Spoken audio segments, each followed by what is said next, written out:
Tantor Audio, a division of Recorded Books, presents Fearless by Robin Alexander. Narrated by Lori Prince. Chapter 1. You are never happy with anything, Fallon White snapped after listening to her girlfriend gripe for a solid 20 minutes. Leanne Daigle poked her head out of the bathroom and glared at Fallon. This was supposed to be a lesbian cruise, not some LGBT mixer on a regular ship. It's not a mixer. I haven't run into one person on board who isn't gay, Fallon argued. This was a gift, a surprise I paid a lot of money for, and you won't even try to make the best of it because it's not exactly what you wanted. We talked about going on a lesbian cruise, and that's what I thought we were going on when I took off work, Leanne said angrily as she scrubbed at the makeup on her face. Now I've wasted my vacation time for this year. For the 100th time, I couldn't make your schedule work with the one for the lesbian cruise. It's still a vacation.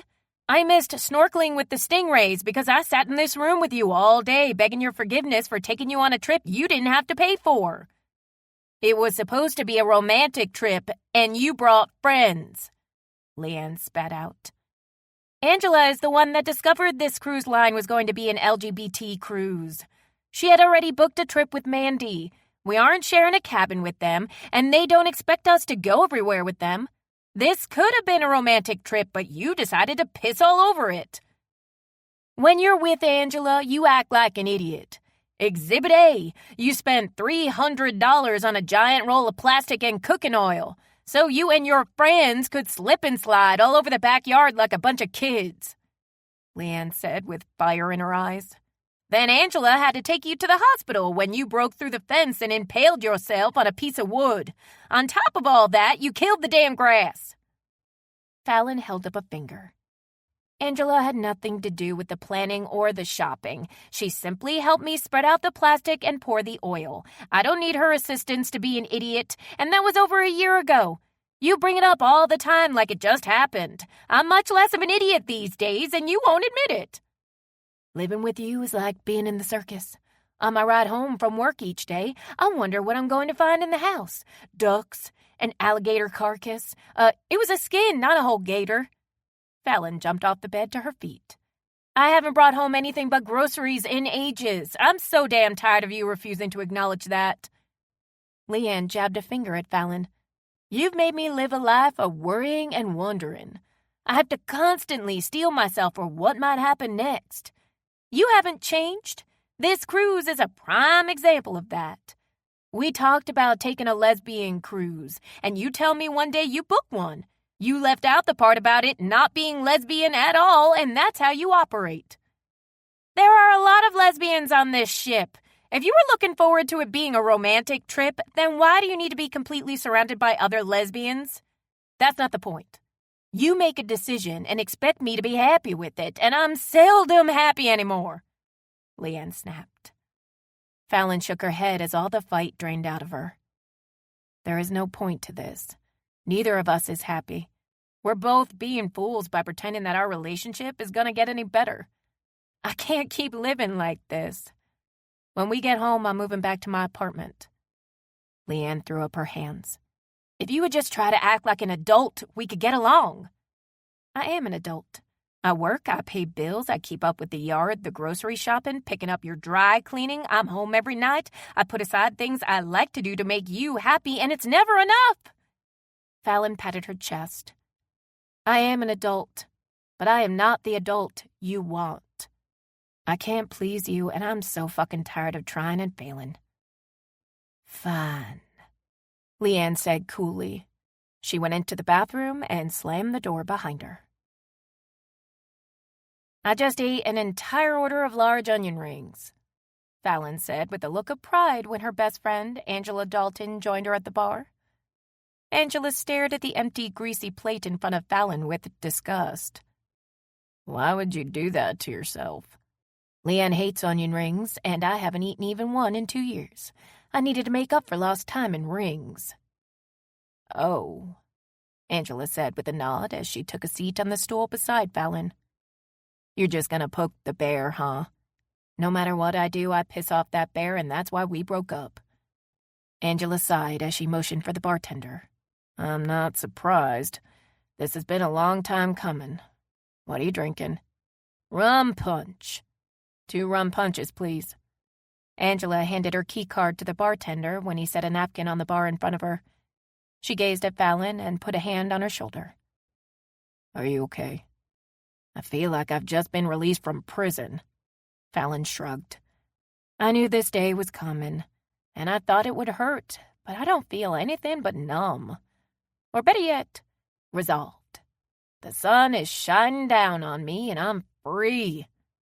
It's almost 9 o'clock at night, and that's the stars shining on you. How much punch have you had? Angela quipped, trying to get a laugh out of Fallon. You get the gist. You admitted to me that for the last 6 months, there's been no intimacy in your relationship. Frankly, I think that's when y'all broke up, and you just made it official tonight. You've had 6 months to adjust and mourn, and I suspect that's why you really don't feel anything now. I'm sorry it happened on a vacation you paid a fortune for. That was actually an accidental stroke of genius on my part, Fallon said with a laugh and sobered quickly. At home, I was constantly reminded of the short period of time when we first got together and things were great. I kept thinking we might find Matt again. But away from all the memories, I was able to see the truth very clearly. She glanced at Angela, who looked sad. Please don't feel sorry for me.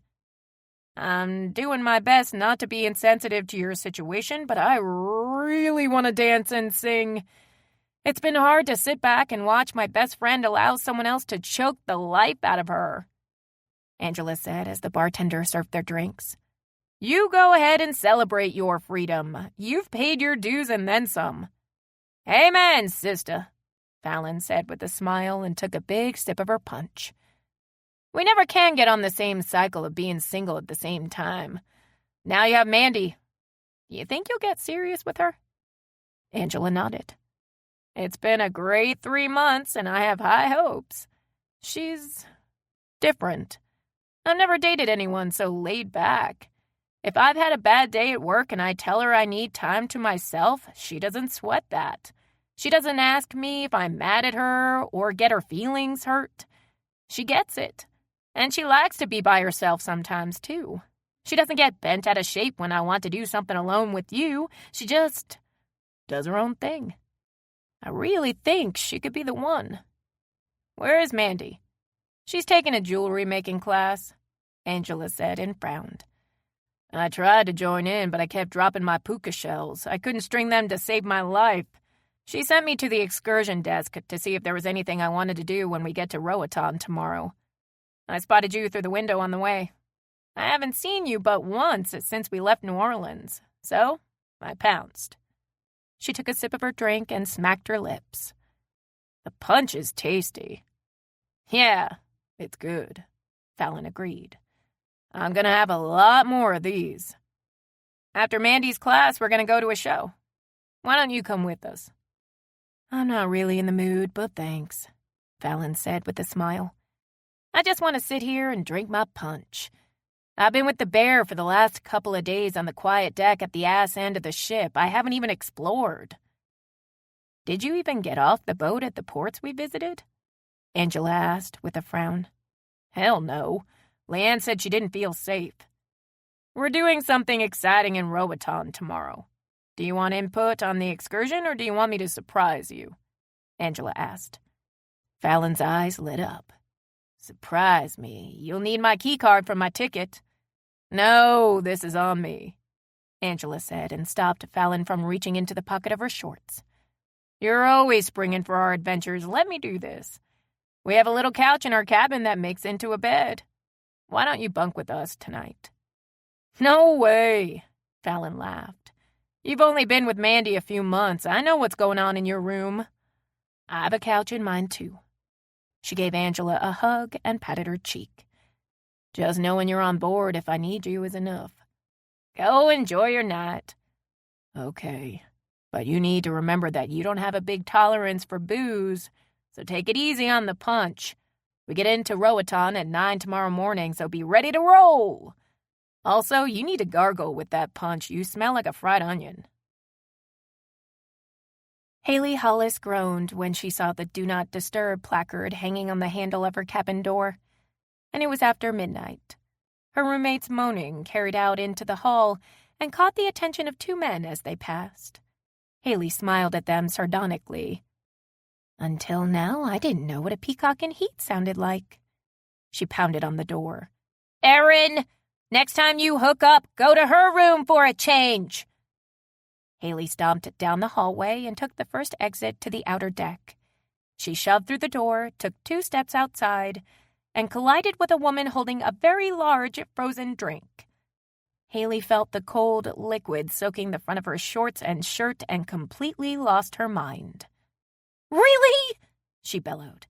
Why is it that everyone on this ship can't do anything without being sloppy drunk? You're gonna pay to have my clothes laundered. Hi, my name is Fallon, and it's so nice to meet you, asshole. Your life would probably be a lot sweeter if you were hammered, too. That's just a tip, because, yes, I am drunk, but I'm not acting like a Doberman with distemper after our little accident. For the record, you ran into me, and you owe me a drink. Haley glared at Fallon. You're wobbling back and forth. You don't need to drink anymore. We're on a ship, and it's rocking. You're... Waffles. 2. Wait, did you say wobble, or was it waffle? I wonder if they have waffles on the buffet now. Fallon jerked a thumb toward the rear of the ship. Back on topic. Carry your judgmental ass that way and get me another drink. She held up a finger. Wait, no. The bar is in the front. You mean the bow? Haley said sarcastically as she brushed a piece of pineapple from her shirt. You ran into me, and I'm not buying you anything. What's your cabin number so I'll know where to send the bill for my laundry? It's 666, and Satan's in there right now, so you should drop by and hang out with her since you two seem to have the same personality. Fallon slurred. The drink you made me spill was making the idea of facing her sort of tolerable. Haley snatched the plastic cup out of Fallon's hand and tossed it into a nearby receptacle. I'm sure you're no treat to live with either. Go back to your room before you fall overboard. You can thank me for saving your life when you sober up, she said, and walked away. Yeah, you better run, Fallon called after her. If I had sea legs, I'd put one of them up your butt. That didn't come out right, but I know you know what I meant. This is walking, not running, dumbass, Haley said and shot Fallon the finger without looking back. She took the first flight of stairs up and kept going. Haley knew the observation deck of the ship very well. She'd already spent a night up there after being locked out of her room while Erin had her world rocked. She sank down onto a lounge chair and resisted the urge to scream. You got locked out again? Hey, Sam, Haley said listlessly. I guess you did too, huh? I'd rather sleep out here than sleep in the bunk above the guy I like in bed with someone else. Sam Thornton dropped an armload of towels and a backpack onto a chair. I snagged these from the pool deck, and I'll share with you. Thank you, Haley said when Sam handed her 3 folded towels. I ran into a drunk woman, and she spilled her drink all over me. I'm not only homeless for the night, I'm also cold and wet. Let me go get you one of my t-shirts. No, don't. Please, it's okay. The towels are perfect, Haley said and smiled at Sam. You're a really sweet guy, and Tyler screwed up. Thanks, but I should have told Tyler how I felt before we got on the ship. Sam sank down onto the lounge chair next to Haley's. Then again, I dropped a million hints. He knew. I'm not the guy he wants. It's that simple. He opened his backpack, pulled out 2 bottles of water, and handed Haley one. I packed extra in case you were up here again. Oh, I wish you were older and a lesbian, Haley said with a laugh. Sam smiled. Is your hunt for a playmate coming up zilch too? My hunt has been a little lackluster. I did meet a woman, and we had a couple of drinks in the bar by the pool. We talked for hours, and she was fun and engaging, but Haley shook her head. There was nothing there. I didn't feel any attraction to her. Are you getting over someone? Sam asked as he pulled a napkin full of cookies from his bag. I shouldn't be. I've been single for over a year now. Haley stared up at the night sky above them. I guess I still compare everyone I meet with my ex. She was everything I wanted until she decided that I wasn't what she wanted. I've never had a broken heart, but I can tell you if the disappointment I felt when Tyler chose EJ over me is anything like it, I don't want to fall in love. Sam shrugged. I don't know what I'm missing, right? I think you're better off that way, Haley said and accepted a cookie. Where did you get these? From the buffet. I have these too. Sam pulled a cup full of strawberries and grapes from his bag. A man needs substance when he camps out. I think your ex is a dumb shit because you're pretty hot when you smile. That's a big compliment coming from a gay guy. So I'm ugly when I'm not smiling? Haley asked with a laugh. No, you're still hot, but you have a look that says, don't fuck with me when you're not smiling. You remind me of my mom. Y'all kind of look alike. She has dark hair and blue eyes, too, and she gets that line right here. Sam pointed to the spot between his brows. When she's not smiling. Oh, wait, you don't look as old as she does, though, he quickly corrected. I mean, I could be older than you.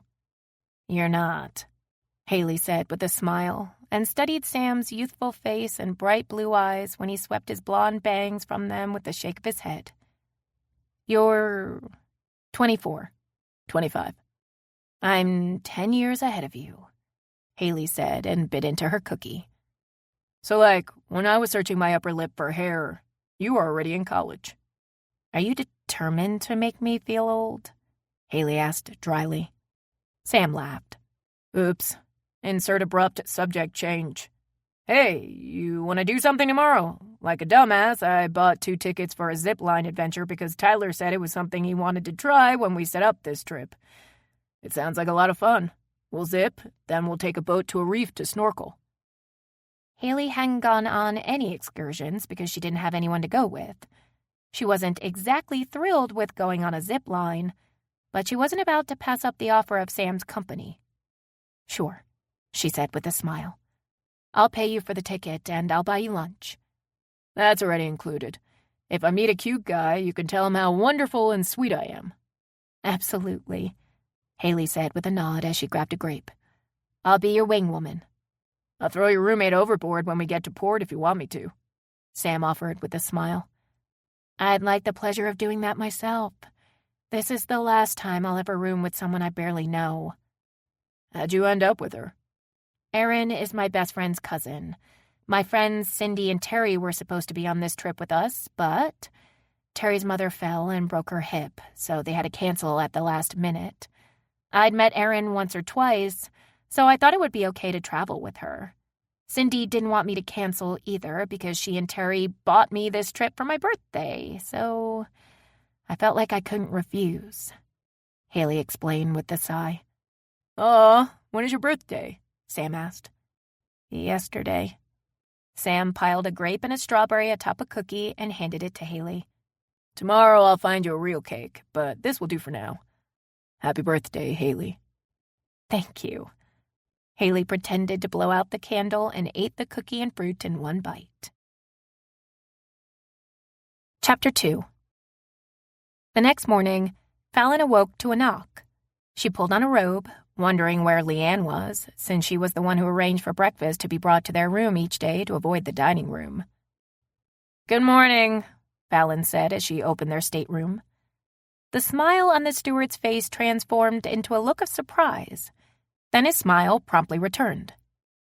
Good morning, he said as he brought in the breakfast tray and set it on the table near the bed. Fallon noticed when she tipped him he was staring at her, oddly. After he left, she said, I'm sure you know breakfast is here. Leanne? When there was no response, she opened the door and found the bathroom empty, except for an envelope. When Angela opened the door to her stateroom, Fallon stomped inside and went off on a tirade. She got off the boat. She took all my toiletries and my underwear and she wrote on my face. She didn't bother to tell me she was leaving. She wrote it in this shitty little whiny-ass letter. Fallon shook the paper in her hand. I wanted to swim with the stingrays and the caimans, but I stayed on the ship with her to make her happy, and I'm the ass? She pouted and acted like an asshole since we left New Orleans, and I'm the ass? I've got no underwear. I can't even brush my teeth, but I'm the ass? Angela and Mandy stared in stunned silence at the word ass scrawled across Fallon's forehead in thick black letters. What did you suppose she used to write that? Angela finally asked. Doesn't matter, Fallon snapped. Angela nodded. Yeah, because if it's indelible ink, it might not be easy to scrub off. I have some makeup remover cream. It'll get anything off. Mandy stepped into the bathroom and handed Angela a container and a washcloth. I'm going to go down to the gift shop and do a little shopping for you, Fallon, and let y'all talk. Do you have any product requests? Fallon's shoulders sagged as her anger began to fade. Whatever deodorant you can find, a toothbrush, toothpaste, shampoo, and hairstyling gel. Thank you, Mandy. I'll do my best. Mandy kissed Angela and hurried out the door. Leanne had to steal your toothbrush after you ate a mountain of onion rings? How cruel, Angela said dryly. For everyone. I'm not in the mood for jokes yet. Fallon slapped her hands on her hips. She better be glad she made it off the ship before I woke up. I swear I would have thrown her luggage into the water. Angela motioned to the bed. Sit down and let's see if I can clean you up. When Fallon sat, Angela grabbed her phone and snapped a picture. Really? Fallon asked with a scowl. Evidence. Angela shrugged. You might need it for something. Get this shit off my head, please. What did the letter say? Angela asked as she opened the cream and dabbed the cloth in it. She said I was too immature and self-centered to appreciate all that she did for me. I wish she would have stated what that was, because I don't have a clue. I know I paid a shitload of bills, took off work to run her errands, took her on just about every trip she wanted to go on. She didn't cook or do the laundry, so I guess I failed to appreciate the fact that she laid so well on the couch.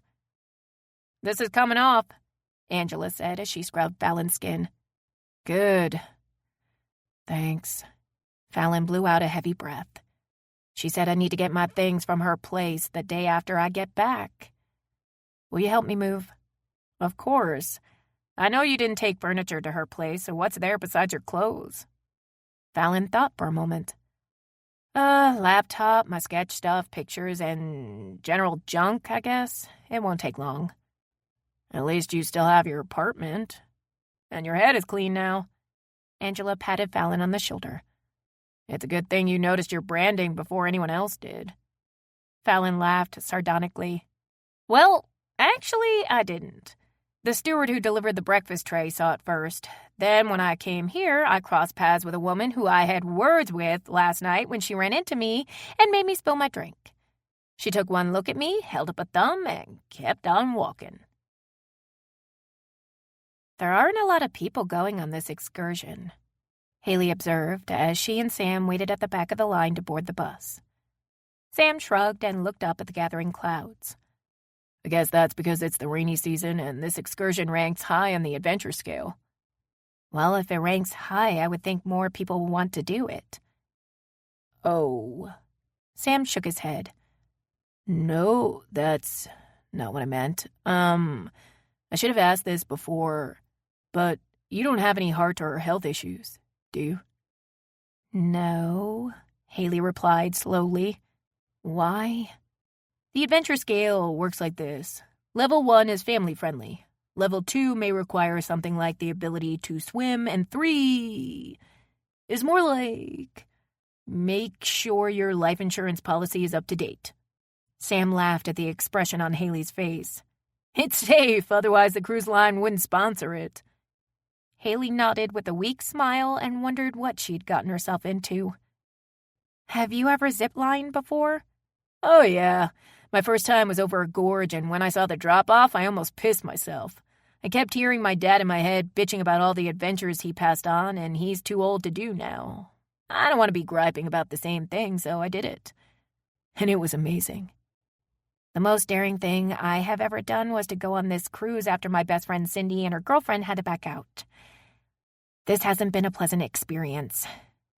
It could be an omen, Haley said with a worried expression. Sam laughed. You're so funny. Excuse me, is this the bus for the extreme zip line thing?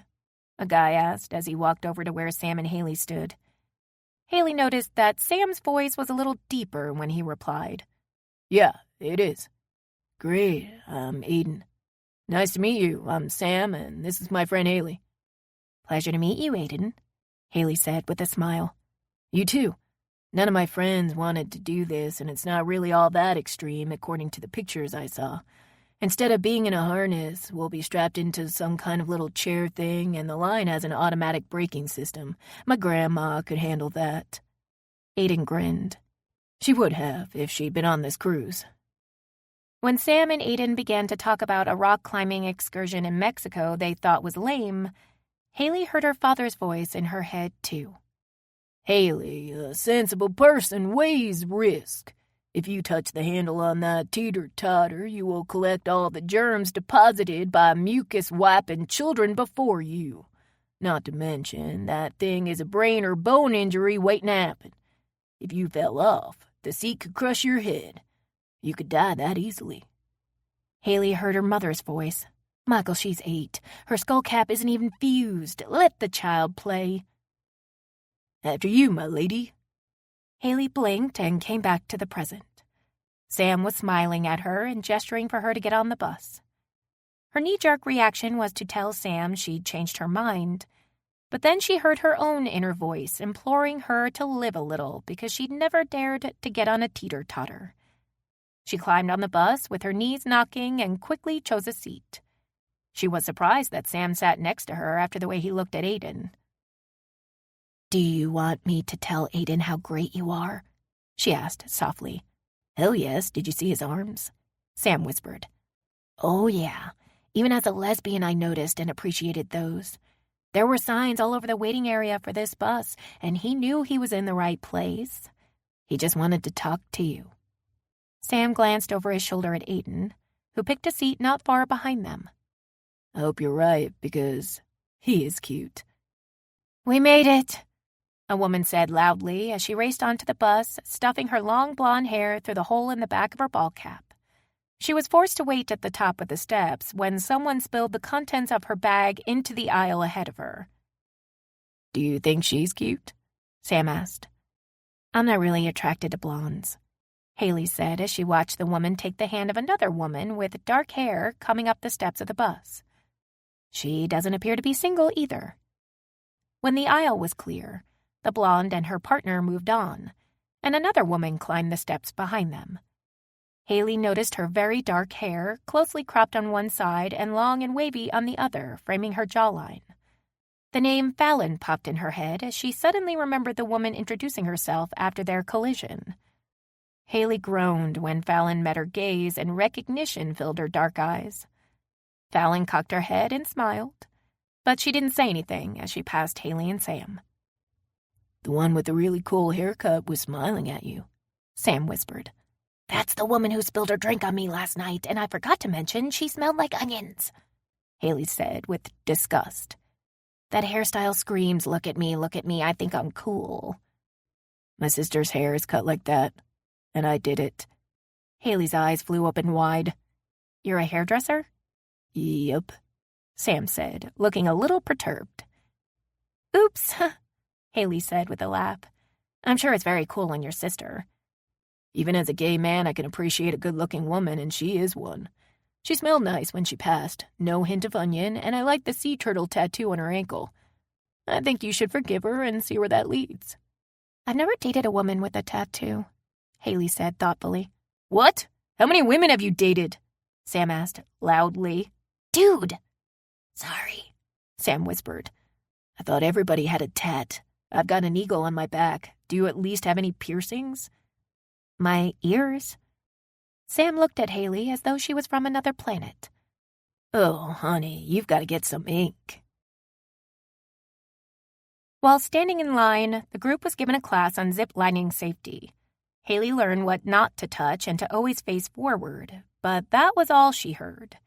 She was distracted by the mud she was standing in, the dark clouds overhead, and the growing dread over what she was about to do. Plus, Aiden had found Sam again, and Haley figured Sam wanted to ride down with him. She wondered if she'd have the guts to go it alone. Or go, period. "Oh my God, are you crazy? No, no, no!" a man yelled in a shrill voice as he exited the platform, shoving people out of his way in a panic. "Divorce me if you're not happy, but don't try to kill me!"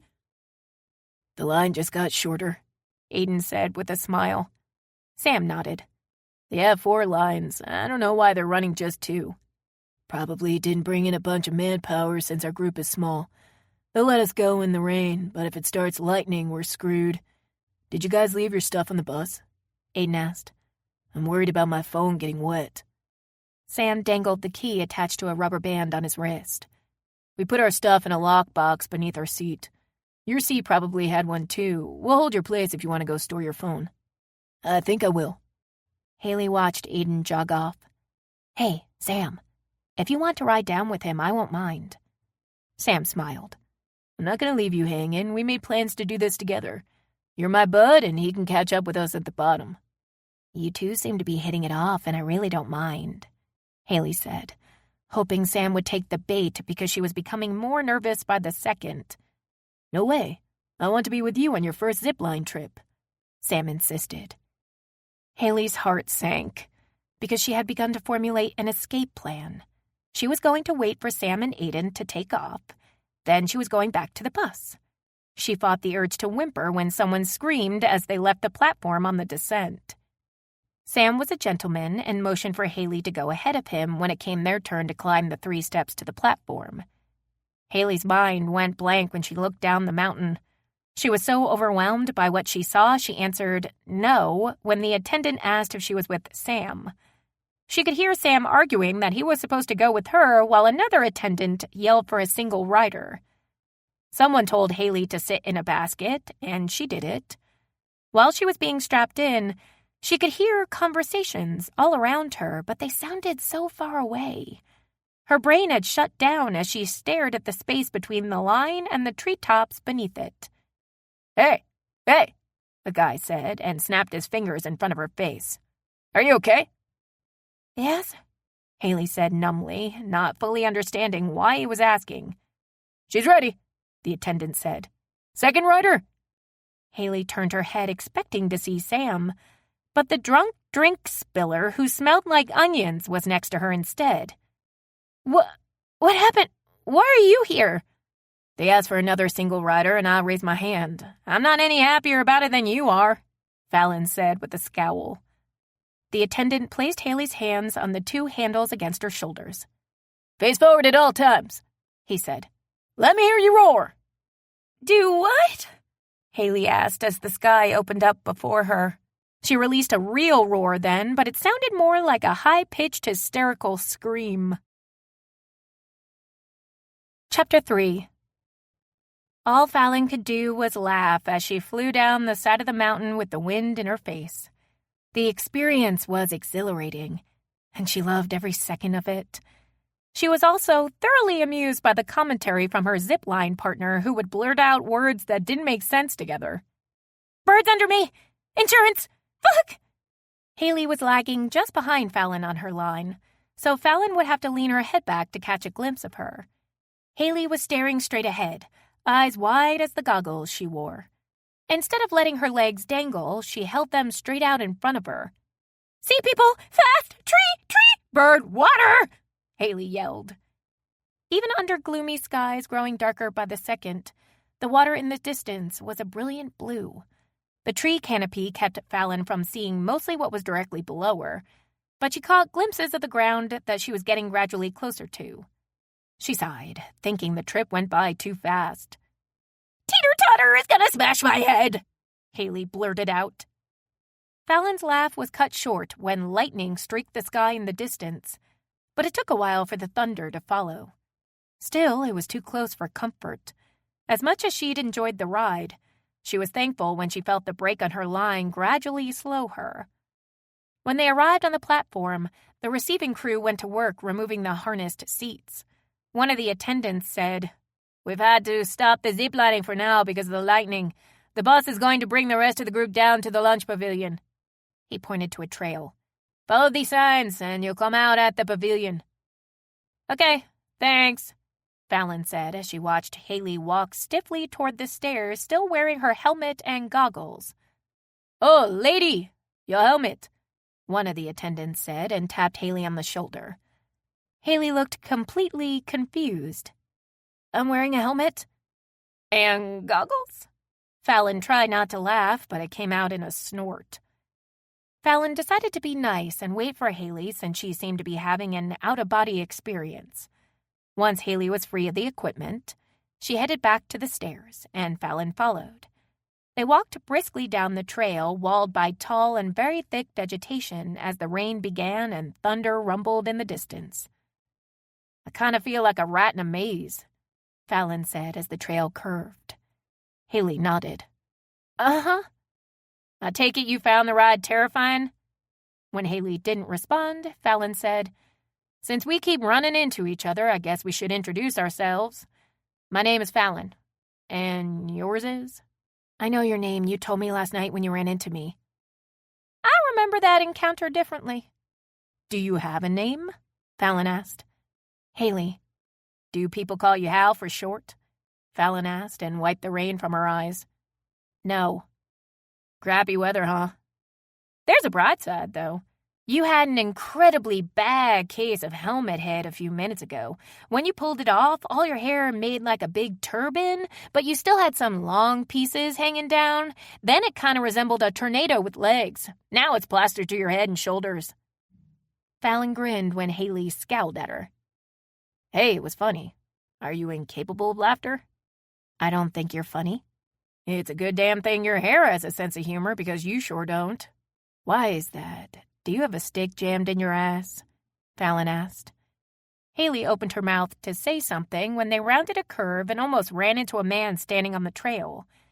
His shirt was the same color as the polo-style shirts the zipline crew wore, but it was a button-down and also pressed. Without looking for a name tag like the zipline team wore, Fallon assumed he was with the crew. He gestured to the left fork in the trail. "Ladies, please continue on this way. The pavilion is just ahead." "Thanks," Fallon said and followed Haley, who took the left trail without hesitation. "I thought your name was Ass," Haley said suddenly with a slight grin that Fallon missed. "Aw, look at you getting over your zipline trauma." Fallon flashed a wry smile. "You went from rude to butthole in under 10 seconds. That's impressive, Hal." "Thank you, Fal. Now that sounds more appropriate for you. It sounds like foul." "Are you naturally a jerk, or was your helmet too tight on the zip?" Fallon asked. "Maybe you were so drunk last night that you forgot how rude you were when you spilled your drink all over my clothes.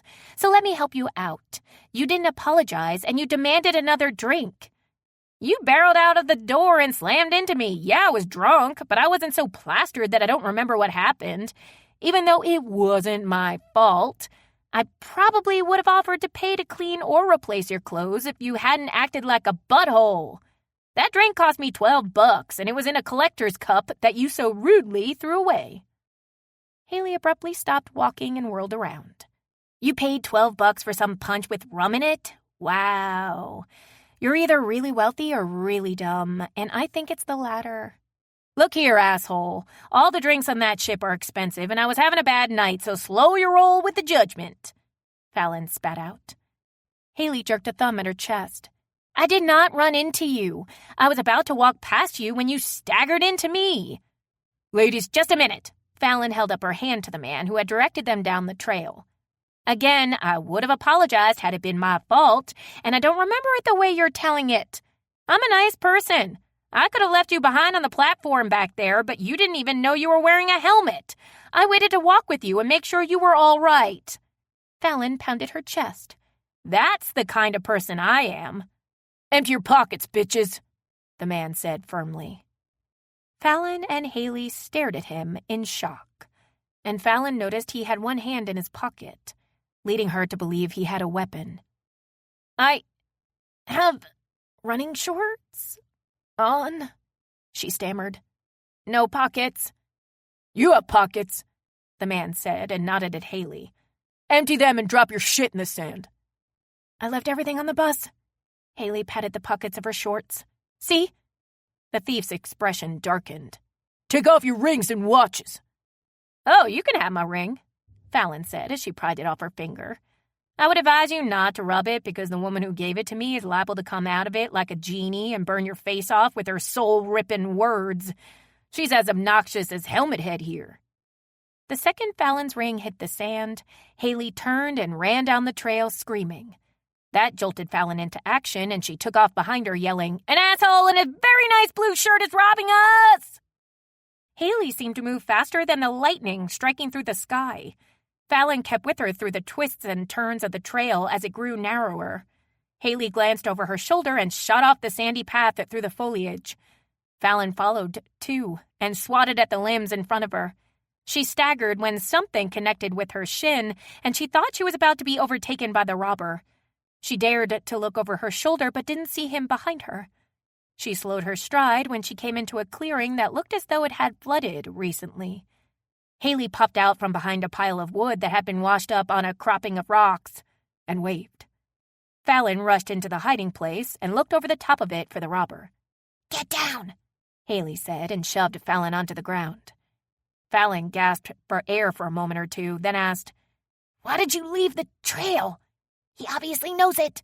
I didn't see him behind us, and we seemed to be making a loop. I was afraid he would step out in front of us." "Smart," Fallon said as her chest heaved. They sat for a few minutes listening for any sounds that could be heard over the rain that was growing harder. Fallon brushed her wet hair from her face and grimaced. "I thought something was off about that guy when I first saw him.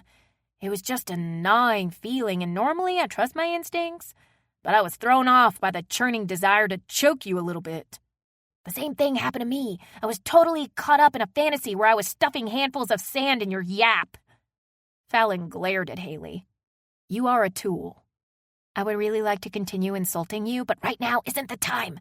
We need to find the pavilion, so gather up your 2 brain cells, rub them together, and help me come up with a plan," Haley said with an acerbic smile. Fallon stabbed a finger at her. "Okay, I hate you, but you're right. I think we need to backtrack." "I do too. But what if he's anticipating that? He kept a hand in his pocket, but I feel like if he'd really had a weapon, he would have shown it to us. We can get some rocks or big sticks and beat the shit out of him if we see him again," Fallon suggested as she kicked at a rock protruding from the sandy soil. "I'm not going at a guy with a rock just because you feel he might not have had a gun," Haley snapped.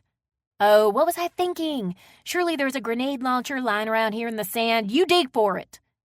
Haley growled and shook her head. "I may kill you before he does." "I was just thinking the same thing about you," Fallon said and smoothed back her wet hair. "I need to think." Haley craned her head back and opened her mouth wide, letting the rain fall into it. Fallon did the same and hoped that when Angela and Mandy didn't see her at the pavilion, they'd raise the alarm with the zipline crew. She knew if anyone was searching and calling out for them, their voices would be drowned out by the pounding rain and thunder. It was going to be up to her and Haley to get back at least to the main trail before they had a hope of seeing anyone. After she'd drunk her fill of rain, she returned her attention to Haley, who was staring at her. "Everything I've read about cruises said to always book excursions with the ship because they're supposed to be safe. Plus, you know you'll get back to the ship on time because it will leave you." A look of panic swept over Haley's face. "What if we don't get back in time?" Fallon shook her head. "Don't even put that out there. My best friend is in our group, and she won't let anyone leave until I'm found. Besides, the ship isn't supposed to depart until 6 this evening." She glanced at her watch. "It's just coming up on noon now. I still say one of us should get a stick the size of a bat, and the other should get a rock.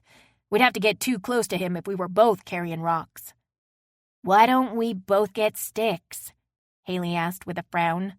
"I don't know. I've never been in jungle combat before." "Oh!" Fallon pointed at Haley. "If he gets the jump on us and we don't have room to swing the stick, we can hit him with the rock." "You just pulled that out of your butt." Fallon nodded. "Yeah, I did. And it sounded pretty damn reasonable, so find a rock." "So I get stuck with the rock that I have to be close up to use? No thanks, I'm taking a stick." Fallon put her thumbs together and spread out her fingers. Put your neck in the gap. I'm gonna find a stick and I'm gonna practice on you with it, Haley said with her eyes wide. Hit me with it and you will wear it out of here like a tail. Get a stick and a rock, I don't care, but don't leave me and my rock hanging. If that guy hops out of the bushes, you better start beating his ass and preferably not mine as well. Fallon picked up a rock and tested the weight of it in her hand as Haley chose her stick from the pile they were hiding behind. Their fortress disintegrated when she pulled it out. Jenga, Fallon said dryly. Haley waved the stick with a menacing look. Let's go before I forget who to hit. That's not the direction we came in, Fallon said when Haley headed for the tree line. Yeah, it is. Haley pointed to a rock sticking out of the ground. I tripped on that and nearly killed myself. All right, Fallon said reluctantly, unhappy about having to trust Haley's lead. She didn't like that they had to yell to be heard over the rain either, for fear the guy they were hiding from would hear them. She followed Haley into the thick foliage, hoping to pick up the trail quickly. They made their way through the brush for a while, and Haley finally stopped. Does the trip back to the trail seem like it's longer than it should be? She asked, nervously. I think so, but we were running. Fallon shielded her eyes from the rain and stared up into the sky, hoping to catch a glimpse of the zip line so she could orient herself. What the foliage didn't block from her sight, the rain did. Let's just keep going. Haley did her best to quell the panic rising inside of her after they had walked for a while and still hadn't found the trail. Instead of letting up, the rain seemed to be growing harder. Her adrenaline had waned, and she'd become aware of the sting of the little cuts on her arms and legs from running blindly through the foliage. She'd only had a banana and a cup of coffee for breakfast. Fatigue and hunger were setting in fast. She stopped walking, lifted her face to the sky, and opened her mouth for another drink. We're lost, Fallon yelled over the rain and looked at her watch. It was around noon when we left our hiding place, and it's almost 3. Haley scrubbed her face, trying to stave off the feeling of panic rising within her. I'm sorry. I knew where I came out in the clearing, but somehow I got off course. Everything looks the same. It's easy to do. We can't even follow the sun with the damn rain and clouds that won't let up. Should we backtrack to where we started at the log pile and try to find the trail again? Haley asked. Fallon nodded. I think that's the best thing we can do. She turned and slowly picked her way through the brush. Haley followed, and after what seemed like hours of wandering, they stepped onto a sandy trail. Fallon threw her arms up in the air and danced around, and Haley did the same until she realized she didn't know which direction they should go. To her left, the trail seemed to climb, and to her right, it sloped down. I know what you're thinking, Fallon said with a big smile. We should follow it down. I wasn't thinking that at all. When we got off the platform, we weren't at the bottom of the mountain, so I think the pavilion is up. Fallon waved her arms around. What do you know? You didn't even realize you had a helmet on then. If we go down, we'll probably end up on the beach where we'll find people.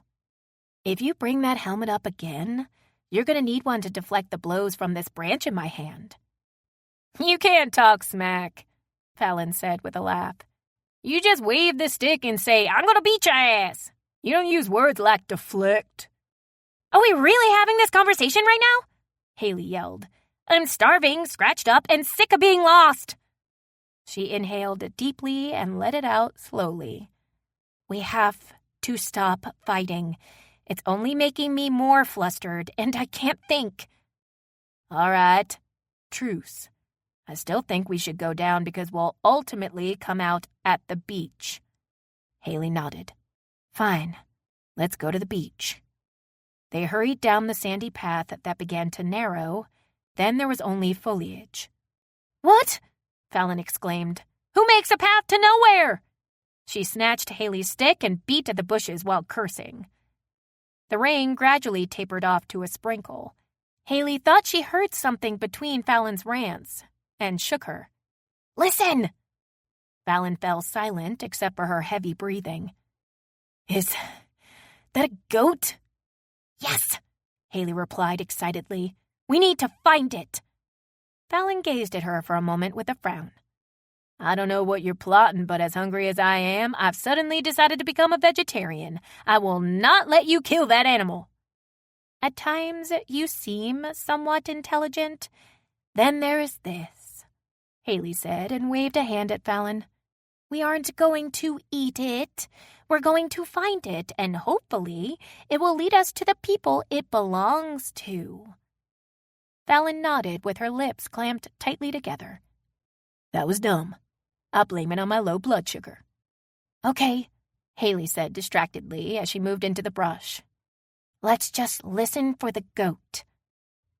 They didn't have to walk very far to find a group of goats in a clearing, and Fallon spotted a little house. As they rushed to it, they noticed other buildings and eventually the water. Fallon raced straight to a man sitting on a stool outside of a bar. We need to get back to a cruise ship and it's an emergency. Can you help us? The man smiled and said something in Spanish. Then Fallon gestured and spoke louder, as though the man's hearing was the issue instead of the language barrier. Haley covered her face with her hands and groaned. Are you the lost ladies from the cruise ship? A woman asked as she approached. Yes! Fallon and Haley cried in unison. Chapter 4. Paul Butler, the representative for Sun Tropic Cruises, stood in the tiny office of the zipline company with his back against the wall, while Fallon and Haley took turns assailing him with questions and venting their frustration. He shrank back when Fallon got in his face and said, You people didn't even care that we were missing. You sailed off and left us. Left us, Haley echoed. The ship can't wait for anyone, especially right now, because there's a storm forming off the coast and they have to get ahead of it, Paul explained nervously. We arranged for a search party as soon as we were notified that you were missing. Please sit down, ladies. The velociraptors in the Jurassic Park movie gave me nightmares as a kid, and I'm having flashbacks of those right now, which are bringing on an anxiety attack. I can't think to answer your questions. I keep seeing raptors.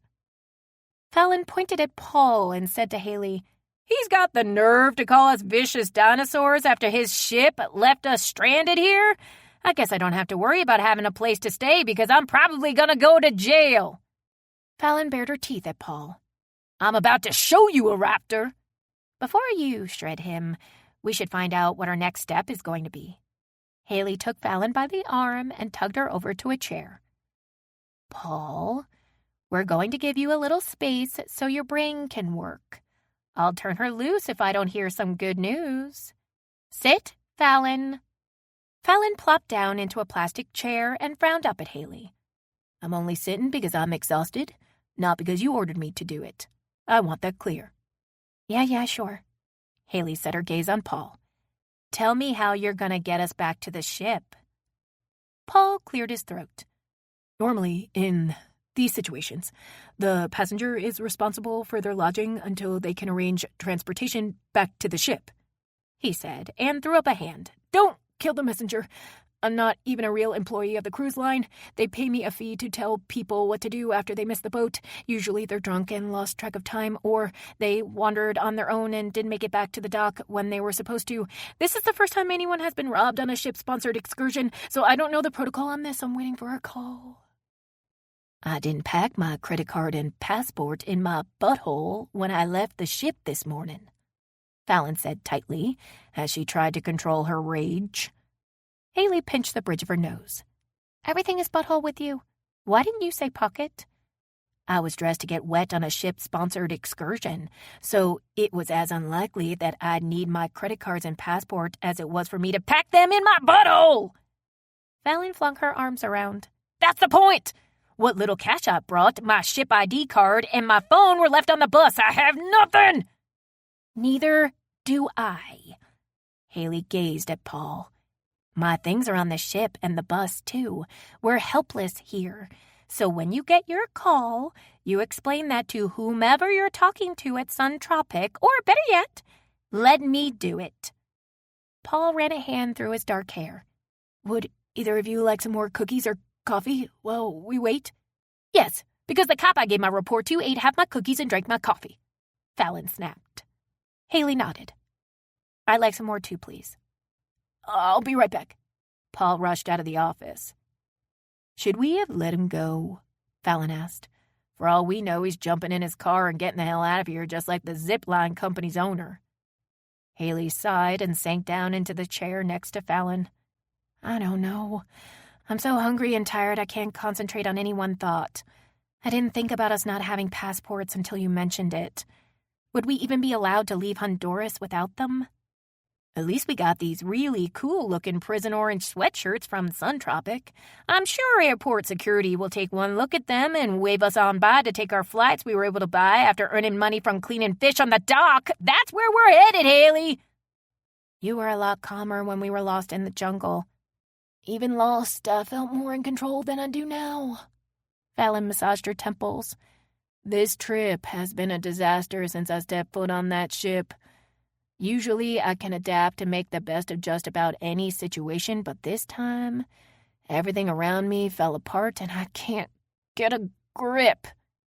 She reached into the front of her shorts and yanked out a stem with 3 leaves on it. That helped, Haley smiled. I'm sure it did. Yes, I can do that, Paul said as he walked back into the room, balancing his phone on his shoulder with a box of cookies tucked under his arm and 2 cups in his hands. He set everything on a cluttered desk. She's right here. Just a moment. He handed the phone to Fallon. We've made arrangements, but your friend wants to talk to you. Fallon jumped out of her chair, took the phone, and slapped it to her ear. Angela? Hey, Angela said, sounding relieved.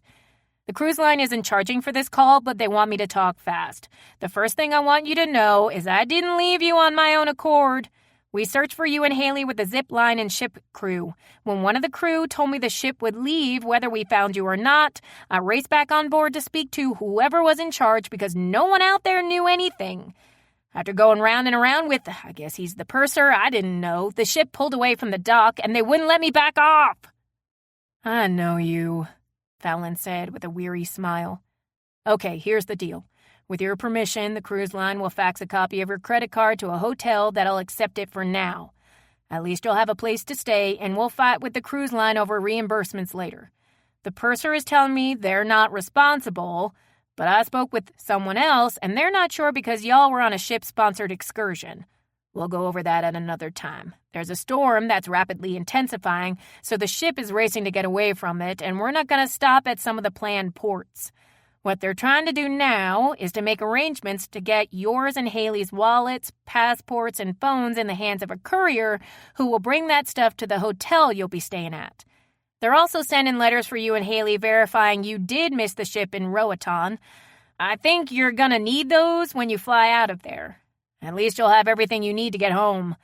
Someone named Sam wants Haley to know he got her stuff from the bus, and it's here with me. Okay, yes, they have my permission to fax the card information, Fallon said with a sigh.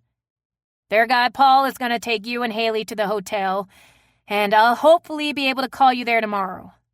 Angela released a quavering breath. I just listened to the conversation with Paul and heard about the guy that robbed y'all and what happened after. They stopped the zip line after you and Haley because of lightning and put us back on the bus. When we got to the pavilion and you weren't there, I knew something was really wrong. My whole body was covered in cold chills. I'm so happy to hear your voice. Are you okay? Yeah, we both are, Fallon said and glanced at Haley, who was looking at her expectantly. The purser wants to talk to Paul. Does it matter which credit card I give them? Angela asked. No, and thank you for everything you're doing. I love you, buddy. Love you too, Angela said. We'll talk soon. Fallon gave Paul his phone. They want to talk to you. She turned to Haley and repeated what Angela had told her. Oh, and someone named Sam said to tell you that he got your things off the bus and gave them to Angela. He really is a good guy, Haley thought out loud. Who knew I'd have to get stranded to sleep in a real bed on this cruise?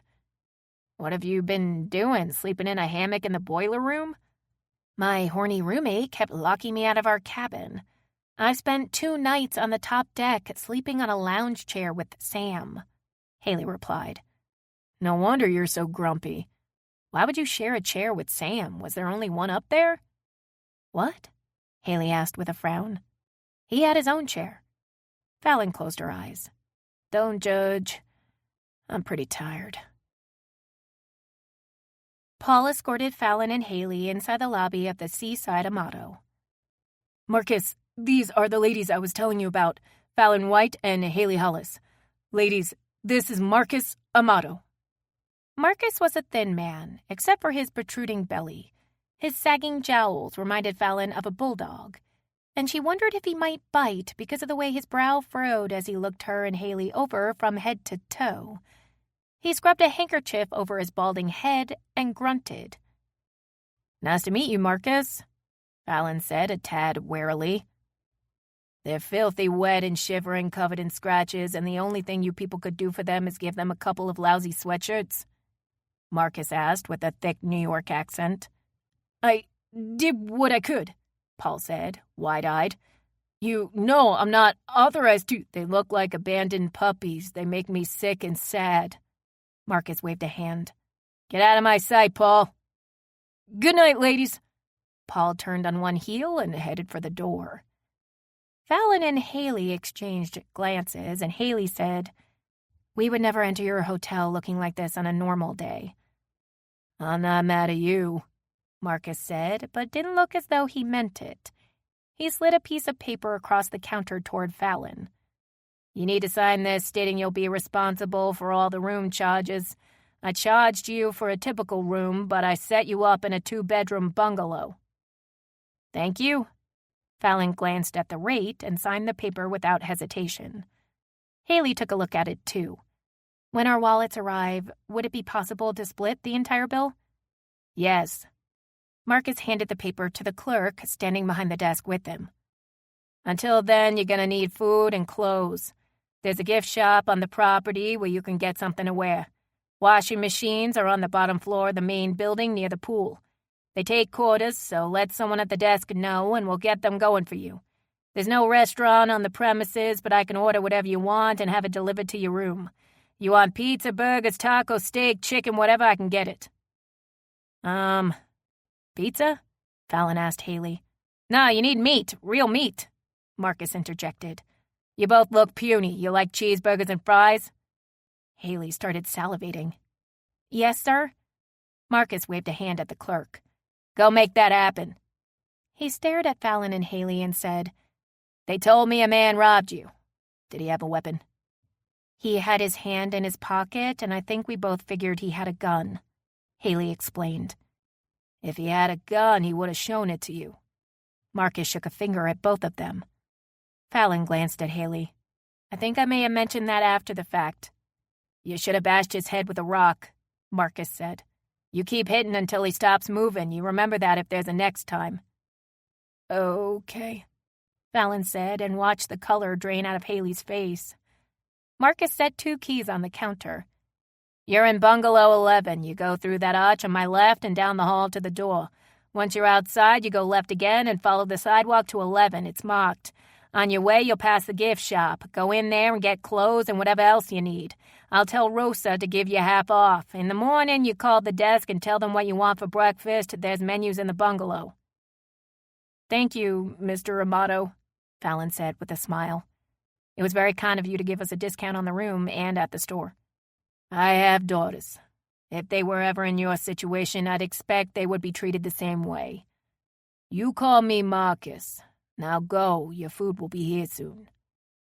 Good night, Marcus, and thank you, Haley said as she followed Fallon through the archway.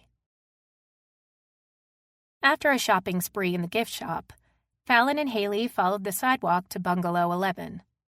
This is us, Fallon said and stepped onto a tiny porch, slipped a key into the lock, and opened the door. Haley stepped inside, flipped on the light, and looked around. There was one main room with a couch, chair, a coffee table, and an end table holding a lamp with a phone beside it facing a TV mounted on the wall. It smelled and looked very clean.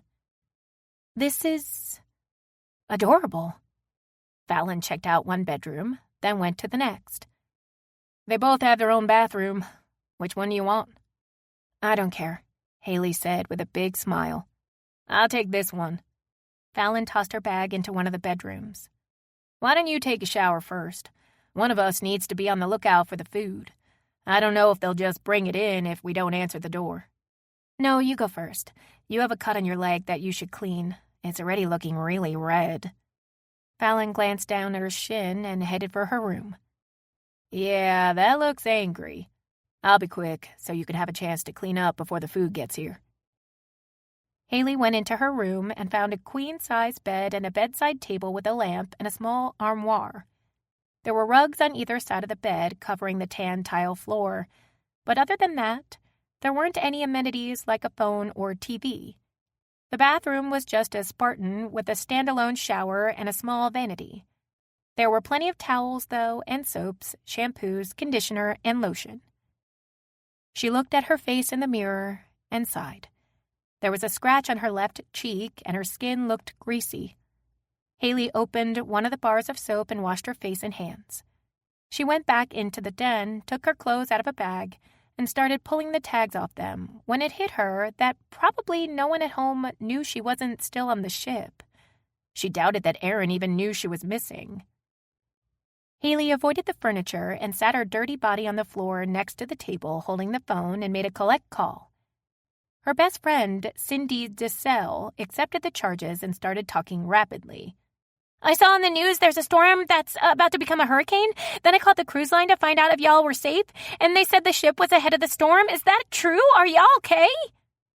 I know this call is expensive, so I'm going to make this quick. I'm not on the ship, but your cousin is, and I doubt that little shit has noticed. I'm in Roatan at the seaside Amato because a guy tried to rob me and another woman. We ran, got lost, missed the ship, and are waiting for them to send our stuff to us so we can fly home. I wanted you to know, but don't tell my mom and dad because they'll freak out. I'm not hurt, so don't worry. I'll be home in a few days. Wait, I need to write all this down and quit worrying about the charges. This is an emergency. Where are you at again? Seaside Amato in Roatan, Honduras, Bungalow 11. The room is under the name Fallon White. She's the woman I was with when we got robbed. I shouldn't say we. I didn't have anything to take, but the guy did get a ring from her. I'm fine, Haley assured. I can't believe this. I keep waiting for you to tell me it's a joke, but you never call collect to mess with me. Terry, Haley is in a hotel in Honduras. She missed the ship because a guy tried to... Babe, tell her the story after we hang up. The meter is ticking. I'm supposed to get my phone with my stuff. I'll call you when I make flight plans. I'm going to hang up now. Love you bunches, Haley said. Oh, okay. I have the name of the place, Cindy replied hurriedly. Call me when you get your phone. Love you, bye. A moment or two later, Fallon threw open the door to her room. She was wearing an oversized T-shirt that hung to her knees, and it sported a dolphin jumping over the word Roatan. Do we have food? Not yet. Fallon fanned a hand at Haley. I'm on watch. Go bathe. When Haley returned to the den, Fallon was setting the last of the food containers on the coffee table. Fallon pointed to 2 huge styrofoam drink containers. Margaritas, compliments of Marcus. Haley dropped into the chair and ripped open the box Fallon set in front of her. Neither of them said a word as they tore into the cheeseburgers. After Haley had finished half of hers, she began eating the fries and groaned. So good, she said while alternating sips of her margarita between bites. Fallon only nodded, unwilling to stop eating. She finally sat back on the couch when she finished her burger. I have to let everything settle before I start the second course. What's in those? Haley pointed to a couple of smaller containers. Chocolate cream pie, also compliments of Marcus. The guy that was behind the counter with him at the front desk is the night manager, and he delivered the food. According to him, Marcus thinks we're way too skinny, and he also thinks that food and drink are the ultimate comforters. Did you notice that Marcus has no facial expressions and no inflection in his voice at all? He looks and sounds like a character straight out of the Godfather movies. Haley wiped her mouth and took a long sip of her drink. Look, we're probably going to be stuck together for a day or two, and we got off to a bad start. I was furious at my roommate for locking me out of our room again last night, and when we collided, I exploded. I apologize for how I behaved then and today. Fallon smiled. I was actually enjoying the banter between us. All right.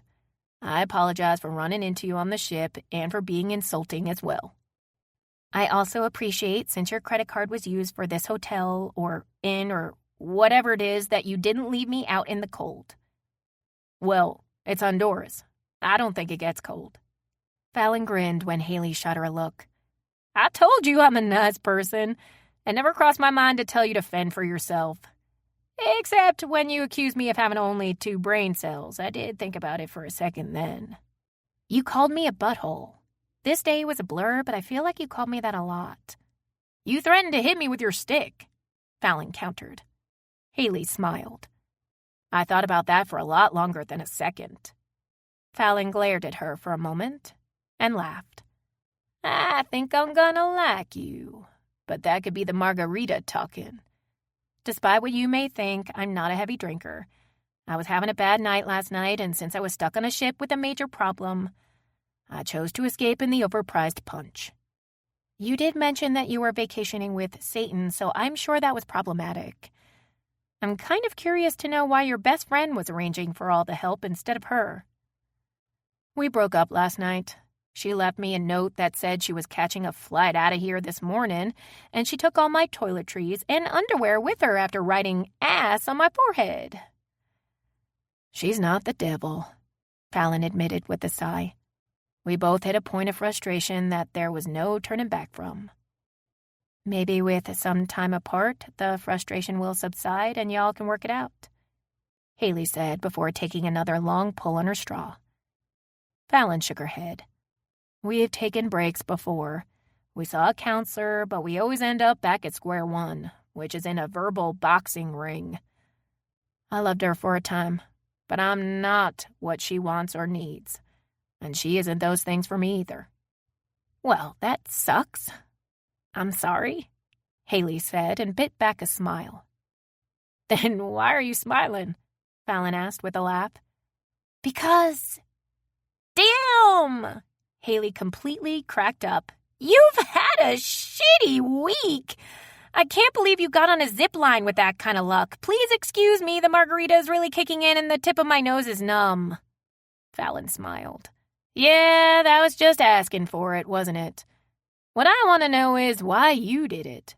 You were obviously horrified. My initial thought process was that I felt I needed to do something really adventurous for the first time in my life. I've never been a thrill seeker. I've always weighed things by how much physical damage it could do to me. When I climbed up on that platform and realized how far down the line went, I blanked. I don't remember what I said or did while I was there. I think I'm glad I did it, but in hindsight, I should have chosen something smaller like a barn or better yet, a chair for my first trip. Fallon choked on her margarita when she laughed after taking a sip. There were birds flying beneath us while we dangled on a cord, and I found that kind of scary because I'm a sensible person, Haley said with her pitch rising on each word, and laughter made her sound as though she'd inhaled helium. There's something wrong with you to make you think that was fun. It was until we got to the bottom. Fallon wiped her eyes. I think we're delirious. Yeah, it can't be the booze, Haley said and sucked hard on her straw. So you're not the adventurous type? What do you do for fun? Haley thought for a moment and laughed. I don't know. I go shopping with my friend Cindy a lot. We go to the movies that her girlfriend hates. Oh, fuck, I'm boring, she said with a hysterical laugh. Well, it's not boring if it's what you enjoy. Fallon sucked hard on her straw and swallowed. You haven't mentioned a girlfriend or a wife. That's because I don't have one. Haley touched the tip of her nose with her finger.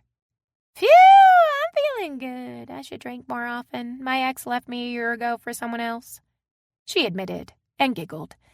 I've been surviving on a steady diet of hate and loathing. Fallon raised her cup.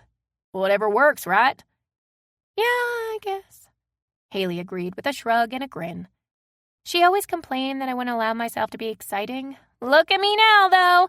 I'm stranded in another country with no money or passport, wearing shorts with sea turtles on them with no underwear. I'm drunk with someone I don't know who could very well kill me in my sleep. The empty cup dropped from her hand onto the floor as her head lolled back against the chair. I'm fucking exciting now. Fallon watched as Haley's eyes slipped closed and her long dark hair stuck to the back of the chair as she slid down a little. Fallon took a moment to look her over. Haley had a nice olive complexion that made her blue eyes stand out. Her dark brows were thick but sculpted. Her fingernails weren't painted like her toenails, but Fallon could tell they were well tended. Fallon decided, while pretty, Haley was a high-maintenance, uptight woman just like Leanne had been. Haley, you're about to fall out of that chair. You need to get up and go to bed, Fallon said loudly. I'll help you, and I promise not to kill you. Haley flipped her off without opening an eye, shifted in the chair, and draped her legs over the armrest. Okay, stay there then, Fallon said with a nod, took a sip of her drink, and grabbed the TV remote. Seriously, I won't kill you in your sleep. But all bets are off when you're sober tomorrow and that mouth pops open. Chapter 5. Haley awoke in the chair and stared at the TV. Fallon was lying on the couch and jerked when Haley asked, Is that a hurricane? Yeah, a Cat 1, but it's not coming here. Fallon sat up and scrubbed her face with both hands. They say there will be rough surf and some rain, but that's all we'll get as it moves north. The forecasters are saying it'll go to the Gulf, but it's gonna hook around and make landfall somewhere in Mexico, possibly as a Cat 2. Get this, it's rare for one to form in this area. That's because of your bad luck. What time is it? Haley asked, groggily. Fallon looked at her watch. A little after 5. I'll bet this is the time you normally wake up for work. It is. I try to leave my house early so I can avoid the morning traffic. Haley noticed the coffee table was clean. I'm sorry I left you with the cleanup. I wept openly as I took the trash and stuffed it in the can over there because I had to do it all by myself. Oh, and that cabinet in the corner has a refrigerator and microwave in it. I put our desserts in the fridge. Fallon switched off the TV, stood and stretched. I'm going to bed now. Haley put her feet on the floor and slowly stood. Good night, or good morning. You're from New Orleans, aren't you? Yeah, and you are too. You don't have much of an accent, but I still picked up on it. Fallon watched Haley to make sure she wasn't going to fall. You good? Uh-huh. Haley walked a diagonal line to her bedroom door and bounced off the facing. That was on purpose, she said, then disappeared inside the room. The door closed behind her, and Fallon heard a click.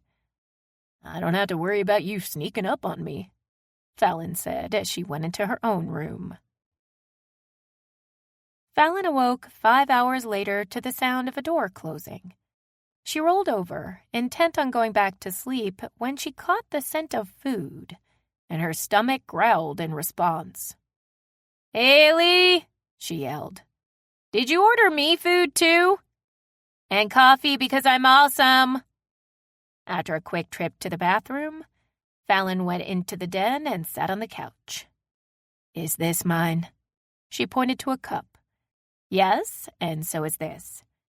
Haley scooted a container toward her with packets of cream and sugar piled on top of it.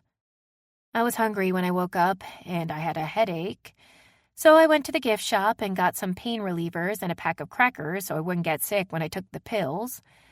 I put off ordering the food as long as I could so it wouldn't be cold when you got up. I had to make a lot of tough decisions because I don't know what you like. You have multiple choices in that container. I'm not finicky. Thank you, Fallon said as she opened a bunch of the sugar packets and several creams and poured them into her coffee. While I was waiting for you to wake up, I made a list of things we need to do. Haley waved a white paper bag she'd been writing on. At the top is finding out what courier the cruise line used to send our things by so we can track them online. The lady at the gift shop told me where the business center is. Next, we should look at flights. Obviously, we can't book anything until we have our wallets, but it won't hurt to see what's available since there's a hurricane between us and the States. We should do laundry and maybe ask Marcus where we can buy backpacks to carry our things and the clothes we bought. Do you have anything to add? Before I woke up, I was dreaming about a cat I had as a kid. He had a tail that always seemed to be in the shape of a question mark, so I named him Mark for short. In my dream, he could talk, and he said to me, "Stop eating your Play-Doh."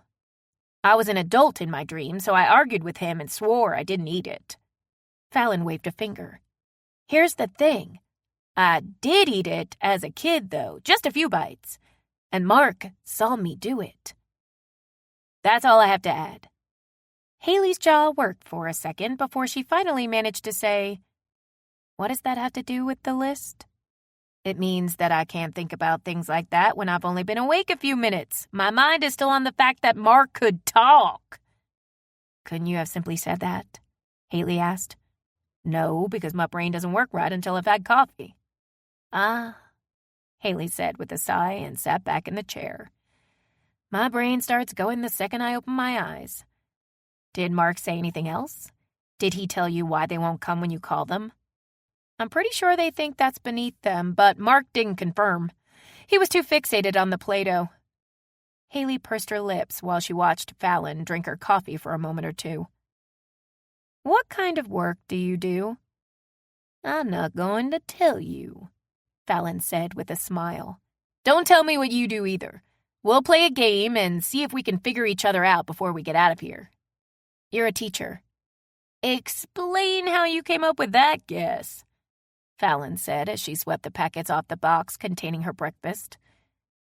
You seem to have a playful personality, and I can picture you in a room surrounded by elementary school kids hanging on your every word. Fallon shook her head with a smile. I'm not a teacher, but what I do makes adults use their imaginations like kids. Give me a hint about what you do. Haley thought for a moment. People have a love-hate relationship with my work. Are you a lawyer? No, Haley said with a laugh and watched Fallon open the container. I ordered you a breakfast burrito and some pastries in case you didn't like it. There should be oatmeal in the little container, and there's some fruit. All good choices. You've done well. Thank you very much. Fallon picked up the burrito and took a bite just as the phone rang. Haley grabbed it. Hello? You must be Haley. I'm Angela Dalton, Fallon's friend. I'm calling to check on y'all. Hi, Angela. Thank you for everything you've done, Haley said with a big smile. Fallon pointed at a button on the phone. Put her on speaker. I'm going to put you on speaker. Give us just a sec. Haley pressed a couple of buttons on the phone and asked, Can you hear us? Yes. How's the hotel? Please tell me it's not filled with bugs and doesn't smell like feet, Angela said. It's nice and it's extremely clean, Fallon replied. Angela released a sigh of relief. Oh, good. Is it like a resort? More like a combination of an inn and a hotel, Fallon explained. There's a main building that looks like a hotel, and beside it there are private bungalows, and we're in one of those. It's nice. Oh, and the owner looks and sounds like he should have been in one of the Godfather movies. He's cool, though, and he's taking great care of us. I'm so happy to hear that. Haley, I've been talking to Erin, and she told me she'll be catching a flight back to Memphis when she gets off the ship. Would you like me to hang on to your luggage for you? Angela asked. Haley narrowed her eyes. Let me guess. She pretty much told you she didn't want to be responsible for it, didn't she? Angela was quiet for a moment. Well, that's exactly what she said. She gave me the number for Cindy DeSalle and told me to call her when I got off the ship. I would be extremely grateful if you would do that. Do you live in New Orleans, too? Haley asked and glanced at Fallon. Fallon nodded as Angela replied, I do. I live off Veterans Boulevard. Cindy isn't far from there. If you call her when you get off the ship, she'll meet you when you get off the interstate, so you don't have to hang around the ship terminal, Haley said. I can definitely do that. Angela said happily. I promise to make it up to you somehow, Haley said with a big smile. Take care of my best friend. If there was an excursion where you could swim in a tank and feed in pet sharks, she'd do it, so keep an eye on her, please. Fallon laughed. Thanks, Angela. By the way, do you know what courier service the ship used to send our stuff? I don't, but they assured me they always use this particular service for ship business, and they are in Honduras. Patrick, the purser, told me you get your package sometime today. How's it going on the ship? Fallon asked and took a big bite out of her burrito. People are pissed because we're blowing past the ports. The cruise line is promising coupons with huge discounts for future cruises, and they've cut drink prices in half. They also gave me this call for free. Mandy and I are still having a really nice time, so don't feel sorry for us. When you get your phone and your flight set up, text me the information and I'll pick you up from the airport. You too, Haley. Thank you, but I won't put you through that for me, Haley said with a warm smile. Cindy will probably pick me up if she's not in jail for assaulting Cousin Erin. Angela laughed. I guess it's safe to admit I want to thump her in the forehead. She has an attitude. I should go now. Y'all be safe. Fallon. Love you, buddy. You too, Fallon said. She's really sweet, Haley said when Fallon ended the call. Yeah, she is, as long as you don't make her mad. I'm sure she gnawed ass all over that ship yesterday, and she's probably still doing it today. Fallon finished off her burrito in 2 bites and wiped her mouth. Let's have a look at your list. After Fallon and Haley put their clothes in the laundry with assistance from Marcus, he walked them down to the business center off the lobby. Haley sat in front of the computer and began typing and searching, while Fallon and Marcus stood at the doorway of the tiny room. Marcus stared at Fallon. You two look much better today. We feel a lot better, Fallon replied. Oh, and thank you for the margaritas and the desserts. That was really nice and much appreciated. Marcus took out his handkerchief and swept it over his face and head. How's the beds? They good? Oh yeah, very comfortable, and the bungalow was wonderful. Fallon smiled. We're really grateful. Shit, Haley exclaimed. There aren't any flights available until Friday, and very few of them. The Roatan Airport is small, and they have a lot of weather delays that back things up. There's another airport at La Ceiba 60 miles from here you could look at, Marcus said. Were you anticipating us only being here one night? Fallon asked Marcus. I knew better. The courier that all the cruise lines use for things like this is very slow. The ship will tell you it'll take a day, but I've seen it take 2, sometimes 3. Marcus waved a hand dismissively.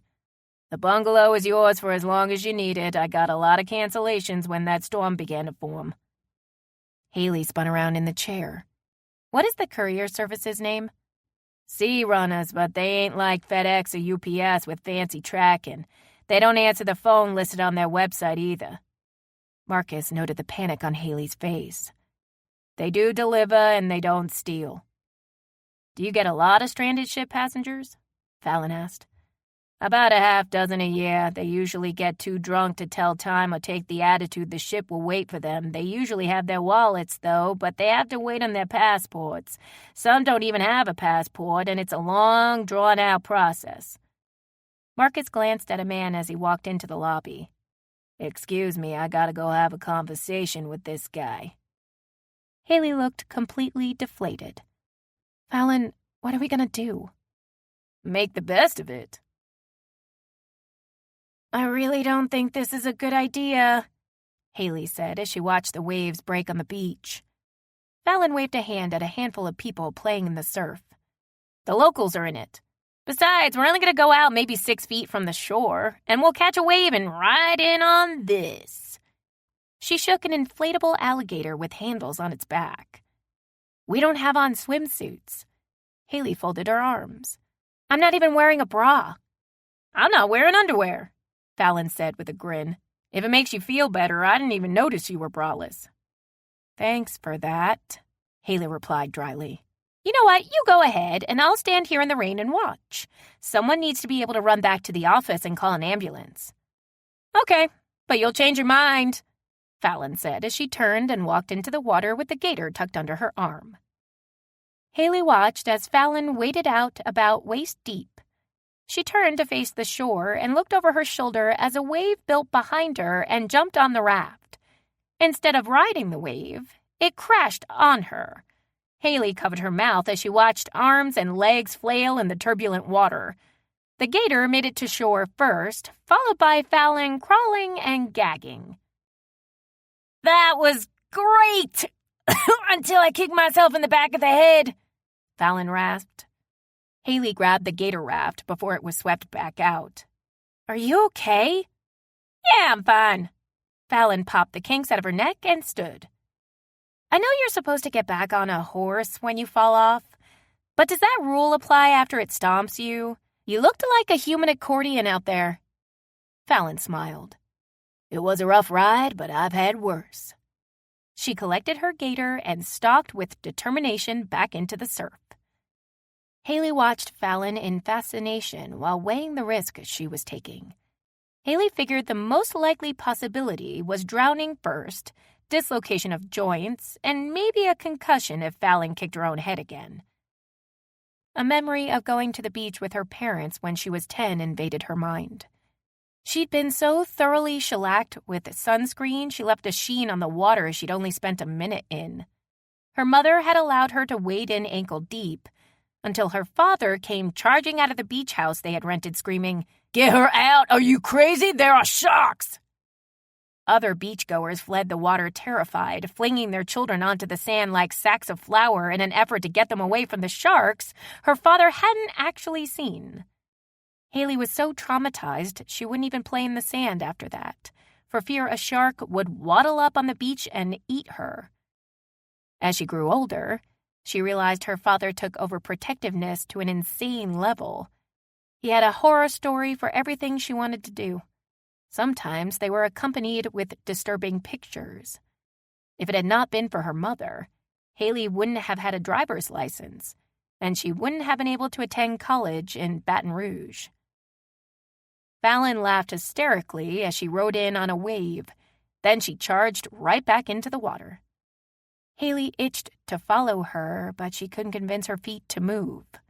They sank deeper in the sand as she tried to block her father's voice in her head, insisting she would die a grisly death. Fallon rolled up on shore again without the raft. "I'm okay," she said with a grunt. "I think I swallowed a live crab." Haley watched the gator float farther away, and without thinking, she ran into the water after it. She managed to grab it by the tail. As she contemplated riding it in, a wave smacked her. She rolled and bounced off the sandy bottom. Waves crashed on her as she crawled out of the surf, then flopped on the shore with the tail of the gator still in her grasp. "You're supposed to ride it," Fallon said as she gazed down at her with a grin. "You should pull up your shorts." Haley grabbed at her waistband that sat dangerously low on her hips. "Thanks. Are you usually a risk taker?" "I prefer to be called adventurous," Fallon said with a smile. "I take it you're not?" "Not by any stretch of the imagination." Haley handed Fallon the alligator tail. "You gotta live a little, Haley. Isn't that what you said last night?" Fallon asked as she sauntered into the water. Haley sat up and searched the water for fins. "Wait for me." She hopped up and ventured into the surf, mindful of her every step, with the waves causing her to stagger. "Tie the drawstring on your shorts tighter," Fallon suggested as she waited for the perfect wave to ride. Haley grabbed the string and cinched her shorts before she tied it in a knot. "How old are you?" 39. And you? 35. That's why I'm doing this. I don't want to grow old and regret not playing in the surf. In a hurricane. Haley grabbed Fallon's shoulder to steady herself when a wave gave her a little shove. We live on the coast. We know better. Yeah, but the storm isn't coming here, Fallon said distractedly. I see a good one. Grab the gator. Chapter 6. Come on! Liv! Haley yelled as she did compressions. He's already gone, Fallon said as Haley did CPR on the deflated raft. Let him rest in peace.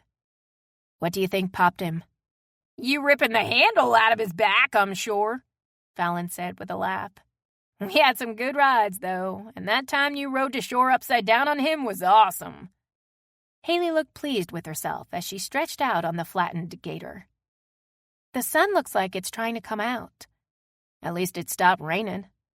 Fallon lay in the sand and put her hands behind her head. You're a nurse. Wrong again. Haley pointed a finger at Fallon. You're a bartender because you seem like the party type. Not even close. My job is laid back, but a lot of fun. Haley laughed. You're a sex toy tester. I bet people really do that, Fallon said thoughtfully. They probably don't make much, but the benefits have to be the draw. What did your ex do? She's a physical therapist, Fallon said. Haley gazed at Fallon. I can tell by the look on your face I shouldn't have asked that. I'm sorry, but if you need to talk, I'll listen. She had a lot of good things about her, especially in the beginning of our relationship. She's a very stable person, and I think I drove her crazy and made her mean. Such as? My parents struggled financially when they were married, but when they divorced, it was worse. Mom moved me, my brother, and sister into a tiny apartment not far from a pretty decent neighborhood, and that's where my friends lived. This one guy, Shane, had the coolest treehouse, and I had serious lust for it. I never got over it. And Leanne had a big tree in her backyard. She went away for the weekend and came home to a really awesome treehouse. I have a friend who can build anything, and it was nice with real windows and a spiral staircase. I didn't ask before I did it because I wanted it to be a surprise. But Leanne didn't love it like I did. She said I was too impulsive, and I really was. I worked on changing that, but by the time I did, I think the damage was done with her. I couldn't do anything to please her anymore. Haley smiled sadly. I don't think a treehouse is that bad. Well, there was the slip and slide I made out of a giant piece of plastic and corn oil mixed with water. That killed the grass in some spots. I was supposed to buy sod to replace it, but when I went out to the sod farm, there was a dirt bike for sale, and I bought that instead. Fallon held up a hand. But I did order sod that day because the St. Augustine grass I needed was at the sister farm. They even delivered and laid it out. All of this was before your big change, right? Uh-huh, Fallon said with a nod. Haley smiled. Tell me about the slip and slide. It was fantastic. Fallon rolled on her side, eyes wide. I slid across the entire backyard at what felt like 90 miles an hour. That's how I broke 6 planks out of the fence, and I got these. She pulled the leg of her shorts up to reveal her upper thigh and several jagged scars. I took a couple of days to recuperate before I rolled up the plastic sheeting, and the grass beneath it was already dying. You're really painting a picture here. Yeah, Fallon agreed with a laugh. That, again, was before the change. I realized that in my zeal to get all the things I felt I'd missed out on as a kid, I was presumptuous and self-centered. I just didn't turn it all around fast enough. You did change, though, and I think that's what you have to focus on. A lot of people don't want to be introspective and deal with their shortcomings. We all have them. What are yours? I'm not very forgiving, Haley said. You got a little taste of that. I haven't forgiven my ex for leaving me for someone else. My anger isn't hurting her any. She's gone on with her life, but it's eaten me up. I haven't been able to move on as a result. That's the first time I've ever admitted that out loud. Good for you. That's a big step.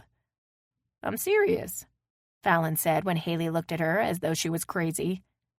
Things started happening for me when I admitted, verbally, let it out, that I needed to deal with my compulsive behavior. I did that in a parking lot one day, and I went right back inside the store and returned the jet ski that I'd bought. Haley sat up. What on earth do you do for a living? You have to guess, Fallon said with a laugh. Think about it. Whenever we meet someone, that's usually one of the things we find out first.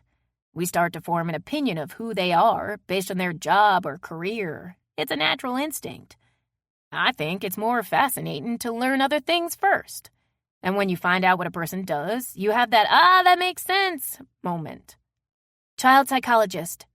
Fallon smiled. Nope. I suspect your job requires a lot of organization because you're a list maker. Isn't everybody? You don't write things down so you can keep up with everything you have to do? I make a grocery list. I work with someone who tells me everything I need to do and when to do it. She's very in touch with her inner drill sergeant. Her name is Dell, short for Dolores, and she says I give her stomach ulcers. I always produce, though, so she worries for nothing. Haley clamped her lips together tightly as she thought. So you have a supervisor. She's more like a handler, but I sign her paycheck. You're a business owner, Haley said with a nod. Now I have to figure out what your business does. I'm sort of my own boss, but I also have to abide by rules mandated by someone I work with. You have really pretty eyes. They're neither light nor dark blue, but somewhere in the middle. Fallon noted Haley's surprised expression and quickly said, I wasn't coming on to you. Simply stating a fact. I'm sure you get compliments on them all the time. Which parent is responsible? My dad. And thanks. Haley stared at Fallon for a moment and took note of her wide jaw, big dark eyes, and thin nose. You have exotic features. Do you have Italians in your family? My people are a mixture of many things. My grandfather on my mother's side is Samoan, and he married an Irish woman. Dad's side of the family is a mixture of Scottish, some Italian, French, and supposedly American Indian. Are you close to your family? Haley asked as she inspected one of the scratches on her leg. Nope, we barely speak at all. Parents are usually the ones in the family that want everyone together at least on holidays, but mine aren't that way. Neither of them ever call, and I don't try to get in touch with them. I might talk to my siblings every few years. You said that so casually. Haley gazed at Fallon. Does it bother you? I guess it would if I'd had a connection with either of them. When Mom and Dad split up, Dad was done with all of us. Mom worked all the time. My older brother took care of me and my sister, and by that, I mean he made sure we were accounted for at bedtime. Fallon smiled. I see sadness on your face. Don't feel sorry for me. Amazing people have come into my life and shaped it. I consider myself very fortunate. Angela has a big family, and after they get together for an event, she's pissed off and can't get home fast enough.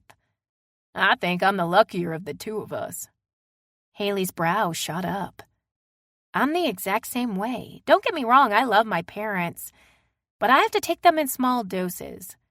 My dad is convinced that everything is going to kill or wound me. I'm 35, and if I'd let him, he'd fashion some sort of protective bubble for me to live in. I kid you not. There are 4 different locks on my exterior doors. My parents' doors, too.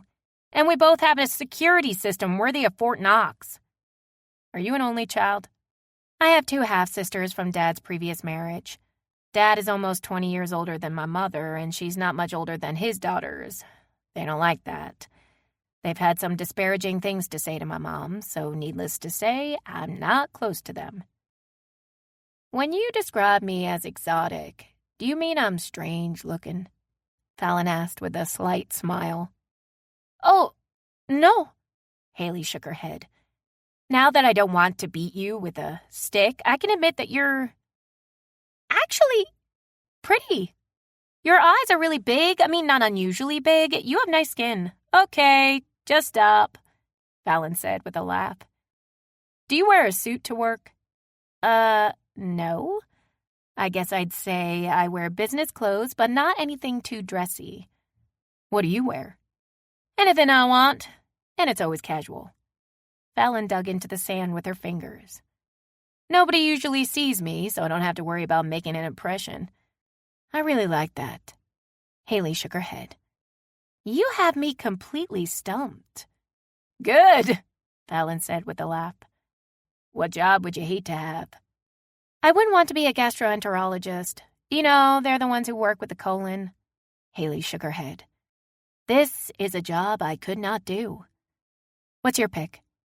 Anything that would require me to sit at a computer for long periods of time in an office. I'd rather dig a ditch. Fallon molded the damp sand into an igloo shape and made a little door on the side of it. Which one of your personality traits do you like the least? Haley stared at Fallon a moment. Are you trying to determine what my job is or who I am? Both. Tell me yours first. Haley watched as Fallon really got into making her sand igloo. I'm way too trusting, or so I'm told by Angela. Dell describes it as rash judgment. She says I make a snap decision, then I roll with it without looking harder at a person. For example, we interviewed a woman for a job in her office. She looked me in the eyes when she answered my questions. She was personable and seemed quite knowledgeable about billing. I thought she was a keeper. After the interview, Dell and I talked about the woman, and I was ready to hire her, but Dell didn't like her. She said something about the woman set off warning bells. So she called the woman's references, and they'd never heard of her.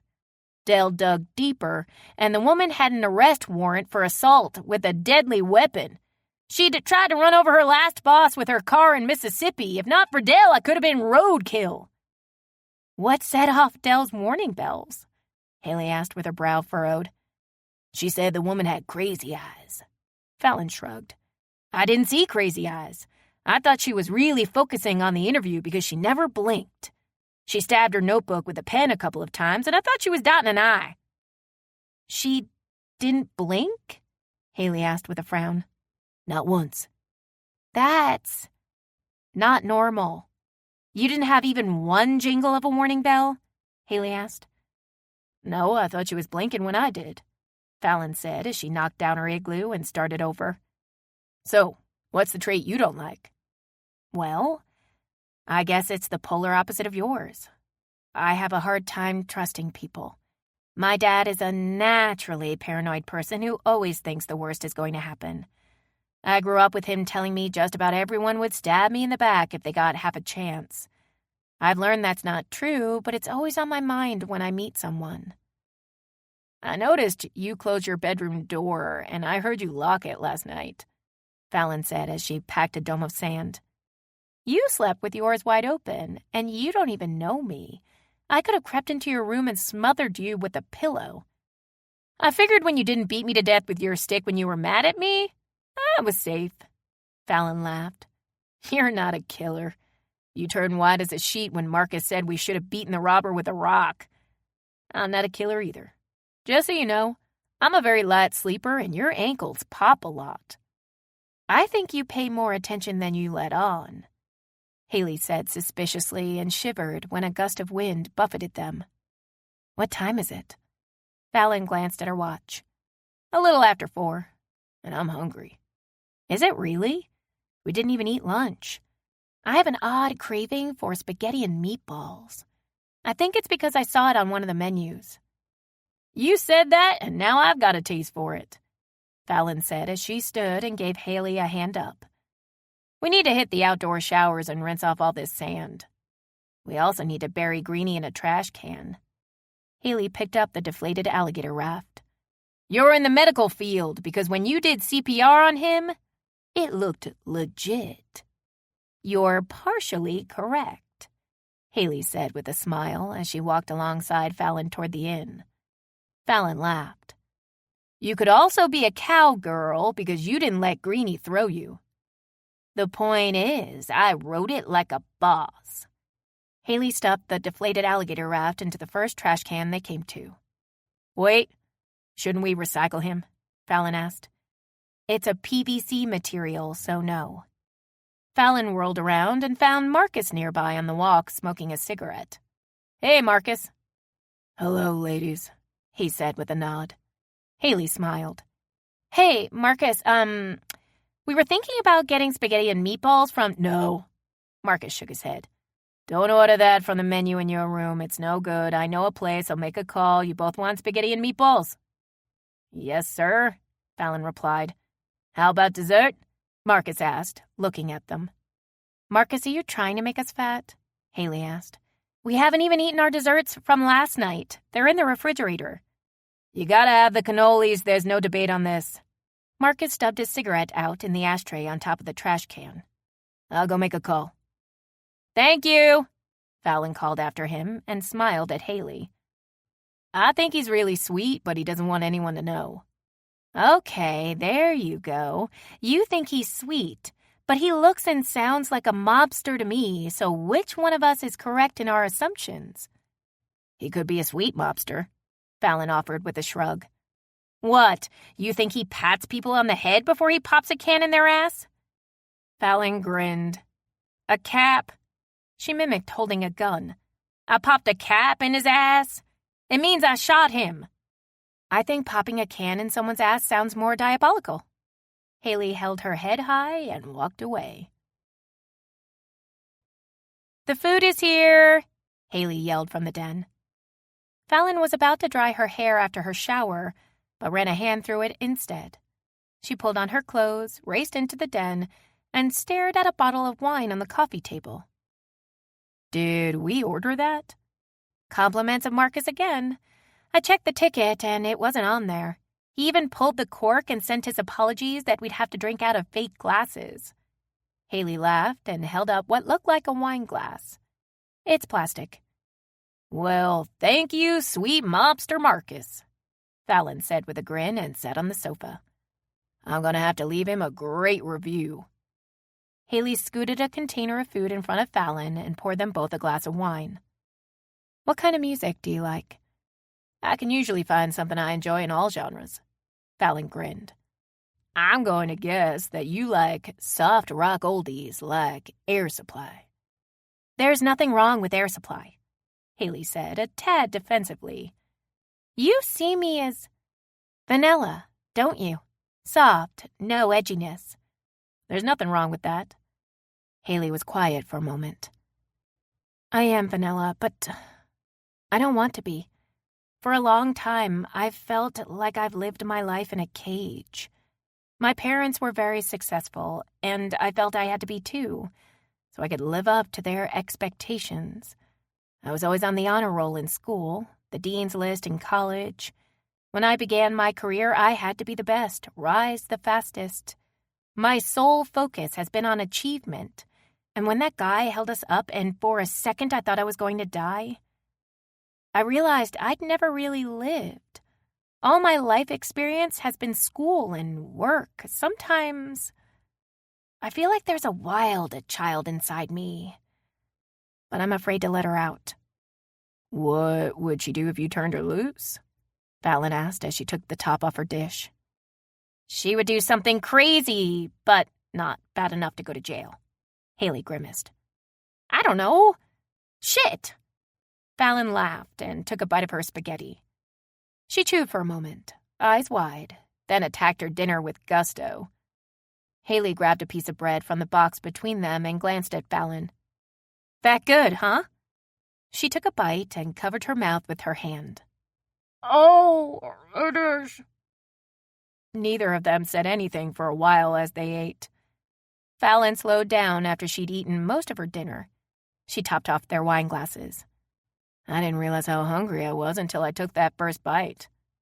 Me either, Haley said, but kept on eating as though she was starving. Fallon smiled as she watched her. We need to find something for your bad girl to do. Like what? Go tear all the tags off the mattresses that say they're illegal to remove, Fallon said, and laughed when Haley glared at her. What about a tattoo? Fallon pointed at her. Hey, that's a lifelong commitment and shouldn't be taken lightly. This coming from a woman with a turtle on her ankle. I like sea turtles. I'm not ashamed to admit or show that, Fallon said with her head held high. What would you get, My Little Pony? Haley's jaws sagged. Hey, don't knock the ponies. Hey, if you want to be edgy, you can't roll with the ponies. I'm not saying go with the skull and crossbones either. You need something that represents. Represents what? Haley asked with her brow furrowed. Your inner bad girl. That's who we were talking about when tattoos came up.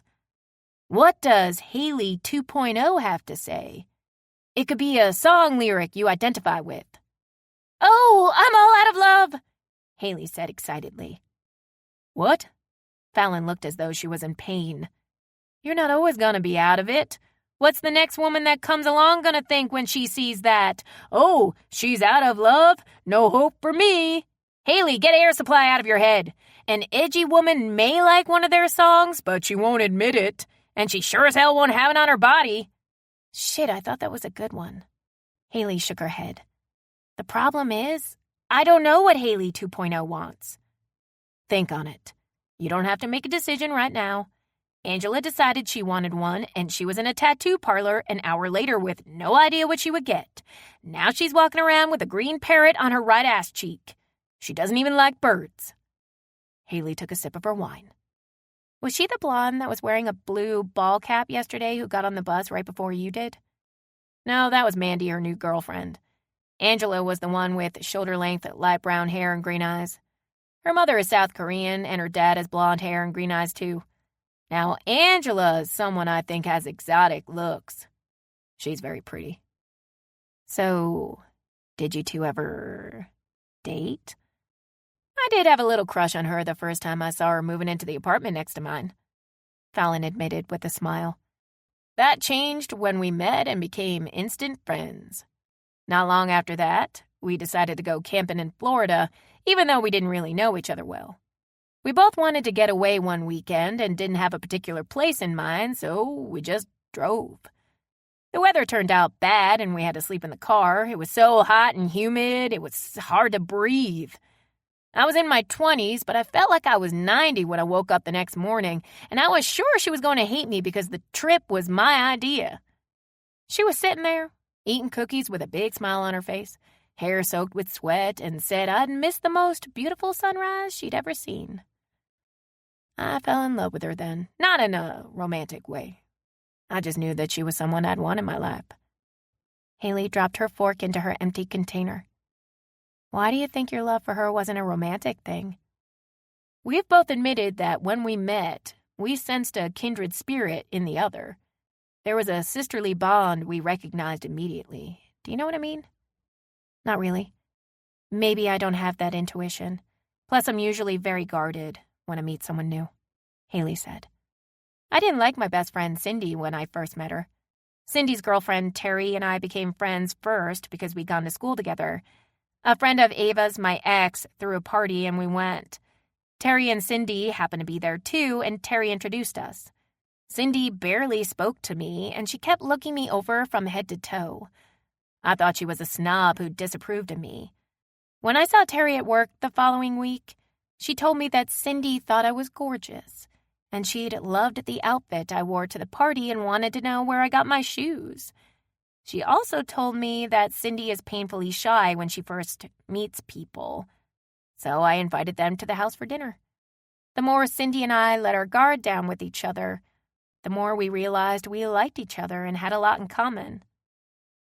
We are very different in our approaches to people. I go in like a puppy. I like you, I like you, I like you. You're more like, let me sniff you first, Fallon said with a laugh. Haley gazed at Fallon as she resumed eating her dinner and realized that she'd already let a lot of her guard down with her. She also mentally acknowledged that Fallon was actually attractive, and it surprised her because Fallon was not her type. Haley preferred women who had a conservative style like her own. I like how wavy your hair is when you let it air dry. It's pretty, she said suddenly. Oh, it drives me crazy, Fallon said with a frown. That's why I have it cut like this. She patted the side that was cut close to her scalp. At least I have one part that's manageable. I cut it all off this short once, and it was a horrible look for me. This style is like a compromise. Thanks for the compliment, though. Do you have other tattoos? Just one, aside from the turtle. Fallon put her fork down, lifted the left side of her t-shirt, and pulled her shorts down over her hip. Haley stared at the words written in black cursive in a hoop over Fallon's hip bone. "Treat me well, and I'll be yours forever," Haley read aloud. Fallon dropped her shirt. "I got that after a really big fight with Leanne. I'd made big changes in myself, and everyone in my life acknowledged it, except Leanne. She kept bashing me about the things I'd done in our first 8 months together, and it infuriated me. I'd not only changed the things I knew were wrong, but I'd also changed a lot of things to suit her that weren't me. I felt like I had to be just like her to keep her happy. I was totally going against my natural grain, losing parts of me along the way." She blew out a breath. "I just realized I don't have to live with the weight of her expectations on my shoulders anymore. May I ask if you were unfaithful in the 8 months you mentioned?" "No, not at all." Fallon raised her right hand. "I swear. She never let me live the duck thing down, though." "Duck thing?" Haley said slowly. "For my work, I explore things just to keep my mind full of fresh thoughts. I went out to a lake that has a lot of swamp around it. I found this area with some kind of sludge in it. I don't know where it came from. A mama duck and her babies had gotten into it, and they could barely move. That's how I caught them. I rushed home with them because I didn't know who to call. I put them in the bathtub and started scrubbing them down with dish soap. I let each one loose in the bathroom after I'd cleaned it. Yeah, they shit everywhere, but it wasn't like I wasn't going to clean up the mess when I was done. Leanne came home from work, saw what I was doing, and lost her mind. She never forgave me for that." "Okay," Haley said with a nod. "May I ask why you didn't clean them outside?" "I didn't have anything to wash them in out there. Part of the yard was enclosed by a wrought iron gate, and I didn't think I could keep them corralled while I washed them all. I didn't have a cage either." Fallon threw up her hands. "Leanne always wanted an alligator skin purse, and while I was out on one of my explorations, I came upon one of those alligator cleaning places where they cut them up for meat. They sold the skins, but the owner of the company gave me part of one because I volunteered to help pack the meat they were processing. The piece he gave me had already been dried. It wasn't like it came fresh off the gator. I took that home to Leanne all excited and told her I'd find someone to make it into a purse, and she called me an insane lunatic." "What else did you do?" Haley asked, wide-eyed before she took a sip of her wine. "I made my own bungee cord." Fallon shook her head and sighed. "Nobody liked that idea, and I never got to try it. I'm not allowed to injure my hands. That's a job hint." Haley stared at Fallon for a moment, steadily blinking. "What exactly did you stop doing that went against your grain?" "Those were all impulsive things I did that weren't well thought out. I stopped doing that. But I will admit, if I ever find greasy ducks again, I'll still find a way to wash them. What went against my grain was I went to work, went home, and that was it. I stopped exploring because Leanne would cringe whenever I told her I was going to do it and lecture me about bringing things home like I was a child." "Are you a conservationist?" Haley asked with a smile. Fallon shook her head with a grin. "Nope. You could say that I conserve holidays, though." "You own a holiday decoration store." "No, but you're in the neighborhood," Fallon said and took another bite of her dinner. "You and Leanne sound like you have polar opposite personalities. What attracted you to her?" Fallon wiped her mouth. "We both thought that was a good thing at first. I brought excitement. She brought stability because she's very methodical and regimented. In the end, we truly didn't understand each other, and we were so frustrated neither of us wanted to try anymore. I want to meet an Angela that I'm sexually attracted to. She's well-grounded, but has an appreciation for adventure." Fallon pointed a finger at Haley. "What kind of woman do you think you need?" Haley's brow furrowed as she thought. "I'm really stunned that I'm finding that question so hard to answer." "What about Ava appealed to you?" "She was exciting, too. I had just graduated from college, and I felt as though I had gone to classes forever. I'd had a rigorous schedule. I was stuck in that I have to do this right now mode. She taught me how to relax. A little. Haley smiled. She was full of life and a lot of fun to be around. Her smile slowly faded as she thought. I think I may be a little like Leanne because I'm also methodical and regimented, but in my heart, I always wanted to be like Ava. She wasn't afraid to fail. She was fearless. She was studying to be a nurse when we first got together, and if she made a less than stellar grade on a test, she didn't melt down like I had when I was in school. I really admired that about her. Oddly, her attitude brought stability into my life. You look really tense now. Did I bring you down with that question? Haley smiled. No. You made me think about things that I'd refused to consider in my anger. You've admitted your culpability in the demise of your relationship. I haven't allowed myself to do that, and I realize I need to mull that. Don't do that now. We're trapped in paradise. We should make the most of it. Do you want to hug a sloth? Do I want to what? Haley asked, unable to make sense of what Fallon was asking. When I was researching the cruise, I read about a place in Roatan that's a refuge for sloths. I'd forgotten all about it, but when we were in the business center today, I noticed a pamphlet on the stand in the lobby, and it had a picture of a sloth on it. I think we should go there tomorrow. We were held up. We don't have any money. We... Here's your chance to be like Ava, Fallon said with a smile. From what you told me, she'd hug a sloth. Haley nodded. Ava would hug a sloth. She downed her glass of wine and filled it again. Let's do it. Chapter 7. At a little past 2 o'clock in the morning, Fallon awoke to the phone ringing. She jumped out of bed completely naked and grabbed a pillow to cover herself before she ran into the den. This is Fallon, she said in a half-stupor when she answered the phone. Miss White, this is the night manager calling. I'm sorry to wake you, but there's a package at the desk and the delivery man says you and Miss Alice have to sign for it. Okay, we'll be right over, Fallon said as she hung up the phone. Haley stumbled out of her bedroom and blinked at Fallon's lack of attire. Oh, wow, she said and spun around. Your breasts are out of the pillow. That was the front desk, Fallon explained as she backed toward her room.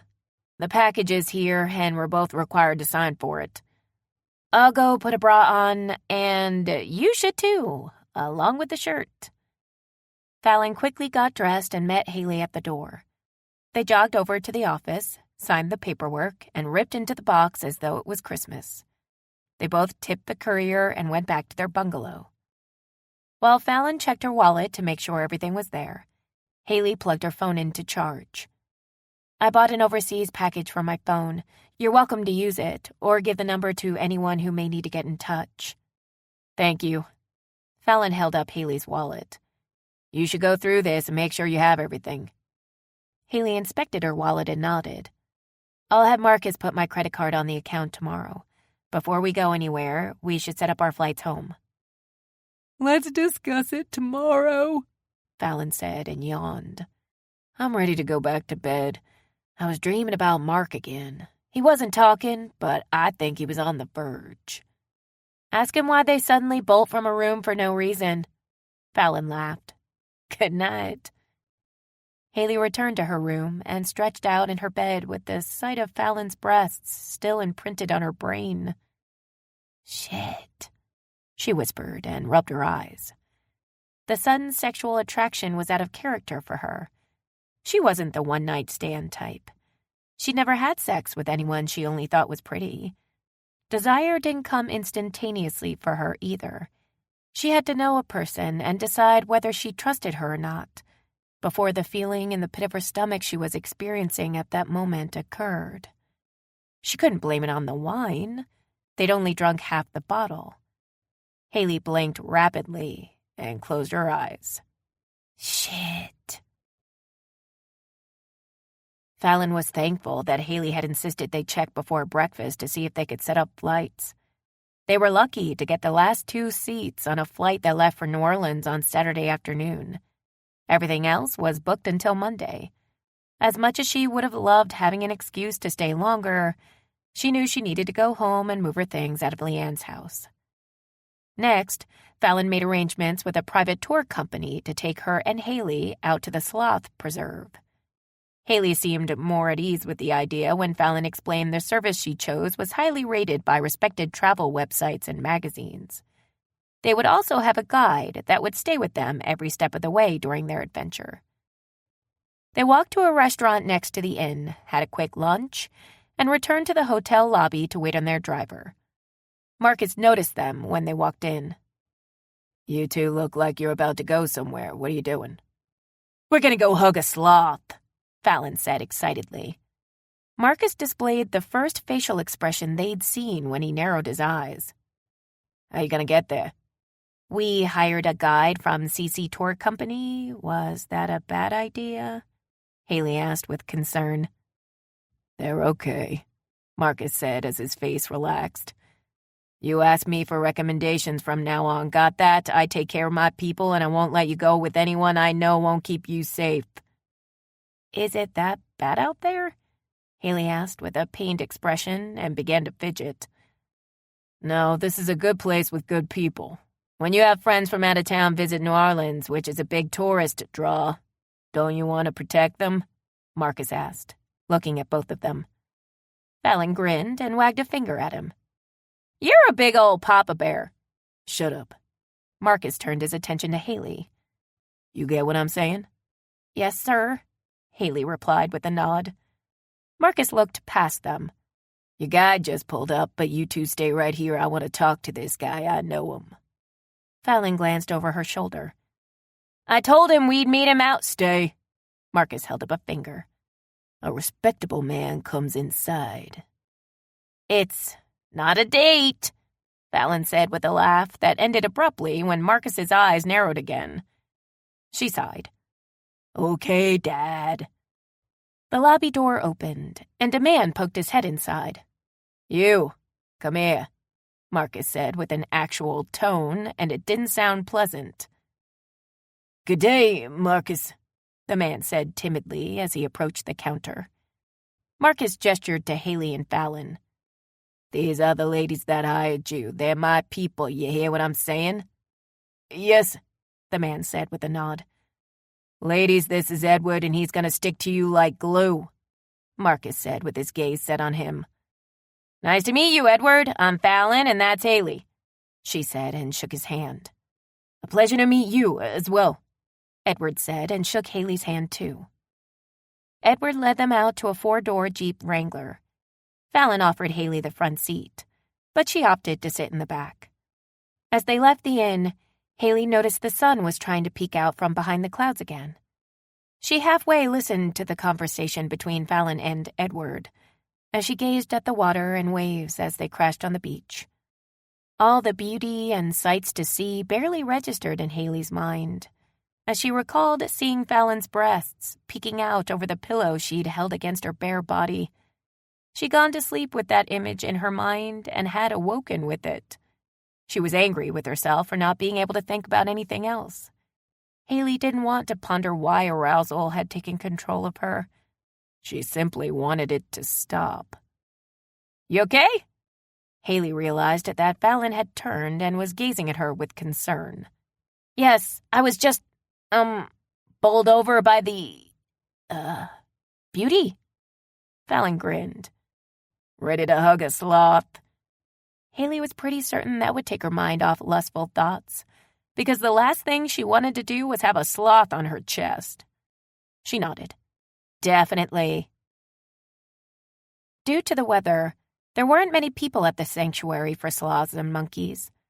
It was torture for Fallon to listen to a man give a talk about the habits of the creatures and what they ate.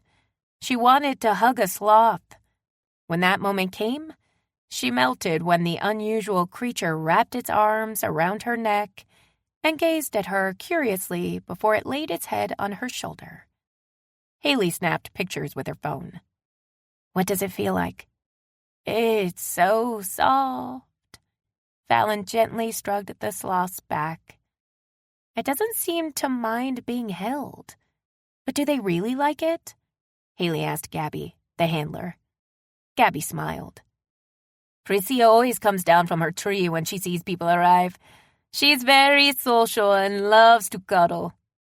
Fallon gently stroked her sloth friend's back and lowered her voice. I don't like the looks of those people over there. I don't want them to hold her. They're just looking for a photo op, not a bonding moment with the special creature. Besides, she's asleep. I don't think you should disturb her. Fallon, give Prissy back to Gabby, Haley encouraged with a tight smile. You won't get her through customs. I want you to know this wasn't my idea. I would have let you sleep on me all day, Fallon whispered when Gabby gently took Prissy away. You have to share with your friend, Gabby said with a laugh and placed the sloth on Haley. Okay. Haley blew out a breath as Prissy latched onto her and gazed at her. You are really soft with your big, soulful eyes. Fallon caught the moment when Haley gazed at her with absolute amazement and adoration on her face, as Prissy burrowed her head beneath her chin. Isn't she precious? Fallon asked with a smile as she snapped half a dozen pictures with the camera on her phone. She just patted my shoulder as if to say, It's okay, I like you, Haley said in awe. I was worried. I didn't want to take her because I figured they get tired of people handling them. She's really hugging me, and she's still patting with her claws, but it's gentle. Gabby laughed. Prissy loves people, some more than others. She's letting you know she really likes you. Haley held Prissy for a while, gently petting her and whispering how much she appreciated Prissy's friendship and affection. She looked as though she would cry when she had to give her back to Gabby. Then she smiled at Fallon. Thank you for talking me into coming here. That was a wonderful experience. I'm thrilled you enjoyed it. I sure did. Fallon frowned at the other two people in their group, and one of them had Prissy. They don't look like good people to me. I think I should go snatch that sloth before they pinch it. Haley shook her head slowly. You are so not right in the head. Oh, look, an iguana! No, Haley said and went in the opposite direction. The other couple on their tour decided they didn't want to visit the Capuchin monkeys. Fallon went into the enclosure without hesitation, but Haley stopped at the door and looked a little nervous. Fallon smiled at her. Be fearless, Haley 2.0. I'll be right here with you, she said as one of the monkeys dropped onto her shoulder and started playing in her hair. Haley nodded. Fearless. I will be fearless.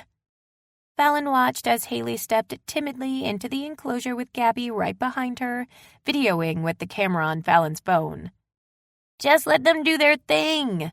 They're as curious about us as we are them. Meet the monkeys, Fallon goaded gently. Oh, okay, Haley said shakily as one of the monkeys grabbed a hold of her shorts and used them to climb on her. It dug into all the pockets and was joined by another one that climbed inside of Haley's tank top.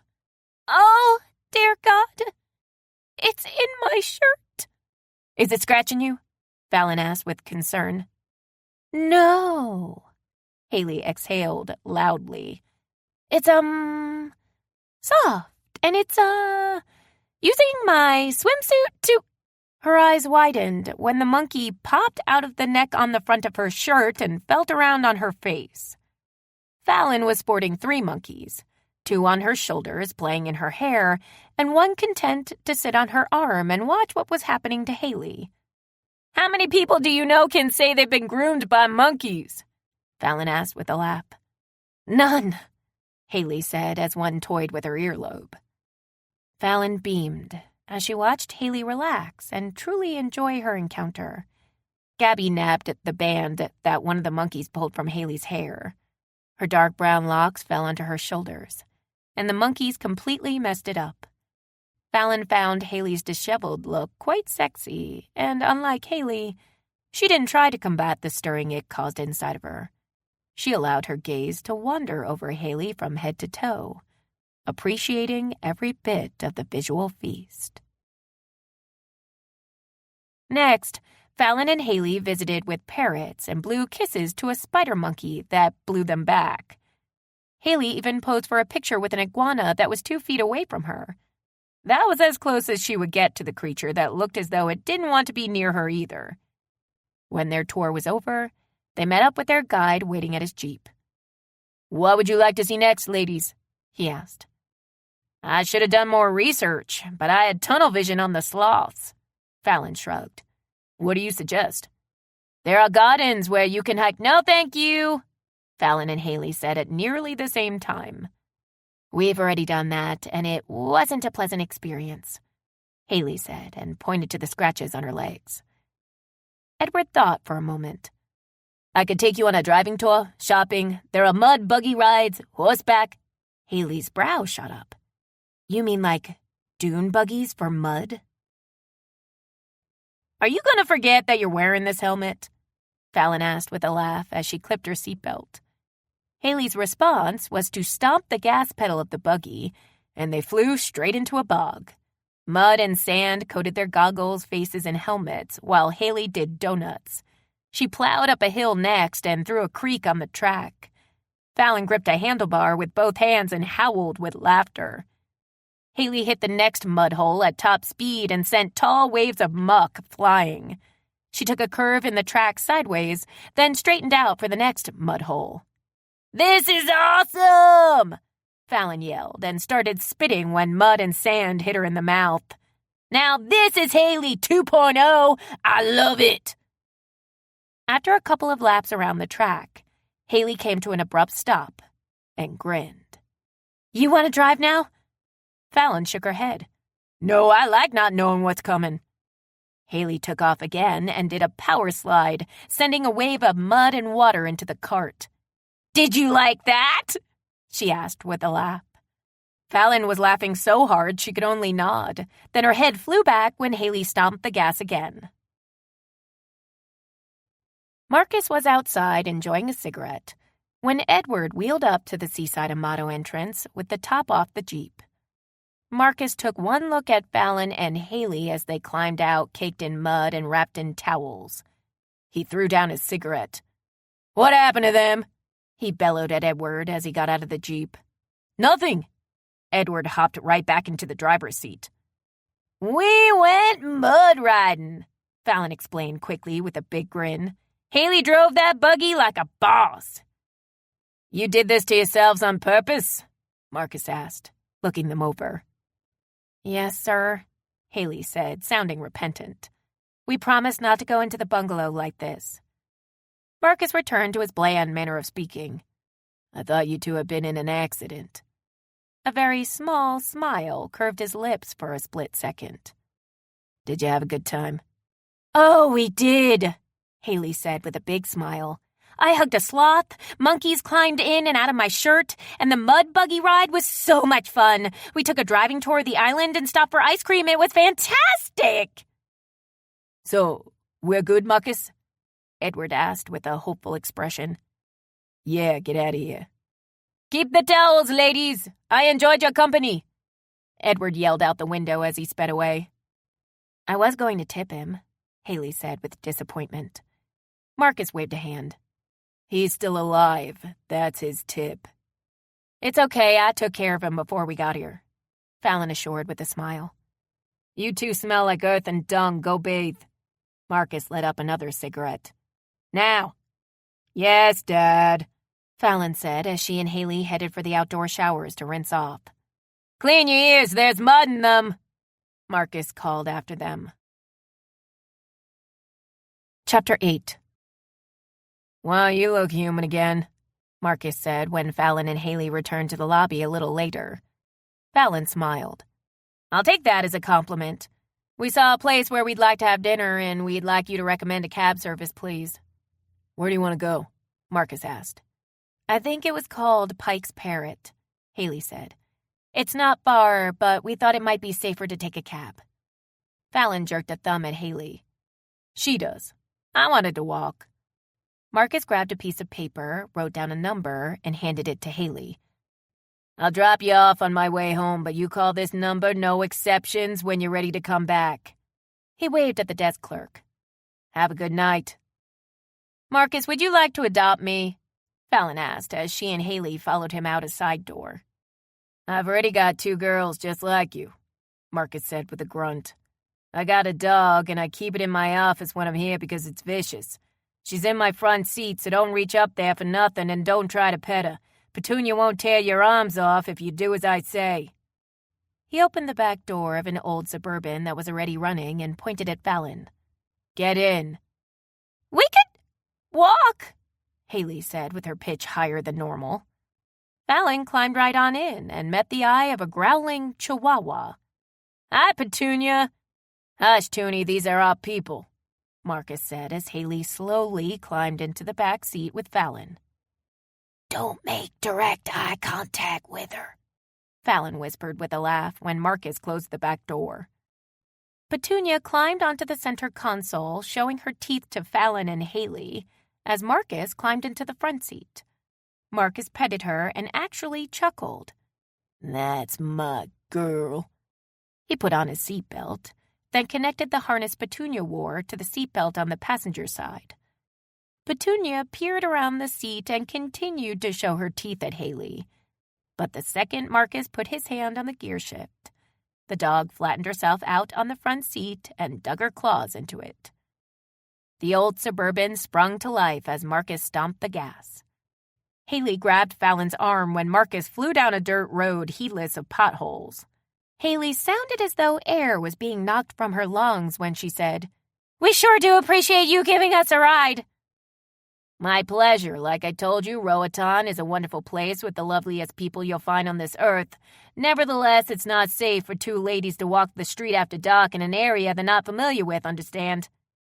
"Yes, Dad," Fallon blurted out as Marcus turned onto the main road right in front of another car.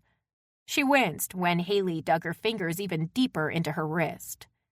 Marcus would stomp the gas and after a few seconds would completely let off the pedal. Fallon felt as though she was inside a bucking bronco. She glanced at Haley, who had clamped her eyes shut. "Is Pike's a good place?" Fallon asked as she alternated hanging in her seatbelt and slamming back into the seat. "Yeah, or I would have told you otherwise." Marcus laid on the horn when a car pulled onto the road well ahead of them. "Good people here, but they can't drive. You see that guy pull out in front of me? Right in front of me?" "Yeah, that asshole," Fallon said as she hung in her seatbelt again. Marcus whipped the Suburban into the parking lot of the restaurant and came to an abrupt halt. When he shifted into park, Petunia stood and resumed her growling. Haley nearly ripped the door off the hinges and said, "Thank you so much, Marcus. Have a nice night," as she quickly jumped out. When Fallon got out and closed the door, Marcus rolled down his window. "Remember to call Sean at the number I gave you," he said before he stomped the gas and sent a spray of dust and sand. That ride was almost as scary as the zip line. Haley blew out a breath. I hope he gets home. You know how seafood from other places seems bland compared to what we're used to in Louisiana? Haley asked. Yes, that's why I got the margarita chicken, and it has some serious flavor. This fish is very spicy, not overpowering, but not like the spices I'm used to. Haley put a forkful on the edge of Fallon's plate. You have to try it. By the way, dinner is on me. Why don't we split it like we did with the tour stuff? Fallon asked as she scooped up the fish with her fork. It's my way of thanking you for one of the best days I've had in a long time. Haley smiled. I mean that sincerely. You're a lot of fun to be around. Fallon smiled. I really enjoyed it too. I have to tell you, I was impressed with your mud buggy driving skills. Did you have one as a kid? My dad would never let me drive a go-kart, much less have one. We lived out in the country, and my parents both worked, so in the summers, a sitter would come to stay with me at our house. Kim was in her 20s and hadn't forgotten what it was like to be a kid, so she'd let me sneak through the woods to my friend's house. Jenny was a serious tomboy, and she had great toys, One of them was a dune buggy-like thing. Haley grinned. She taught me how to drive it. An hour before my parents were due home, I'd run back to the house, and Kim would wash my clothes while I showered. We kind of lived parallel lives as kids. We both had to go somewhere else to play with things, Fallon said before she took a bite of the fish Haley had given her. Haley nodded. That's true. Are you okay? She asked when Fallon's eyes began to tear. Hot, Fallon rasped. She grabbed her glass of water and downed it. Then she did the same to Haley's. Is the inside of your mouth made of steel? Haley laughed. It wasn't that hot to me. I eat a lot of spicy food, so I guess I've grown immune. I thought I did too. Fallon blinked rapidly. That was like magma on my tongue. She smiled up at their server when he arrived and refilled their glasses, then drank half of hers. I just ate fire, she said to him. May I have some more? Maybe you should have ordered some milk, Haley said when the server walked away. I'm not calling you a baby. It kind of neutralizes the burn. She clamped her lips tightly together when Fallon shot her a look. Fallon bit back a smile. Watch it, Inferno tongue. Just the other day, we were at each other's throats, and now there's playful ribbing. I think we've progressed really well. Yeah, you're not so bad. I haven't wanted to choke you in the last 24 hours, and I haven't been clubbed with a stick. Fallon smiled before she took a bite of her chicken. You're a holiday decorator, Haley said suddenly. Fallon shook her head as she chewed. She took another drink of water and pointed a finger at Haley. You have perfect teeth. You're a dentist. You have very nice teeth, too. Are you a dentist? That was a smooth deflection, was I right? Fallon asked with a grin. Haley squinted. That's not my official title. Orthodontist, Fallon nodded. That's it, isn't it? Yes, Haley said with a nod. Now tell me what you do. Fair is fair. First, tell me why you chose that profession. Haley set her fork aside. My mother is an oral surgeon, and my dad was also an orthodontist before he retired. I guess you could say it's in my blood. Now tell me what you do and why. I guess my title would be sculptor, though there are some who are insulted to hear me refer to myself as one because they think I'm a sellout. Like any other kid, I was fascinated with Christmas. I wanted to live in the snow-covered worlds I saw in Christmas movies, so I made one out of clay. It became an obsession, and I created a whole town. In high school, I took an art class, and one of the assignments was to make something out of plaster. My teacher realized I had a talent for it. Even as the class moved on to other things, Mr. Nolan let me build my town using the plaster, and he took pieces home to show his wife, who was a respected sculptor. She invited me to their house and taught me all sorts of techniques. They became like parents to me, and I went to see them every weekend. They also introduced me to people they knew, and I started selling a few villages at craft fairs and eventually a few more in local craft stores. When the demand for the villages rose to more than I could make in the Nolan's garage, they gave me a loan to buy equipment for mass production. Thanks to the Nolans and their garage, my business was born after that. You started an entire business out of a garage, Haley said, completely stunned. We did. Me and the Nolans. Fallon averted her gaze. They've both passed on. Mrs. Nolan died just last year, but they got to see the dream they made come true. In the reception area of the office, I have a huge portrait of them hanging on the wall and a plaque telling what they did for me. I'm truly sorry for your loss, Haley said sadly. Thanks.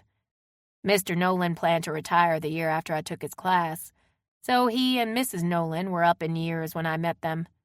They couldn't have children, so they mentored kids that loved art as much as they did. Fallon smiled. They would secretly tell me I was their favorite, and I eventually started calling them Mom and Dad because that's who they were to me. That's why I said don't feel sorry for me because of the family I was born into. Wonderful people found me. Fallon stared at Haley in horror. Are you crying? How are you not? Haley asked with a sniff and covered her face with her napkin. That's such a touching story, and I am a person who rarely cries. Well, don't make me do it. Fallon looked away as her eyes teared. Stop sniffing. I love these people and I don't even know what they look like. Haley sobbed.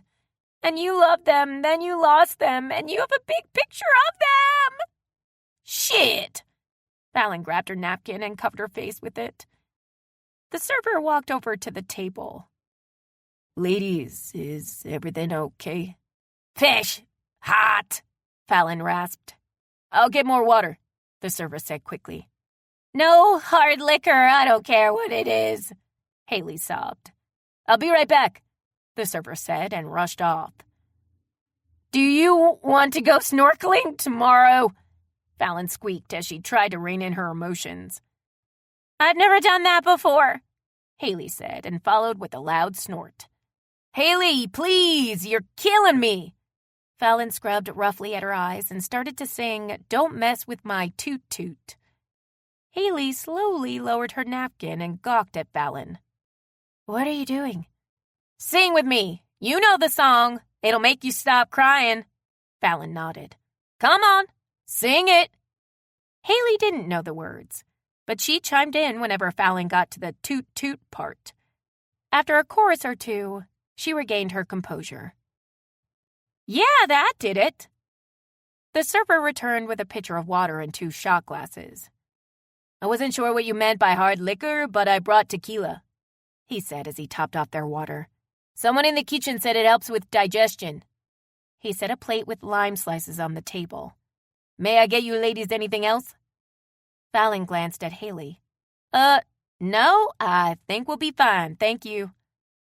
When the server walked away, Haley said, I don't know how to shoot tequila. You know what?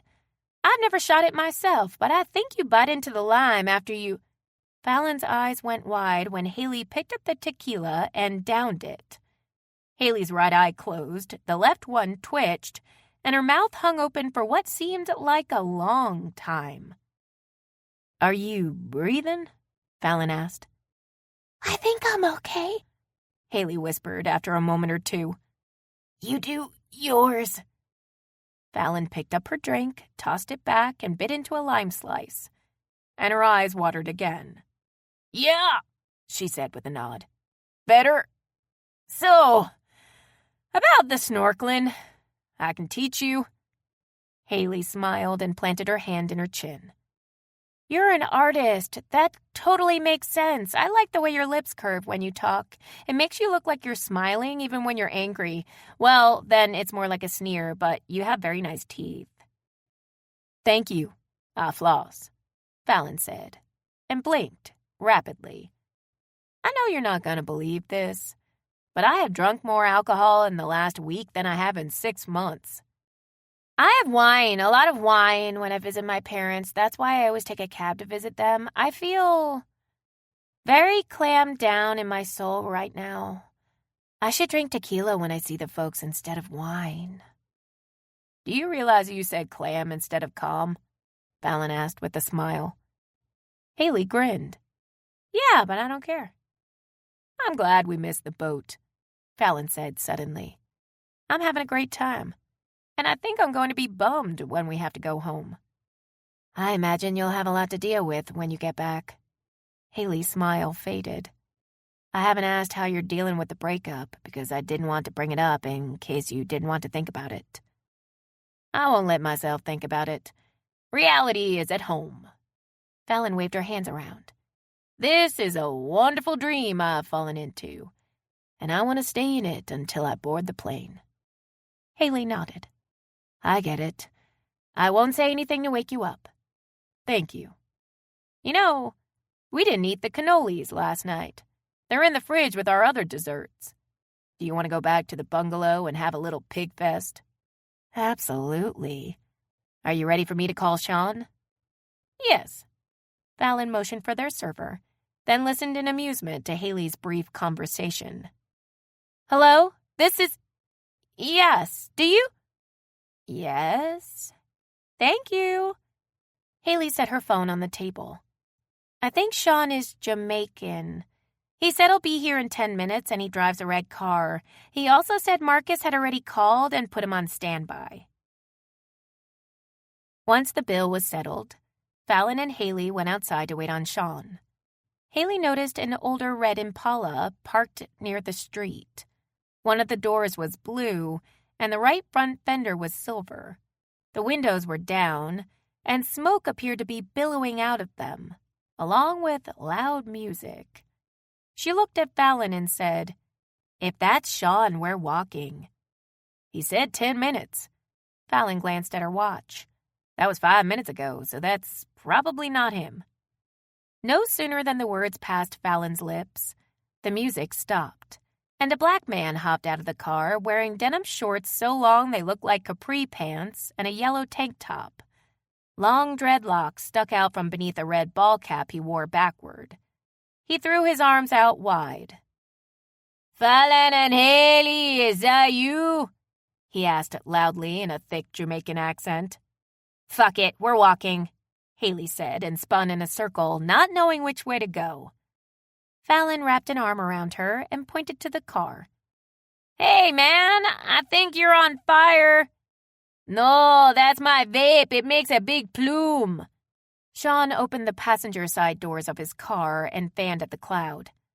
I've got 4 of the big batteries in it, and I can fog a building. I'm not getting in that car, Haley whispered. Is it because he's black? Fallon asked with concern. No, his car looks like a patchwork quilt, and there's a coat hanger keeping the trunk closed. I don't think it's going to make it to the hotel. Hey, Sean, I'm sorry that we got you out here, but we're going to walk. Fallon smiled and patted her stomach. We just ate a big meal and no, Sean said with a look of terror as he rushed over to them. You are Marcus's people. If he tells me to take care of you, then I take care of you. My car is ugly because a tree fell on it, but it's safe, and I have air conditioning. He pulled his wallet from the pocket of his shorts and took out his driver's license. This is me. I am Sean if you're thinking I am bad man trying to get you in my car. I am the best driver, and if you don't let me take you to the seaside, Marcus will be mad at me, and I don't want that. Please. Fallon gazed at Haley, who still looked a little uncertain. Do you want me to call him so he can tell you I'm good? Sean asked and nodded. I will do that. That's... Haley gazed at Sean for a moment, then glanced at Fallon. That's okay. We'll ride with you. Yes! Sean clapped his hands together. Come. You're sitting in the back seat with me, Haley whispered as she and Fallon followed Sean to his car. Sean bowed and held the back door as Haley and Fallon climbed in. He shut the door, ran around to the driver's seat, and hopped in. Take this. He handed Fallon a 2-foot piece of pipe. You have a weapon now, and if I don't behave, you can pop my head. Yeah, but you're driving? Fallon said. Yes. Sean held up a finger. So remember that. He pulled onto the road and came to a complete stop behind a line of cars. There is traffic tonight. Is it like that every night? Haley asked. No, I think someone was run over. Sean turned and smiled at Haley and Fallon. I can't believe you rode all the way here with Marcus. People have jumped out of his junk wagon on the dirt road. That man can't drive. He's horrifying. You ladies must be very brave. Haley nodded. Yeah, that's us. Where are you from, Sean? Fallon asked. Kingston till I was 12. I don't know why we moved here. My mother says one thing, my father says another. Are you comfortable? Do you want the air? I like the windows down, Haley said. Where are you lovely ladies from?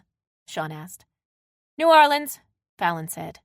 Ah, New Orleans. I have never been there. Sean grinned. Does everyone really carry a gun on their hips like a cowboy? Fallon shrugged. Well, yeah, kinda. She laughed when Sean's eyes flew open wide. No, that's not true. Marcus tells me lots of lies, but I am his people too. Sean patted his chest. Nobody gives me any problem for that. Everybody in Roatan knows him. They think he is mafia. I asked just once if that was true, and he looked at me like this and said nothing.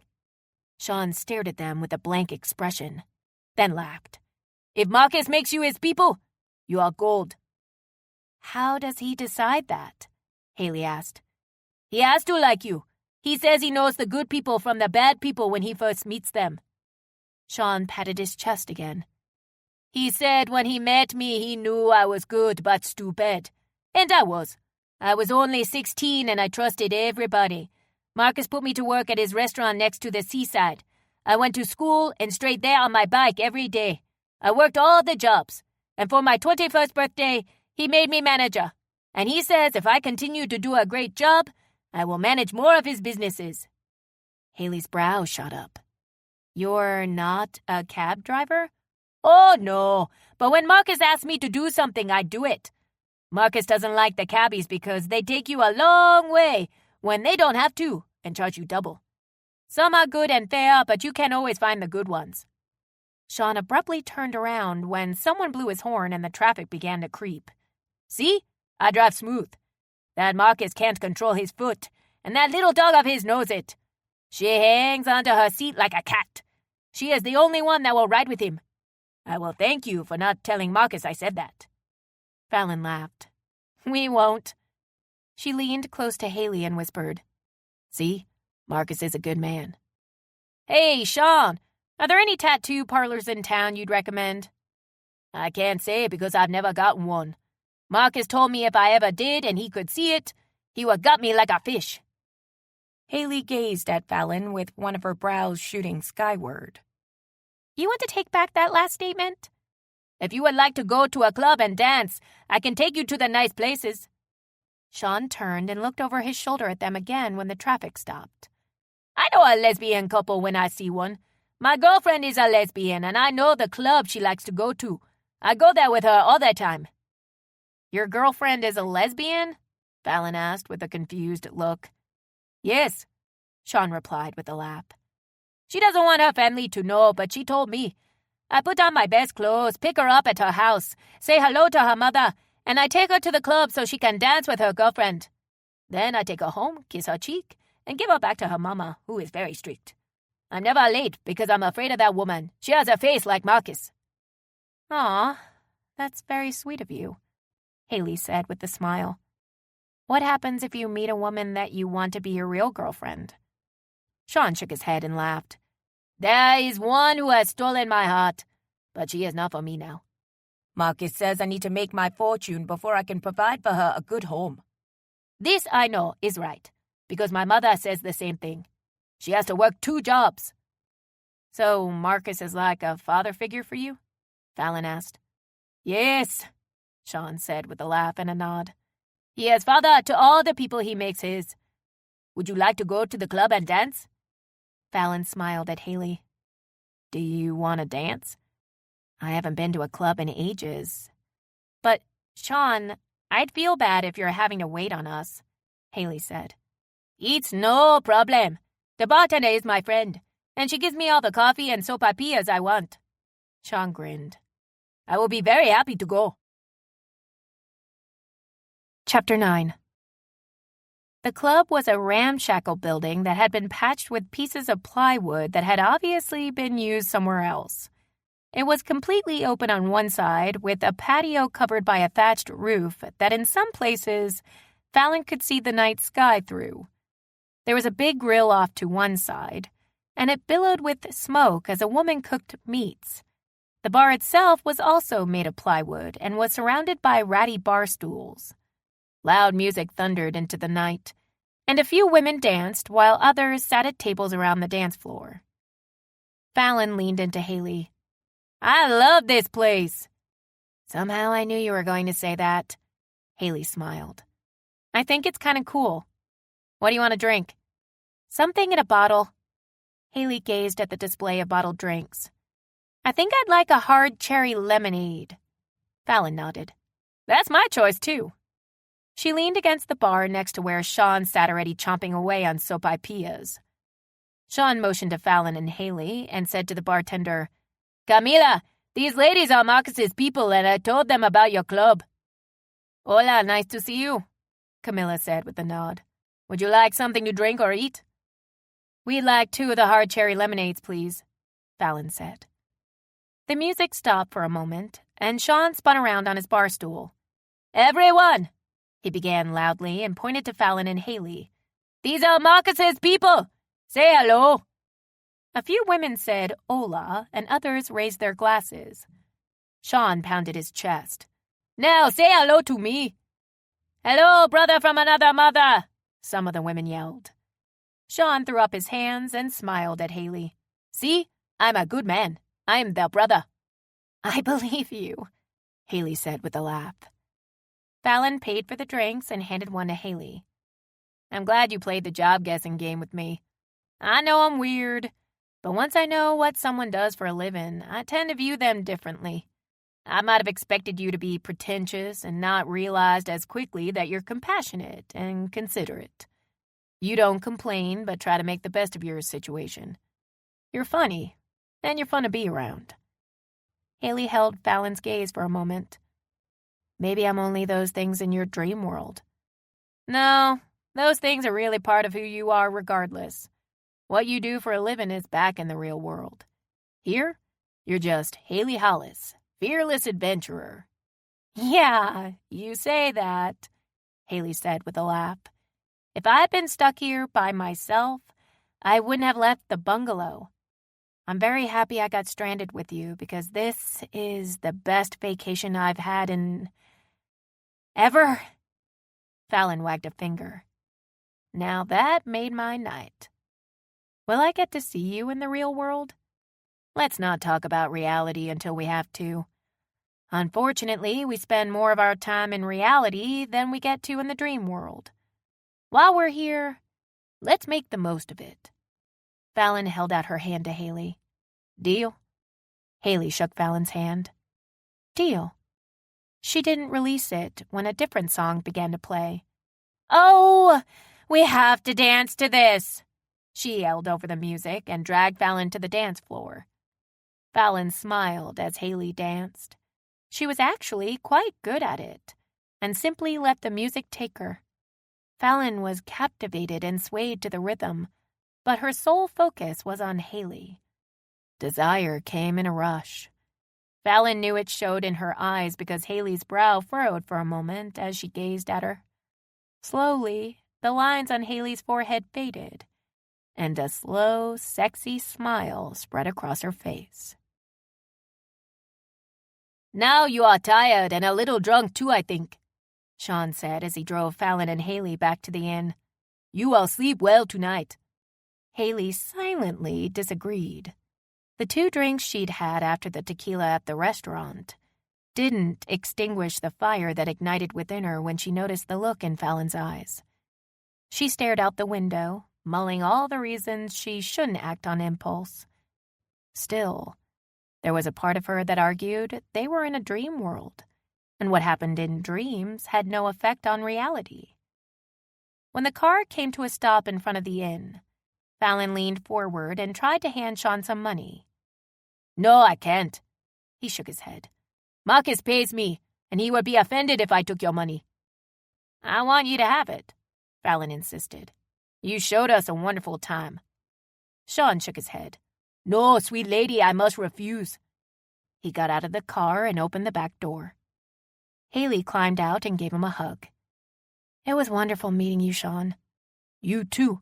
We have become friends now," Sean said with a big smile and hugged Fallon.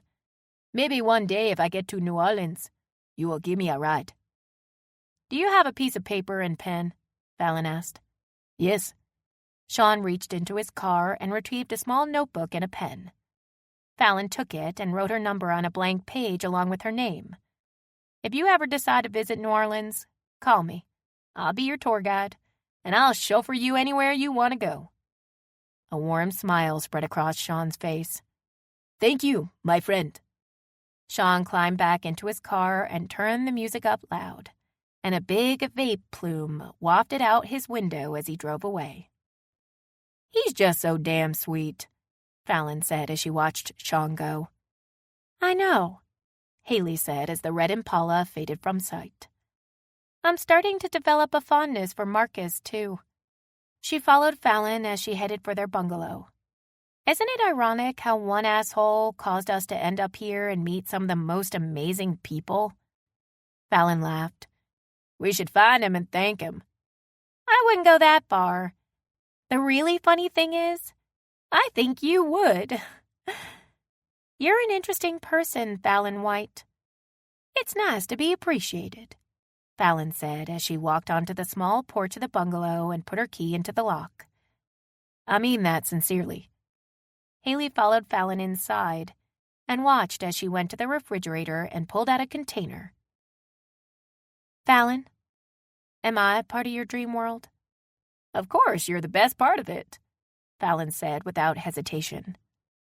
Haley's heart pounded, and Fallon was simply staring at the container in her hands. Haley inhaled sharply.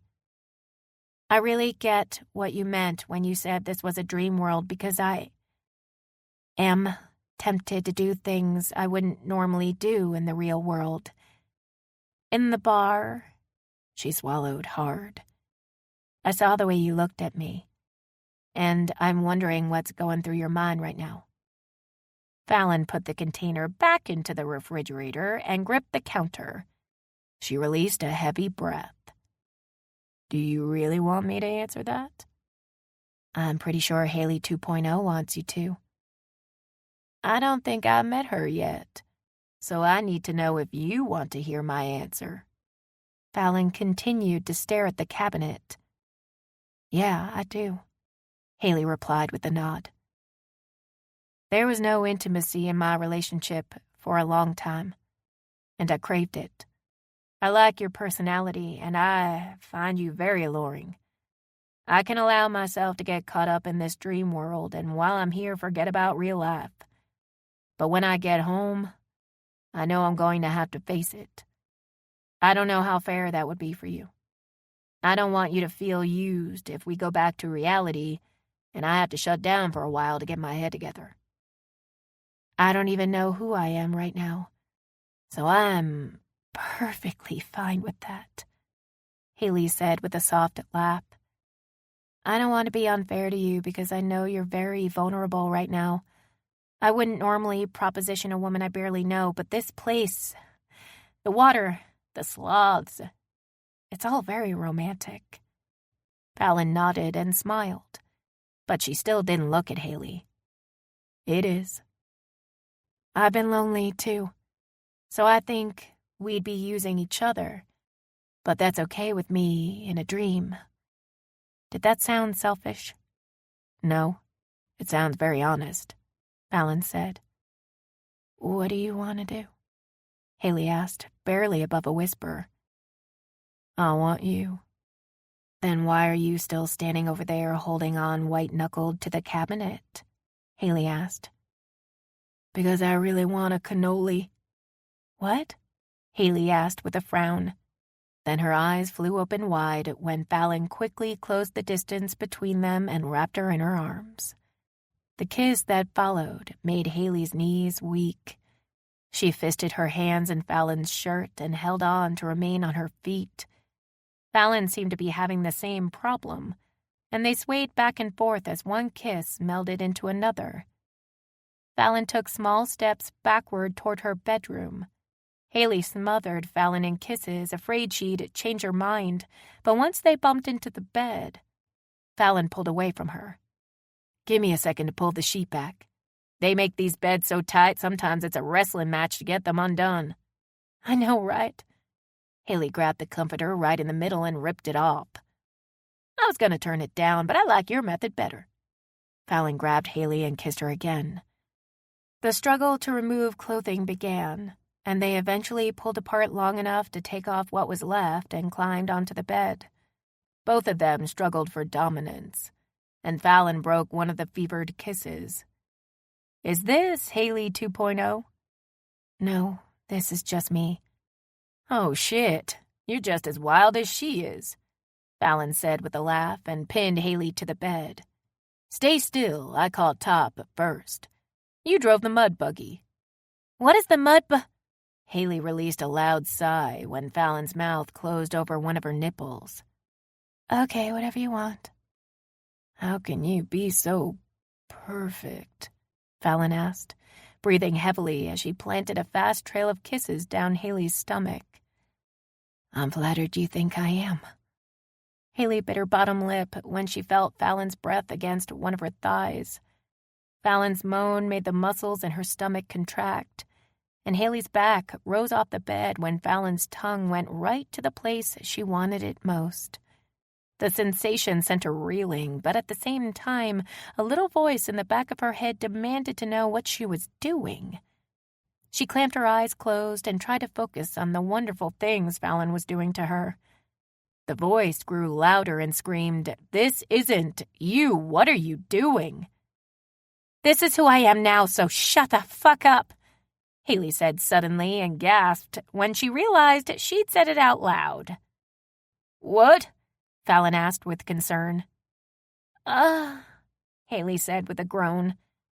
"Reality tried to sneak in, and I had to put her in her place. Please don't stop." "Are you sure you Positive, I promise, Fallon. Okay. Fallon resumed her pleasurable task. Haley closed her eyes and released a sigh.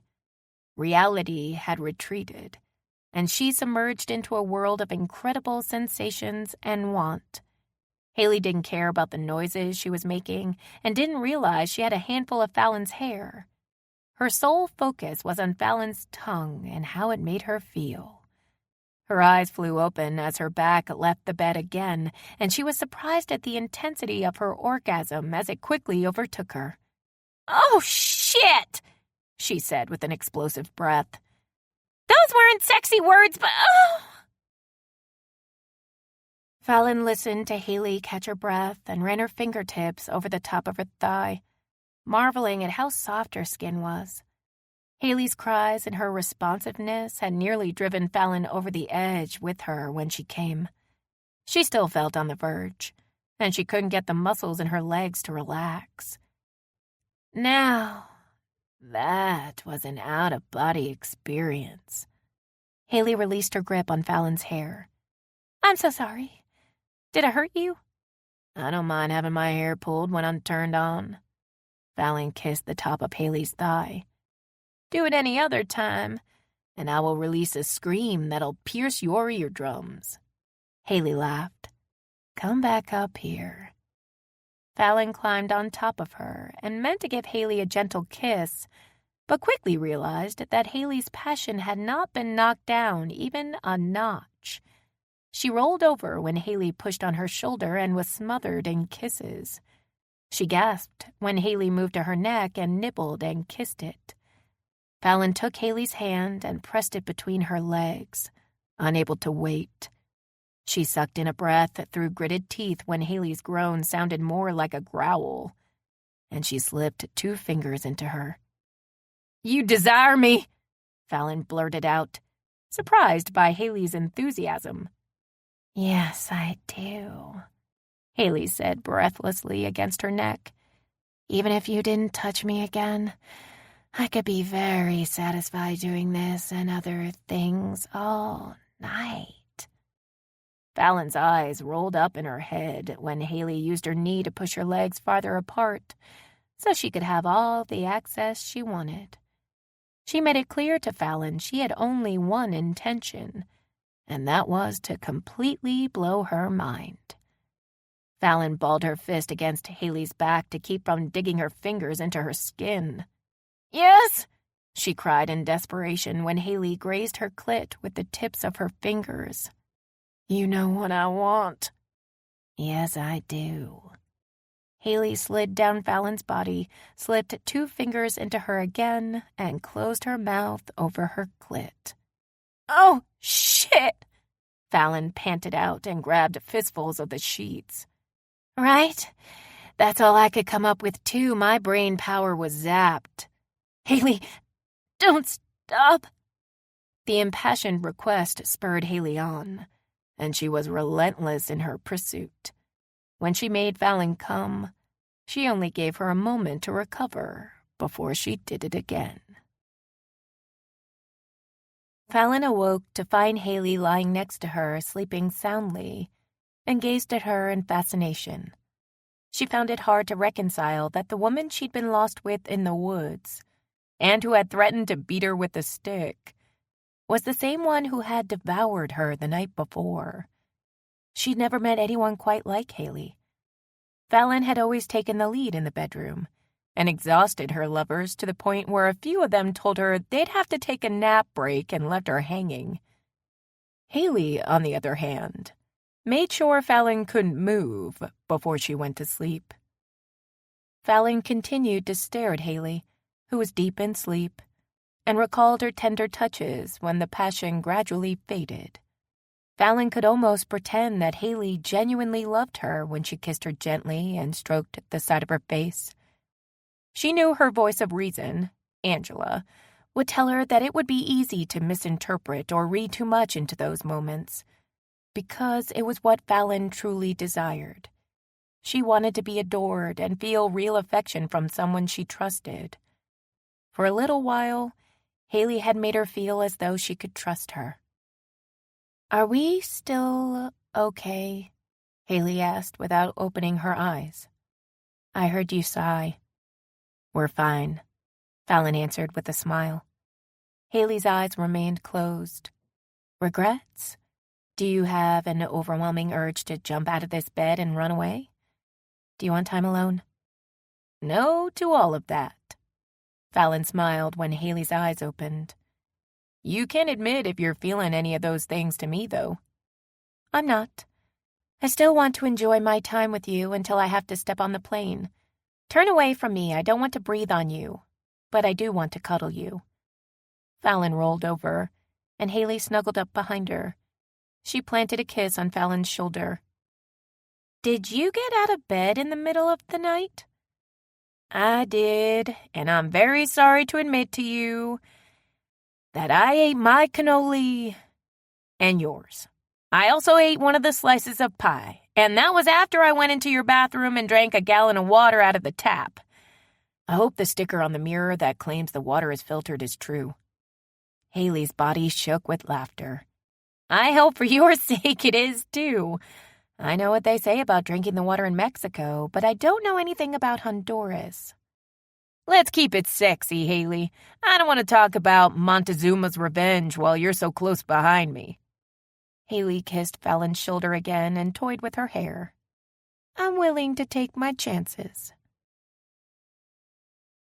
"Good morning, Dad," Fallon said as she walked into the lobby and spotted Marcus reading a newspaper. Marcus didn't bother looking up when Fallon stopped right in front of his chair. "Sean was prompt?" he asked. "He was in the parking lot when we walked out of the restaurant. Our babysitter took excellent care of us. And I think it's adorable and sweet that you asked him to do that." "You're stupid. Someone has to watch out for you." Marcus turned a page in his paper. "The coffee's fresh." "I'm going to hug you, and I'm going to kiss your forehead in a daughterly way. I'll give you a second to prepare yourself emotionally." "Ah, shit." Marcus closed his paper, folded it, and began to roll it.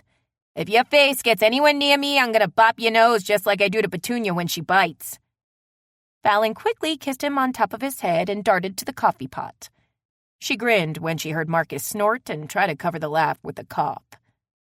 "The sun is out and the sea looks calm, so Haley and I want to go snorkeling. As you ordered, I need a recommendation on I'll make a call what time you want to go." "I guess around 11 or whenever the next boat is scheduled to go out," Fallon said as she poured 2 cups of coffee. "It's already noon and the boat goes when I say it goes, so I'll ask you again what time you want to go." "At 1, Fallon replied. "Have you eaten?" Fallon grimaced. "No, maybe we should push it back until 2. Be here at 1 and somebody'll be waiting to take you. Lunch is part of the package. Go do something with your hair, it's sticking up." Fallon returned to where Marcus sat. "Just to be clear, who do I pay, you or the tour company?" I'll put it on your tab. How much is it? Fallon asked with a slight smile. You can afford it. Dad, do you own everything around here? Marcus's lips twitched, and Fallon could tell he was fighting off a smile. Only the good stuff, he said in his typical monotone style. You've spoiled me. I'm ruined. I'll never be able to stay at another hotel or a resort because no one will take care of me like you do. Are you happy with yourself? Fallon asked with a mock scowl.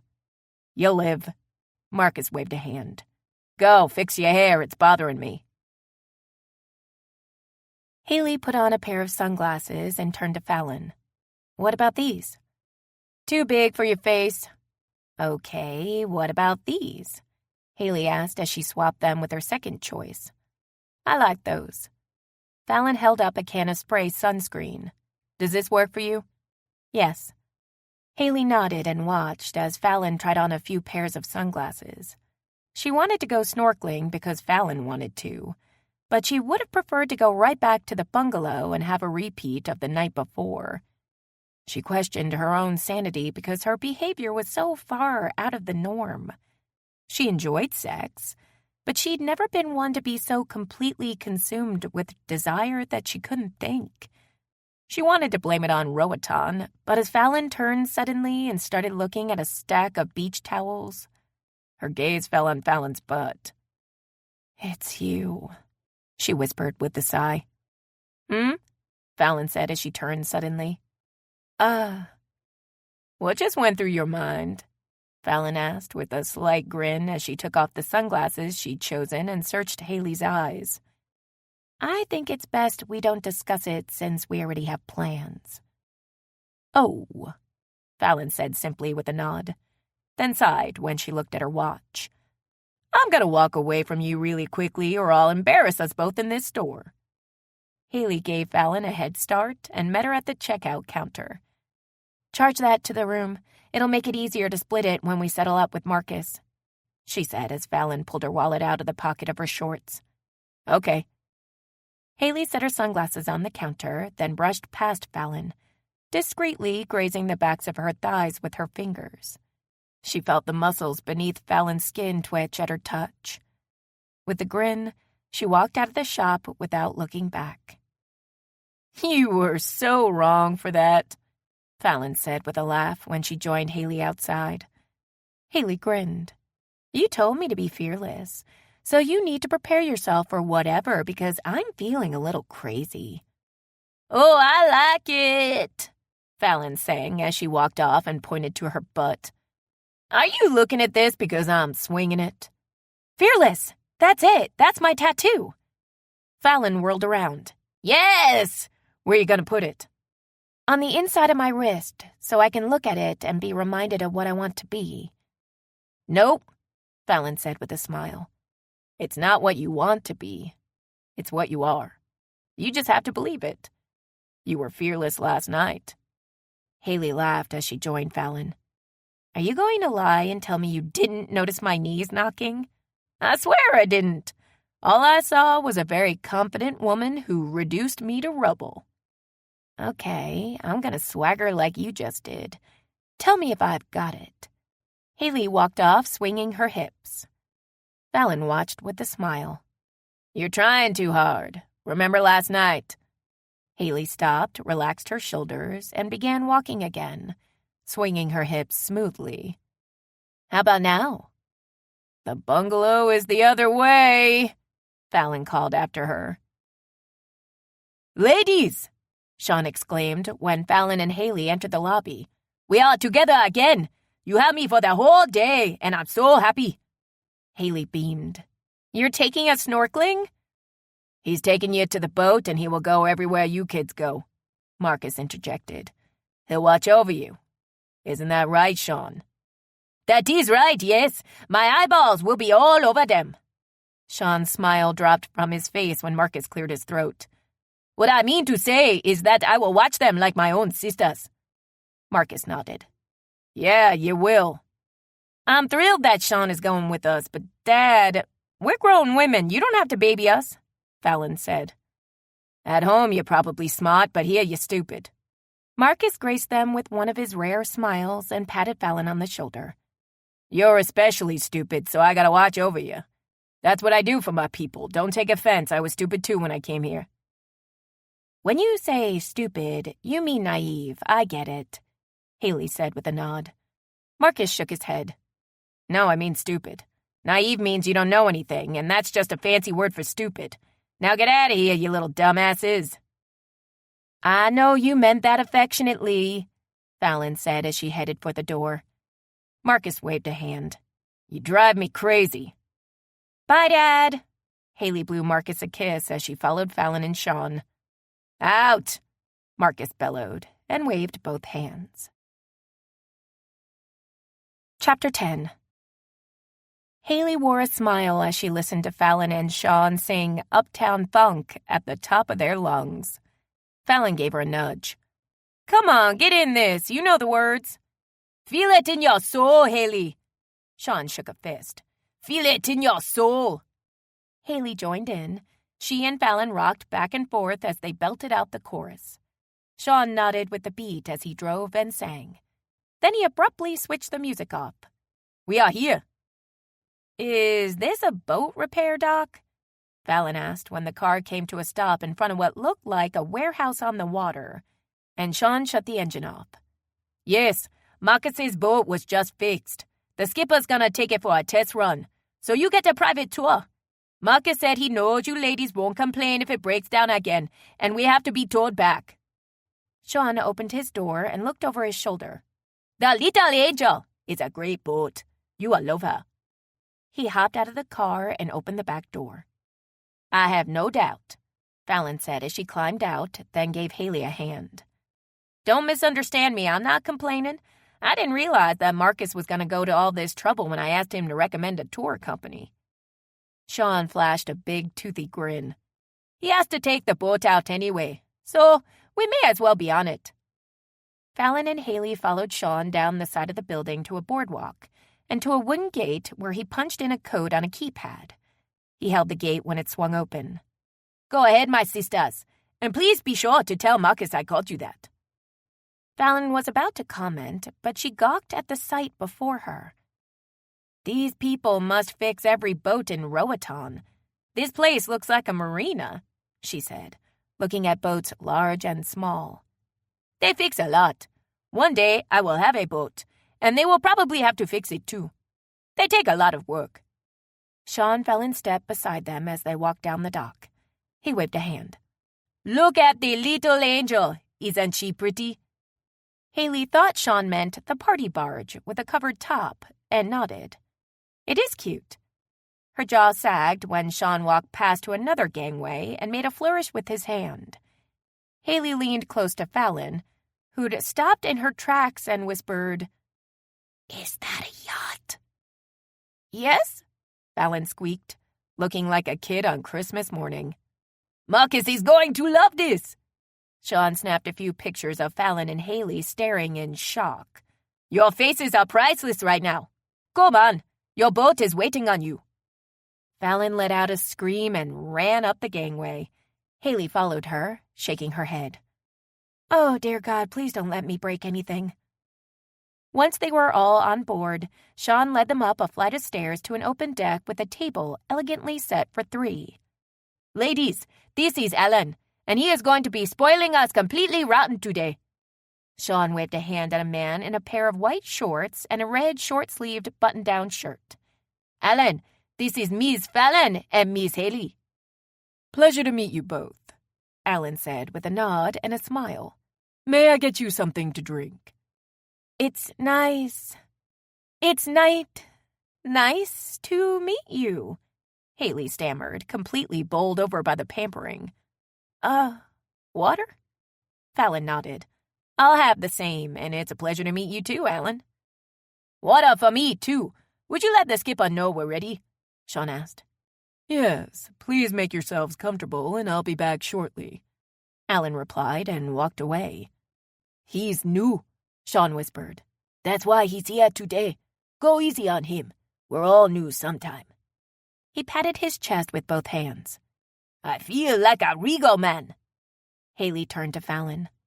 We have to do something really nice for Marcus. At this point, I'd even massage his feet, Fallon said with a big smile. If you have seen the Hobbit movie, then you know what Marcus's feet look like. Very hairy and scary. Sean made a face. Let's see it and forget that image.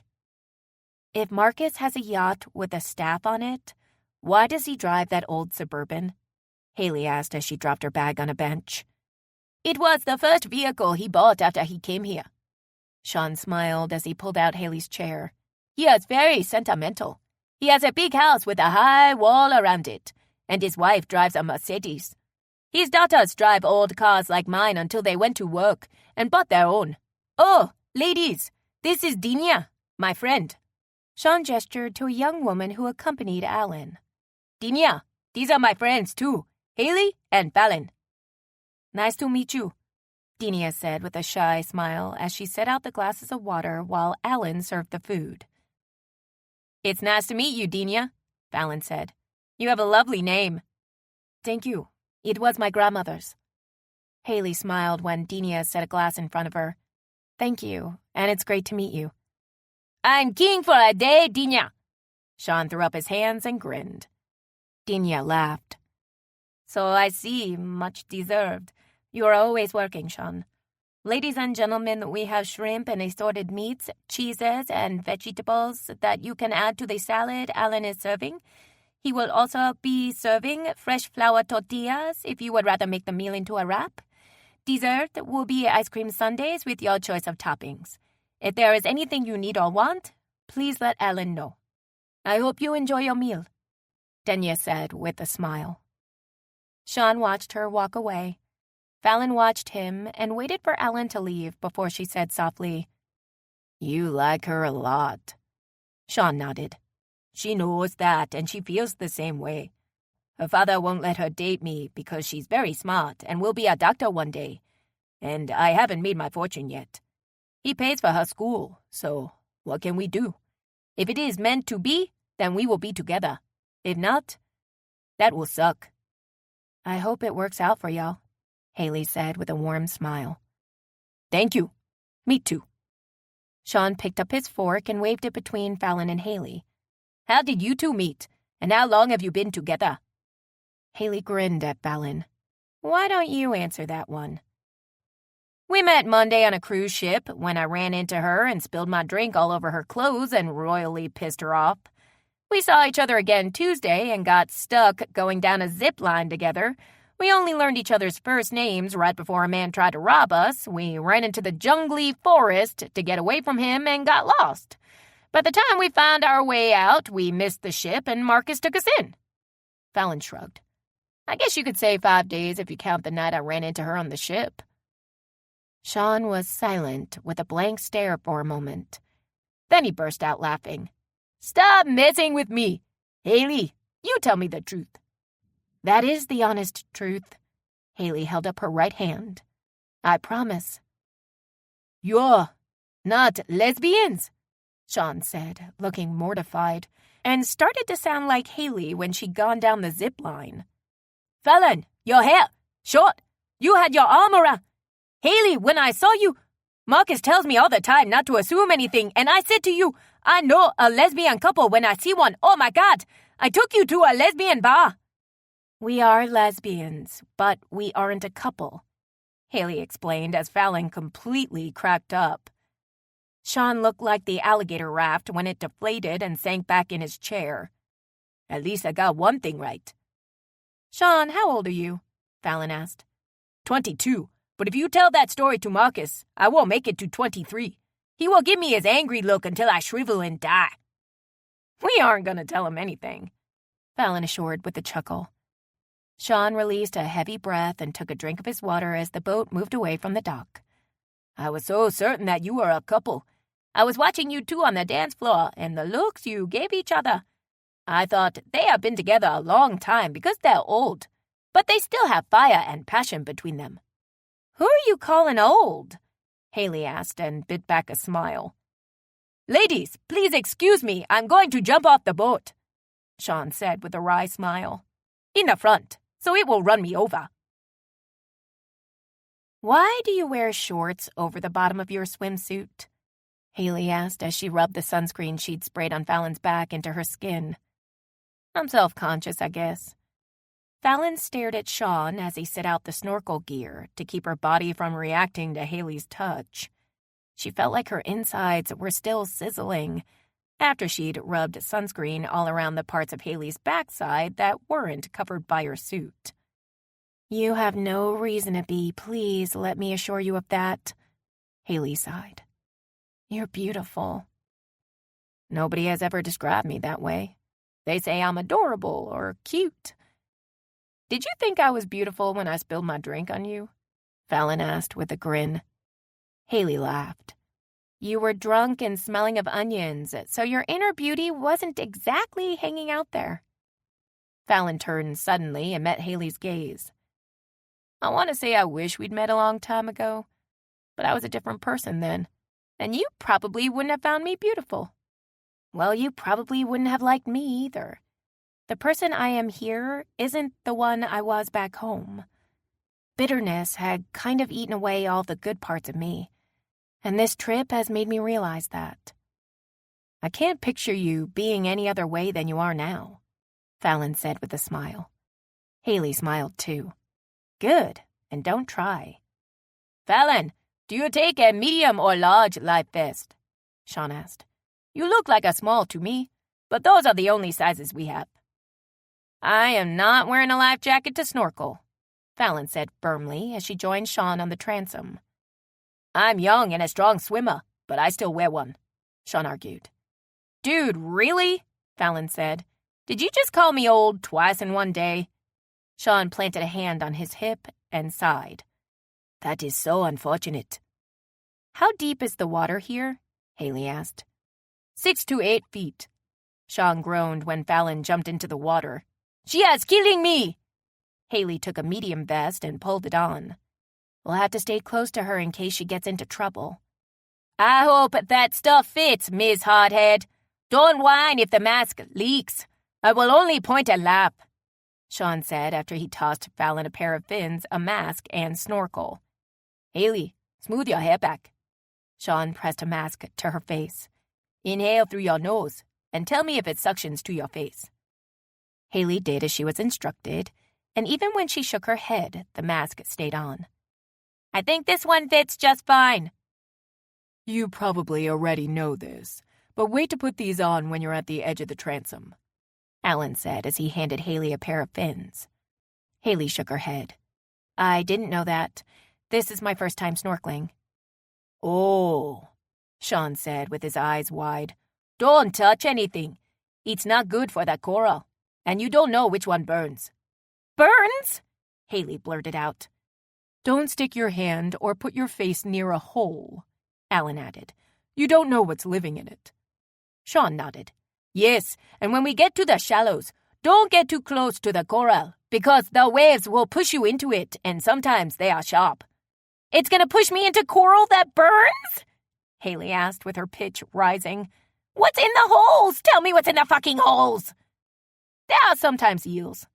Sean put up his hands. But not usually in the shallows. Haley danced around. Now you're telling me there's sea snakes? No, Alan said and waved his hands. Sea snakes are different. They are in the deep, very poisonous. An eel will bite with his powerful jaws, but he's not poisonous. Yes, they are, Sean argued. They don't have venom like a snake, but they do put a toxin in your skin when they bite that causes bad infections. Go ask Dinya. She will tell you. The water is so clear that I can see starfish on the ocean floor, Fallon exclaimed. Haley, hurry up! After all she heard, Haley morphed into her father. Fallon, get out of the water! You're gonna get bitten by an eel and die! There are snakes and coral that burns! If something bites you and the boat breaks down, you won't make it to a hospital alive! Get back up here! Haley stomped a foot.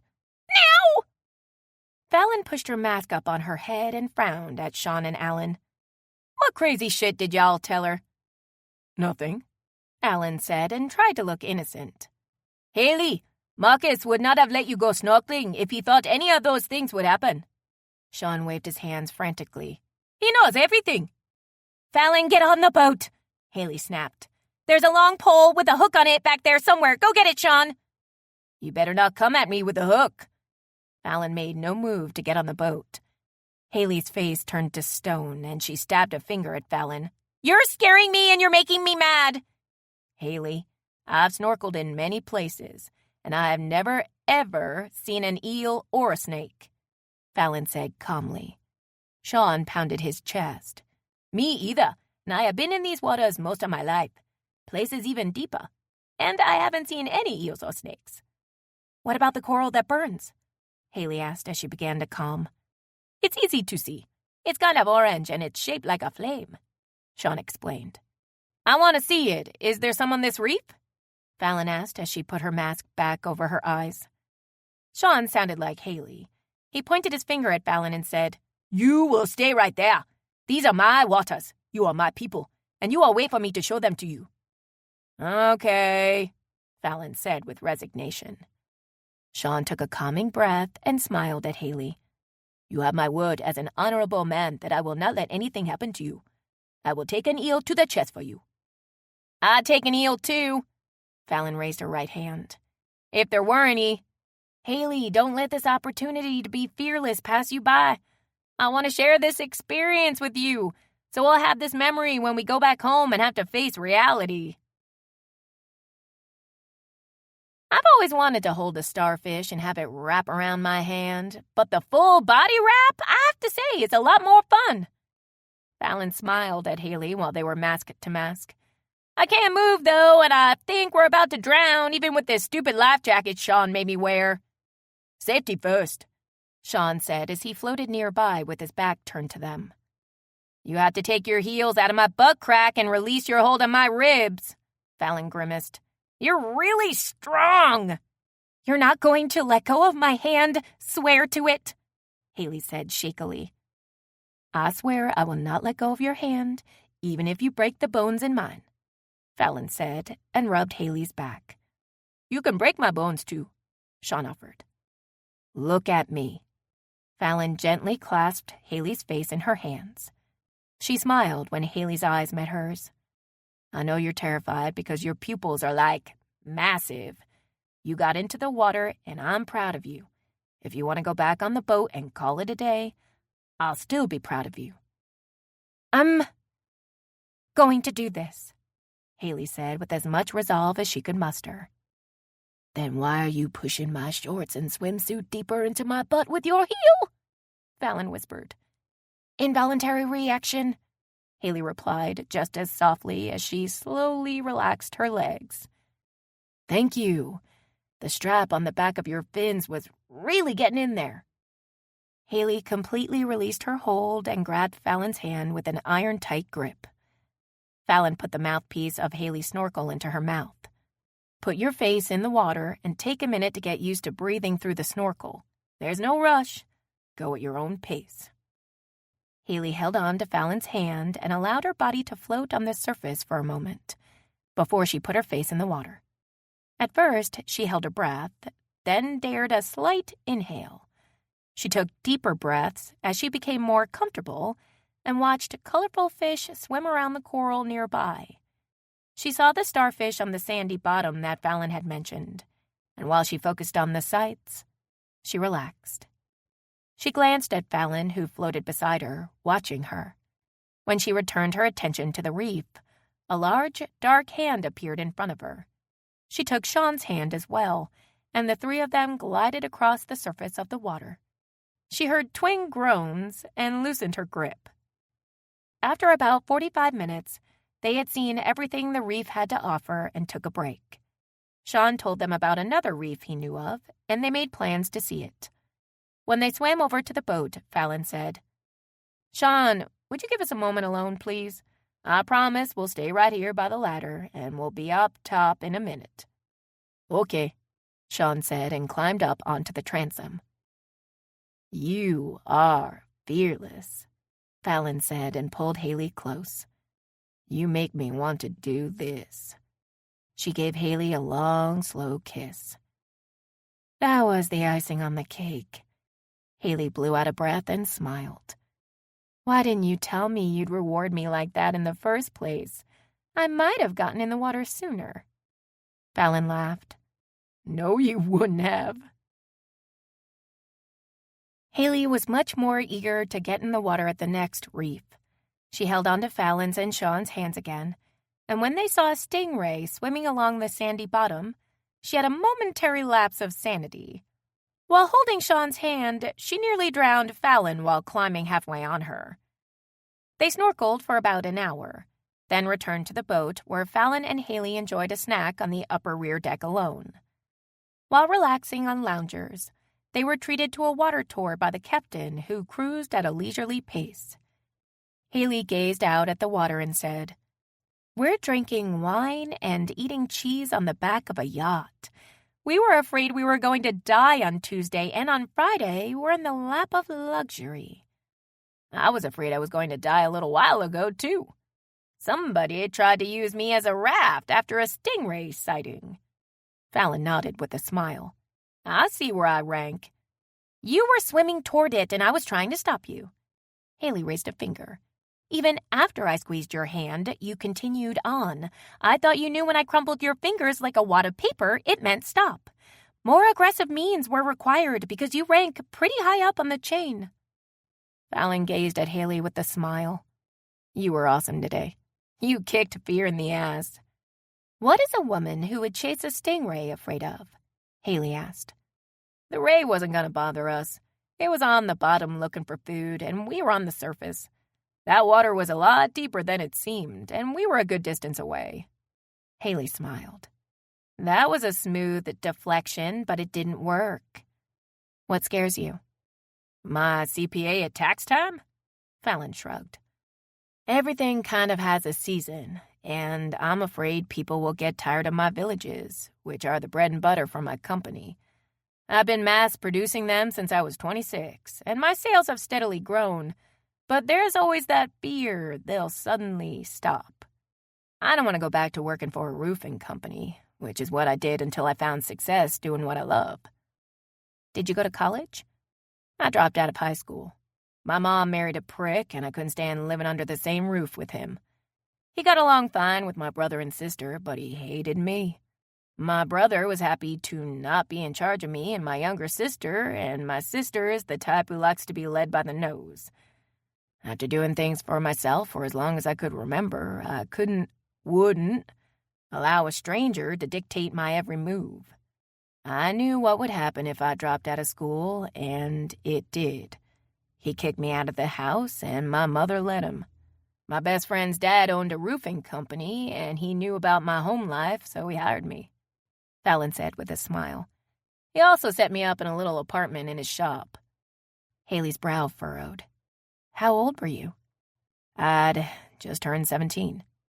You were so close to graduation, Haley said with a grimace.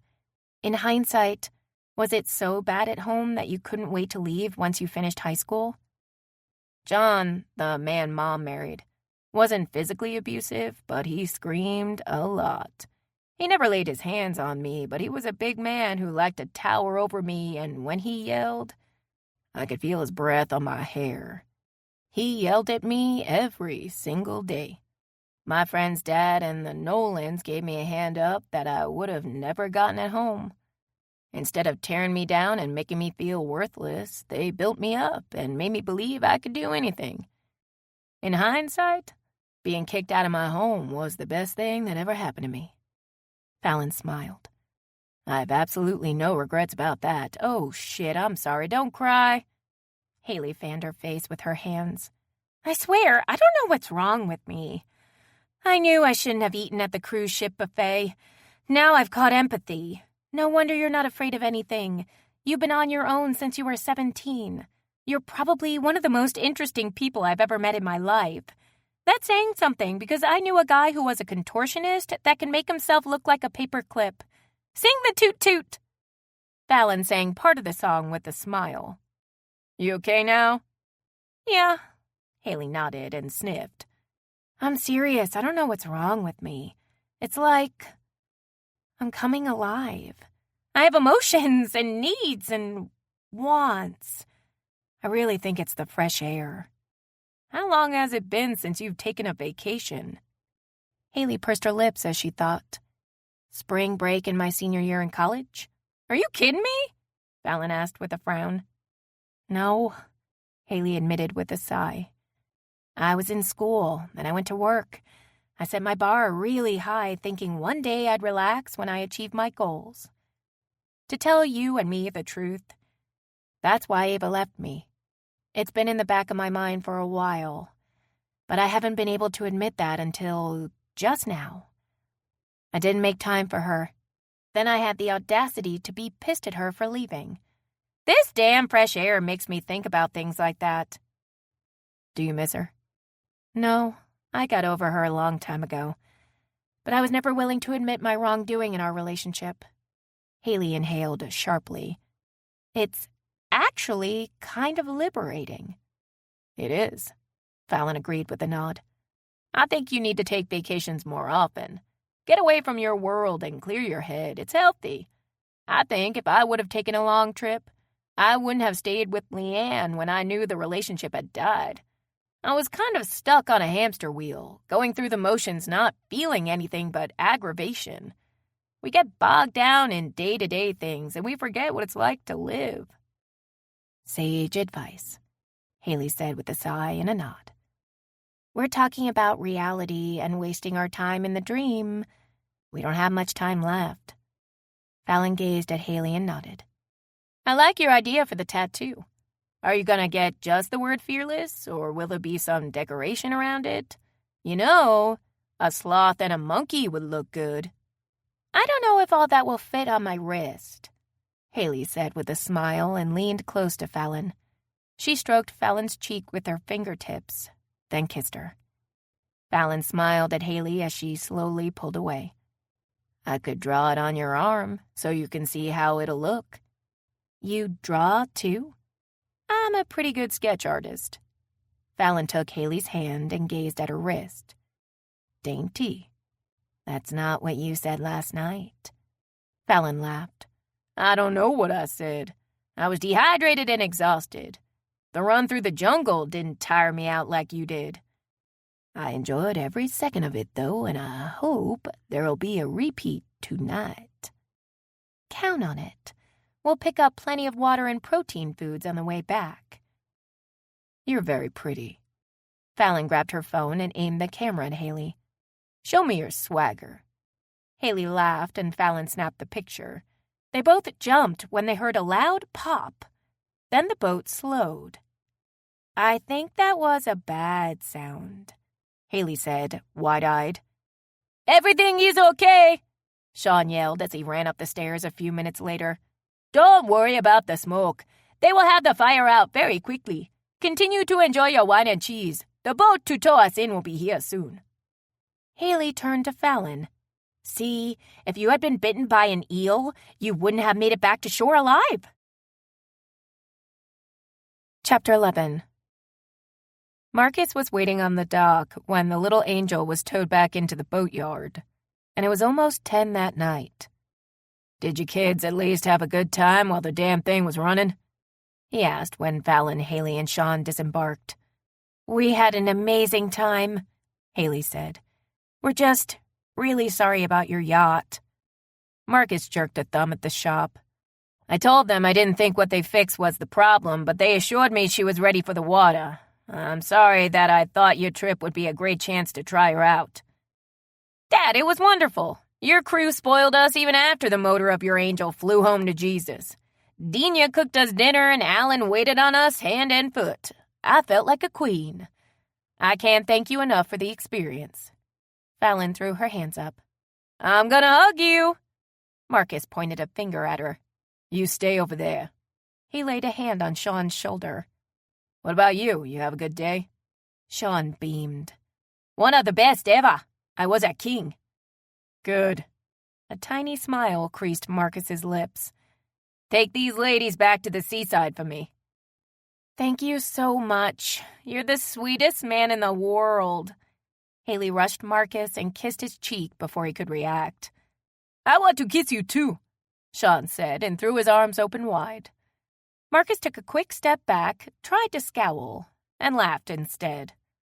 Look what you people have done to this man. He's lost his mind. Get out of here. I have to hug. Fallon threw her arms around Marcus. Just take it. Take the hug. Absorb the innocent affection. All right. Marcus patted Fallon on the back. You're a good kid. When Fallon released him, Marcus patted Sean on the cheek roughly. You're a good kid, too. You make me proud. You people are making me sick. Get the hell out of here. Can we take you to breakfast in the morning, Dad? Fallon asked. I don't eat breakfast at noon, which is when you wake up. We'll see about lunch, Marcus said as he walked onto the gangway of his yacht. Go away. Sean parked his car at the entrance to the lobby of the Seaside. He got out quickly and opened the back door for Fallon and Haley. Marcus told me I will be taking you ladies to the airport tomorrow night, so I will see you then, he said without his usual exuberance. Haley hugged him first and kissed his cheek. I've truly enjoyed spending time with you, Sean. You're a very special guy. I hope you make your fortune and you marry Dina and y'all have children as wonderful as you are, and you have a long, happy life together. Thank you, Sean smiled. I hope I will see you again one day. Make that happen, Fallon said as she gave him a tight hug. Come to New Orleans, baby brother. You can stay with me and I'll be your tour guide. She pulled away, pressed a piece of paper into Sean's hand, and met his gaze. I'm serious. I'll even help with the airfare. I just gave you my email address and you have my number. Keep in contact. I want to know what's going on in your life. I will. I promise. Sean backed toward his car. I'm very sad now, so I'm leaving. Haley cleared her throat. See you tomorrow night. Fallon started walking toward their bungalow without looking back as soon as Sean climbed into his car. When Haley caught up with her, Fallon said, I don't want to talk about what happens tomorrow. Please let me stay in my dream until it has to end. We're on the same page. Haley took Fallon's hand as they walked in silence. She didn't let Fallon go once they were inside the bungalow. Take a shower with me. Fallon nodded, but didn't meet Haley's gaze. Haley led her into her bathroom and switched on the water. They both undressed in silence and stepped into the spray together. They washed each other's hair and backs and bathed without saying a word. Fallon was surprised by Haley's kiss, not because she had caught her off guard, but the tenderness she felt in it. Neither of them made a move to go any further. They kissed until the water ran cold. Haley finally pulled away and switched the shower off. They dried and went into the bedroom, and Fallon laughed when Haley destroyed her bed by ripping the comforter off violently. She pushed Fallon onto the bed and climbed on top of her, showering her with more tender, affection-filled kisses. This time, Fallon's inner voice issued warnings in her mind. You're reading too much into this. She's playing her part in your dream, and you need to accept that. Tomorrow, everything changes, and you need to be ready for that, it said as Haley covered her face and neck in gentle kisses. As Haley drifted lower down her body, Fallon shoved her thoughts away and gave herself fully to the dream, and pretended it would never end.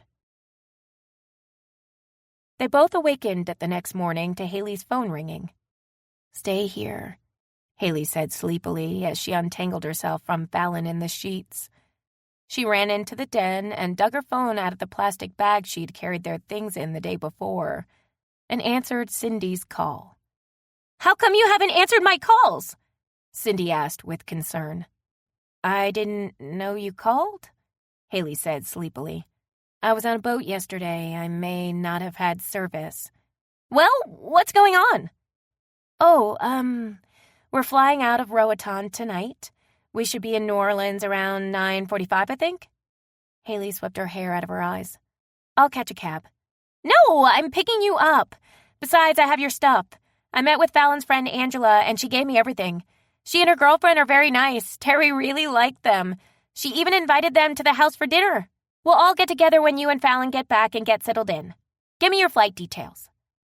Haley found the paper she'd printed out and gave Cindy the information. Do you mind if I offer Fallon a ride? I don't mind at all, but Angela did say she planned to pick Fallon up because she has her things too. I think Angela is like me. She wants to lay eyes on her best friend and make sure she's all right. I'm sure Fallon will hear from her today because she called me yesterday when she couldn't get a hold of Fallon either. She called the hotel last night, and someone told her y'all were okay and had gone out. We stopped stressing and calling after that. I'm sorry I worried you. We decided to make the best of it, and we've had a really good time, Haley said with a smile. I'm so glad. You haven't been on a vacation in ages, and after what happened, I figured you'd never travel again. I need to prepare you for this. Your mom and dad know the ship came back early, and when they couldn't reach you, they called me. I didn't tell them about the guy who held you up, but I did tell them you missed the ship in Roatan. I assured them you were fine, and the reason you weren't answering your phone was spotty service. I totally lied and told them I didn't know the name of the hotel where you were at, but it was nice. They've called me every hour since yesterday morning, so please give them a call. Haley groaned. Thank you, and I will. I'm going to let you go now so you can call them. I'll see you tonight. Okay, thanks, Haley said. Love you. When the call ended, Haley went back into the bedroom where Fallon was lying in bed with an arm over her eyes. That was Cindy, right? Fallon asked. Yes, and my parents are driving her crazy. I have to call them. If you want to laugh, listen to my half of the conversation. Haley climbed into the bed next to Fallon and leaned her back against the headboard. She blew out a breath and pressed a button on her phone. Hey, Dad, I am fine. Yes, I can hear you both. Well, I'm sorry. I am fine, Haley said forcefully. No, I mean it, no. I am a grown late tonight. No, absolutely not. Neither of you drive at night. No, I said no, I'm fine. I am fine. No. She grinned at Fallon when she laughed softly. I'm not alone. No. Another ship passenger, female. No, I know. I'm a grown woman. Yes, I realize that. No. Well, this is what... No. Yes, but don't show up before dawn. No, that doesn't make any sense. No. This call is $1 a minute. No. Yes, you can bring breakfast. Yes, I will do that. I just said I would do that. Yes. No. Yes. I love you too. Bye. That was exhausting, Fallon said with a laugh when Haley released a heavy breath and dropped her phone into her lap. You've just experienced a small taste of Ellen and Michael Hollis. They were talking over each other on a speakerphone. Dad was demanding to pick me up at the airport, while Mom was bitching about me not informing them of where I was. Yes, I could have called them when we got here, but they would have tried to come get me. Neither of them has a passport and has ever been out of the country because Dad says international travel is very dangerous. I didn't even tell them I was going on the cruise until I got on the ship, and you should have heard that conversation. I refused to give them the name of the ship, so I know they called every cruise line that has a port in New Orleans. Haley shook her head. I feel sorry for the people that answered those calls. Fallon chuckled as she sat up and took Haley's hand. She gave it a kiss and held on to it. I don't envy your breakfast date with them tomorrow morning. They'll be at my place at first light with bagels and a bag of oranges because my dad does not drink juice from a carton. He'll demand I see a doctor to make sure I don't have parasites or disease. Wait till they see the big hickey I left on your neck, Fallon said straight-faced. Haley smiled. You marked me? No, Fallon said with a laugh. I'm going to mark you with my morning breath. Haley straddled Fallon's thighs. Oh, I forgot to tell you. Angela has been trying to get in touch with you. I'll text her later, Fallon said with a laugh as she wrestled with Haley. Don't you put that morning mouth on. Oh. Okay. After Fallon talked to Angela and gave the flight details, she and Haley had brunch and a photo session with Marcus. Fallon's favorite was a picture of her and Haley kissing Marcus's cheeks at the same time, while he stared at the camera with a very tiny smile.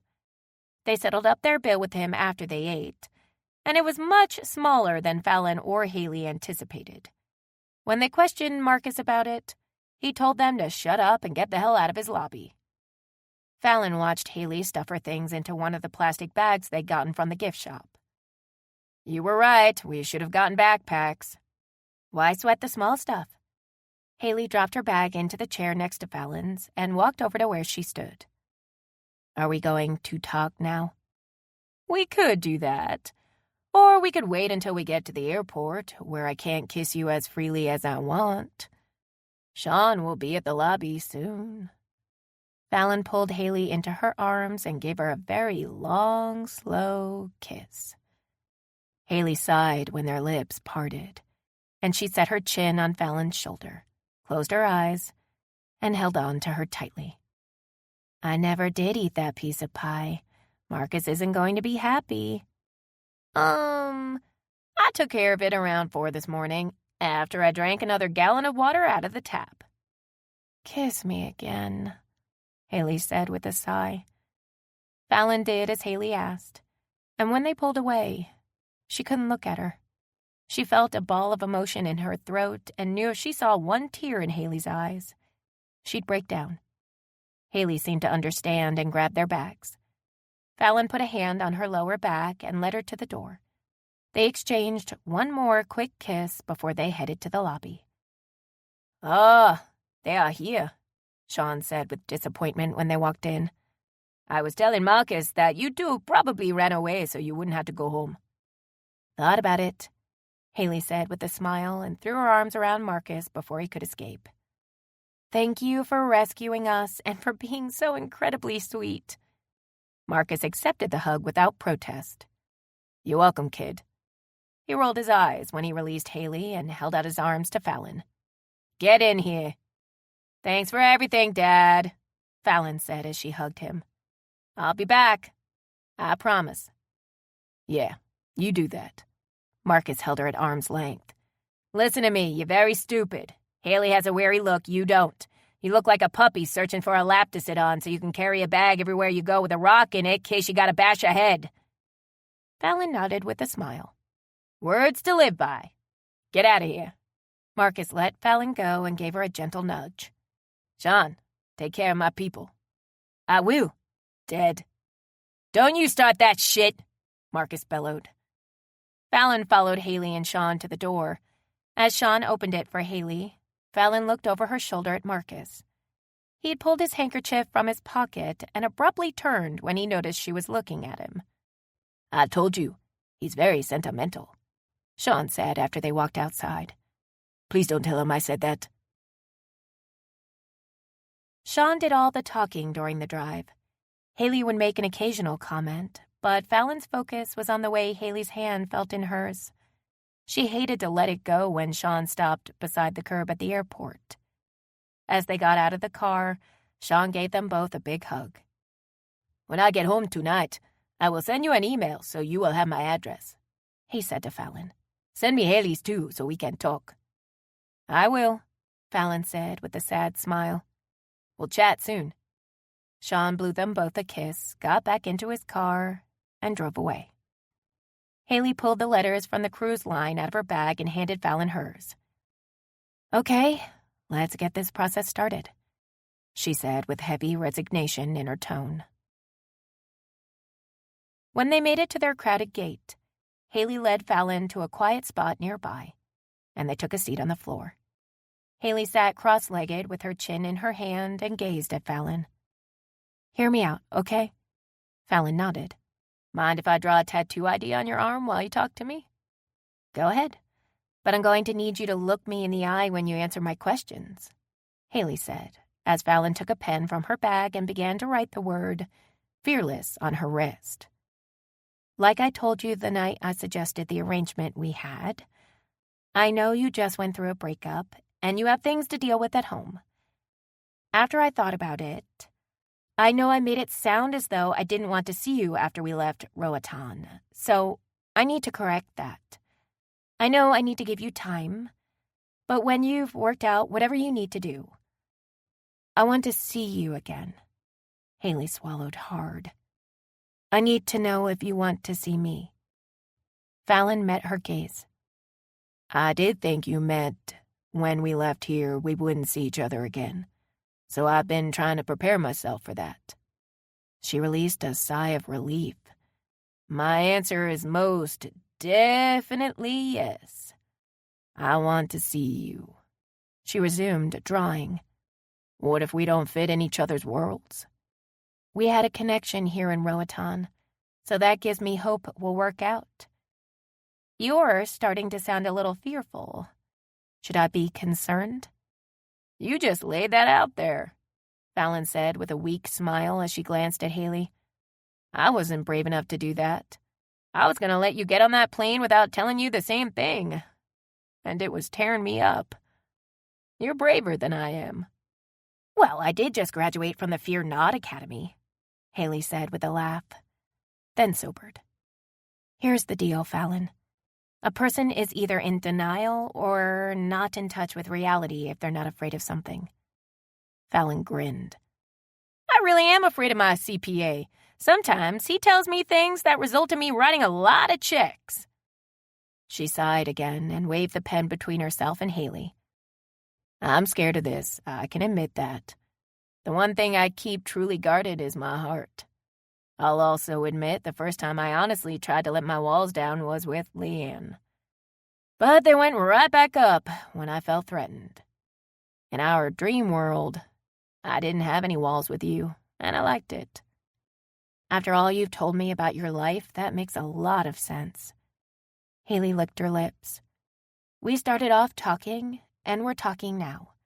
I think we communicate pretty easily. If we continue to do that, we might have a chance, so... Can we try to be fearless together? I want to, Fallon said and held Haley's gaze. Haley smiled. Good. I like the way you wrote fearless in script. Are you drawing a monkey above it? I wanted to see what a little Capuchin would look like. You do draw really well and fast. Haley stared at Fallon's face as she concentrated on her drawing. I'll wait for you to call me, okay? Fallon tugged her phone from her pocket and unlocked it. Put your number in my contacts. You can have mine, too. Haley typed her number with her thumb, while Fallon held onto her other hand as she drew. Are you using this drawing as an excuse to hold my hand? She asked with a smile. Yes. Is it obvious? I don't know how Hondurans feel about lesbians. Nobody is paying us any mind, Haley said as she looked around. Good. Your monkey is done, Fallon said with a smile. Haley smiled too, but it disappeared when the boarding call was announced. I hate that we can't sit together on either of our flights. But at least the hug I'm about to give you isn't goodbye, Fallon said as she stood and helped Haley to her feet. They hugged for a long time. Then Fallon put her number into Haley's phone. Back to reality, Haley said with a sigh as they headed for the line. Chapter 12.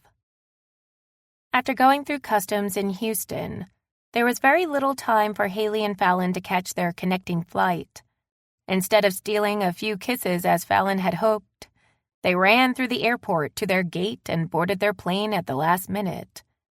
Fallon had to settle for a brief touch of Haley's shoulder before she headed to the back of the plane and took her seat. You've been on vacation, the older woman seated next to Fallon said, and pointed to her T-shirt that had the word Roatan printed over a sunset framed by palm trees. I've never been there. That's in Honduras, right? Fallon nodded. Yes, ma'am. I always wanted to visit places outside of the U.S., but I married young. Before I knew it, I had 3 children. Then one day, it seemed like I blinked, and they had all spawned at one time. Grandchildren were popping out everywhere. Not that I don't love them all, but there's so many of them I can hardly keep up with their names, let alone their birthdays. Are you married? No, ma'am, Fallon said, and inwardly cursed her luck over being stuck with a motor mouth. The woman searched Fallon's face for a moment. That's why you look so fresh and happy. I need a drink, and I'm not talking about soda. I've been visiting my sister, and when I get home, I know it's gonna be a disaster area. My husband thinks if he points the TV remote at a sink full of dirty dishes, something's gonna happen. My son just moved back home with his brood, and I guarantee you my laundry room floweth over with dirty clothes. Hell, when I get to New Orleans, I might book myself a flight to Roatan and run away from home. I'm Sue, by the way. Who are you?" Haley had gotten off the plane first in New Orleans and waited at the gate for Fallon. When Fallon joined her, she threw her arms around Haley and hugged her tightly. Haley surprised her with a quick kiss.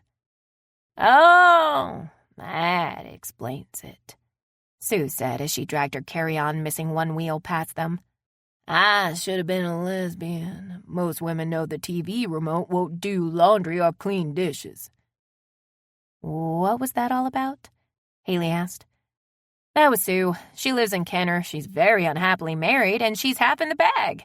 She ordered quite a few drinks to prime herself for her homecoming. After 5 minutes of listening to her, I wanted to claw the window next to her out of the frame and climb out." Haley laughed. "You could have switched seats with me, if you didn't mind the guy next to it farting in his sleep." "I hate flying." "Me too," Fallon agreed as they slowly made their way toward the main terminal. "I'm looking forward to finding out what else we have in common." "Me too," Haley said distractedly when she spotted Cindy just beyond security waving her arms wildly. Fallon smiled.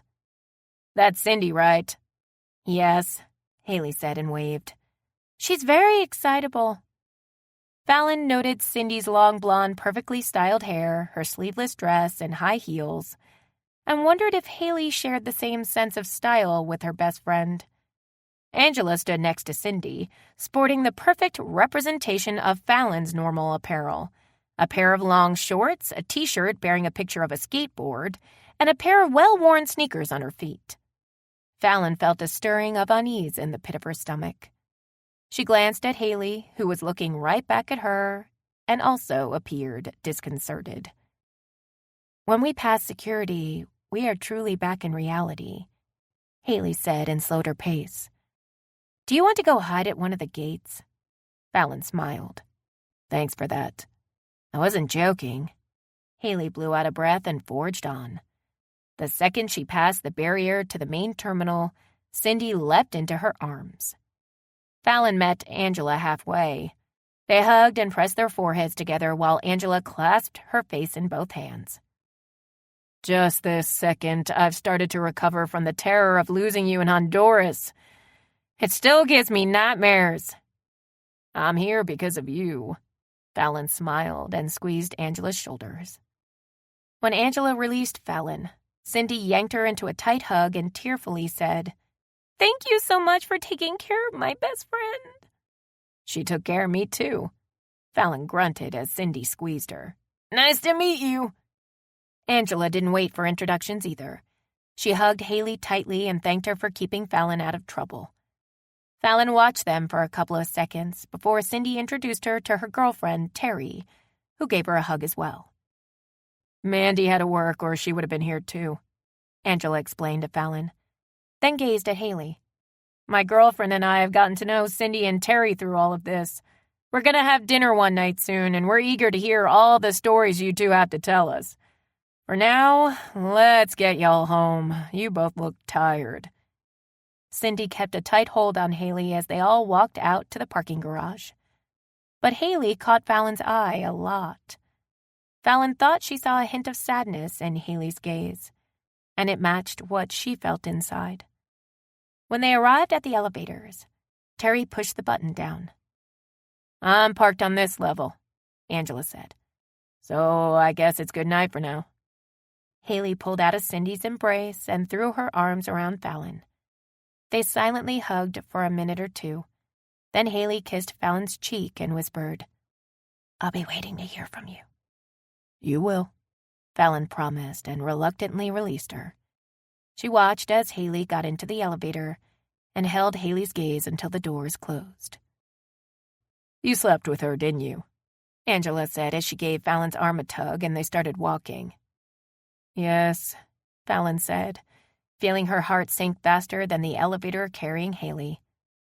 Angela sighed and rested her hand on Fallon's shoulder. "Leanne forgot a bag of her jewelry in the safe in your room on the ship. They gave it to me when they got your passport and wallet. I called her and dropped it off at her place. She knows what happened to you. I didn't mention Haley, of course. Leanne's leaving her house at 10 tomorrow morning, and she won't be back until the evening, so we can go get your things. That was your idea, wasn't it? Uh-huh, Angela said with a nod. I would have gotten your stuff when I went there, but she wants to talk to you, and she claimed she didn't know what was yours. I told her you'd been through a lot, and it wasn't a good idea to have a conversation until you had time to mentally recover. I can't believe all my things weren't stuffed in boxes and piled at the curb. That surprised me, too. You need to prepare yourself because she wants to work things out. Angela pressed a button on her key fob when they got close to her car.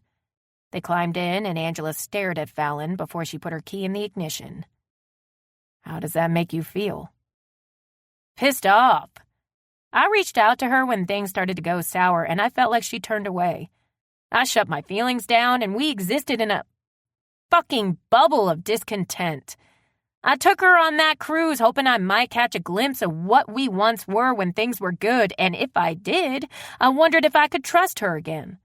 She treated me more horribly on that trip than she did at home, and now she wants to talk? Fallon shook her head. I've got nothing to say to her. Good, Angela said and started the car. I honestly didn't know how you'd take that news. As long as I've known you, you've never been in a real relationship before. This is uncharted territory. You used to jump from woman to woman whenever you got bored. This was the first time I'd ever seen you give so much of yourself to someone else. I was a little worried you'd give Leanne another chance. No, I just want to get my things and go on with my life. Angela glanced at Fallon. Speaking of things, where'd you leave them with Haley? I'm gonna see her again. Okay. Angela sucked her teeth as she stopped to pay for parking. I know what you're gonna say, but I'm not bouncing from one woman to another. Angela stared at Fallon as they waited for the gate arm to rise. She stomped the gas and caused Fallon's head to bounce off the back of her seat. That was an "oh yes you are" slap, she said with a laugh. You broke up with Leanne on Monday. It's Saturday, and you've moved on to someone else. Yeah, when you put it like that. This is different. I can't explain how, but it is. Fallon drummed her fingers on her leg. I'm not bouncing. Fallon, please keep what I'm about to say in the front of your mind. I know Leanne hurt you, and she couldn't have done that if you didn't care about... I cared a year ago. And I had another year to get over it. Listen to me or I'm going to bounce you off the seat again. You say that, but you stayed with her. You admitted you had a shred of hope when you took Leanne on the cruise. Arrange it in your mind how you want, but you got hurt. And when that happens to us, we want comfort. We'll latch on to someone who makes us feel good and ignore everything else about them that would normally be a turnoff. I don't want to crush your hopes. But Cindy and I talked quite a bit about you two, and the picture she painted of Haley reminded me a little bit of Leanne. Fallon shook her head. She's not anything like Leanne.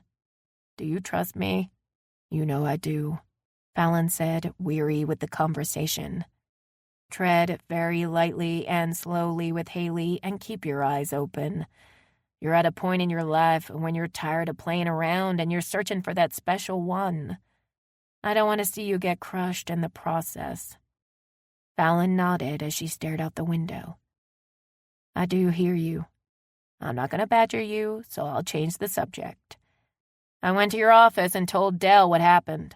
She also knows you broke up with Leanne. She was a little disappointed that you'll be moving back into your apartment in the top of the warehouse, because she likes to go up there and nap, as you know. She washed the linens on your bed and made it up for you, and I stocked your place with groceries. You're awesome, Fallon said with a smile.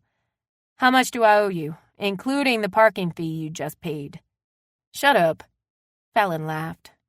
The owner of the hotel where we stayed reminded me a lot of you. He told me to get the hell out of his lobby a lot, and he called me stupid. I loved him. You don't have to stay with me. I'm fine. Haley said as she watched Terry set Cindy's bag next to her suitcases in her living room. Yes, I do, Cindy argued. You've gone through a very traumatic experience, and you need me. You're just too proud to admit it. Terry pulled Haley into a hug. I'm not staying. I'm leaving early in the morning to help my brother haul some things out to Mom's place, so he can build handrails on her porch. She lowered her voice to a whisper. If I couldn't talk her out of staying, then you won't either.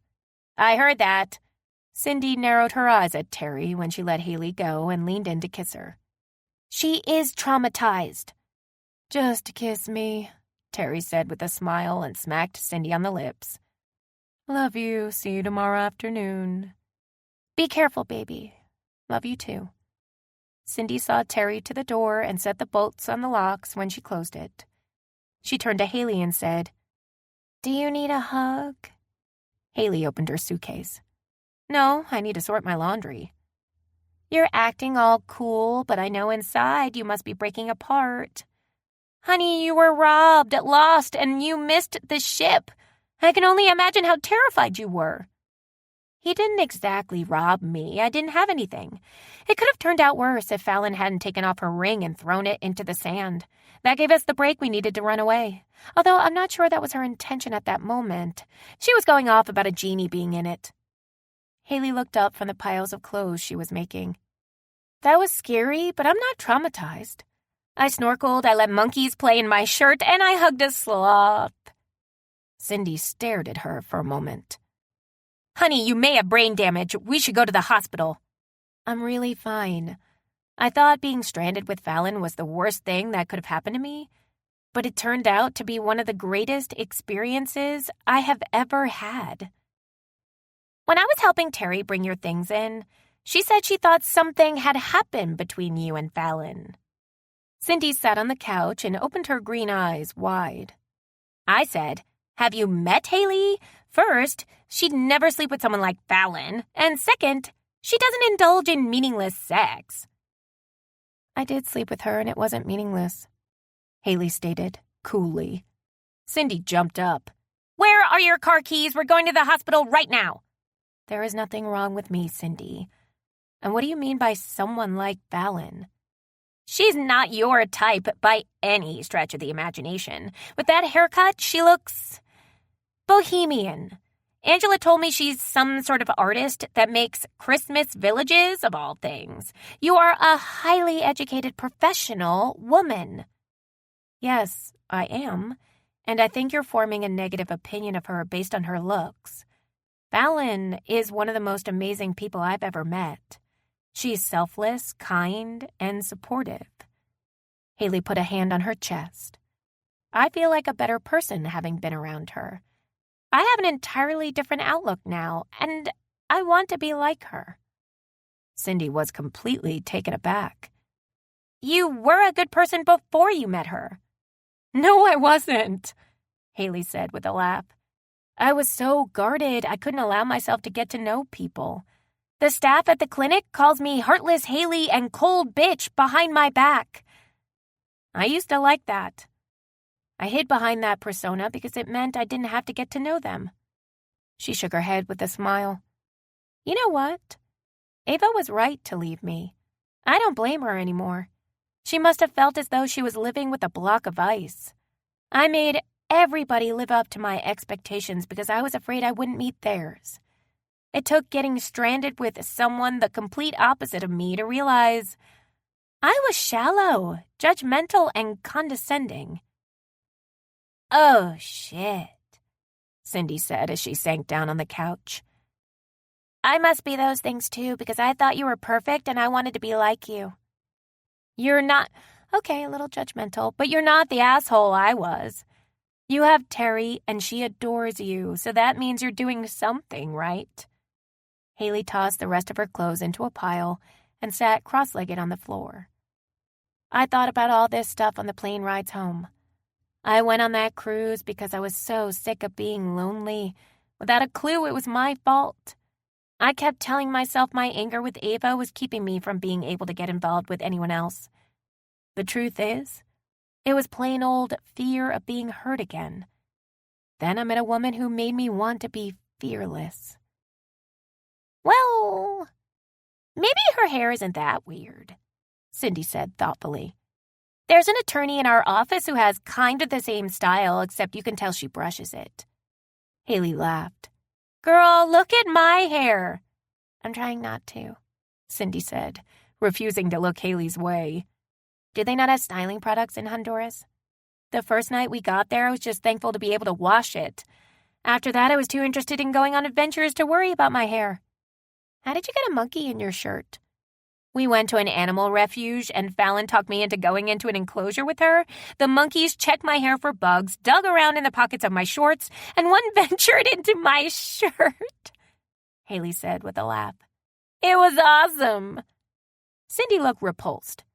Oh, dear God, go shower. I don't want to. Haley gazed at Fallon's drawing sadly because some of it had smudged off. What is that on your arm? It's the tattoo I'm thinking about getting. Haley held up a hand when Cindy's mouth flew open. I do not have brain damage.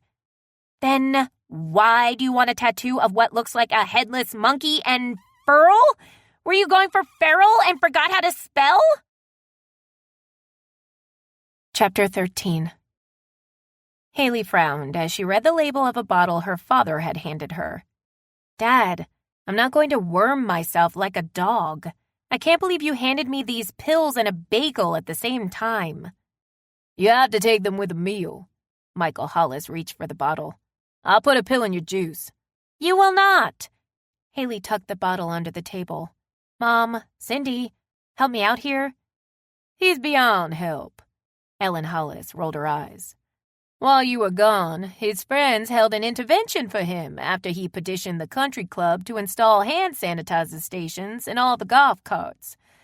Needless to say, the intervention was a failure because your father had them all convinced they had a strain of Ebola that had not yet manifested. Cindy shrugged. I think you should take the pills. Every little bit helps. You take them, Haley countered with a maniacal smile. What I want to know is why you didn't call us the second you had access to a phone. Ellen pinned Haley with a stern gaze. We would have chartered a flight and had you out of that hellhole the very next day. At the moment, my kitchen is feeling more like a hellhole than the deepest depths of the jungle in Roatan. Haley held up a hand. Mom, Dad, I have something shocking to reveal. It slipped right past your notice, but I'm an adult.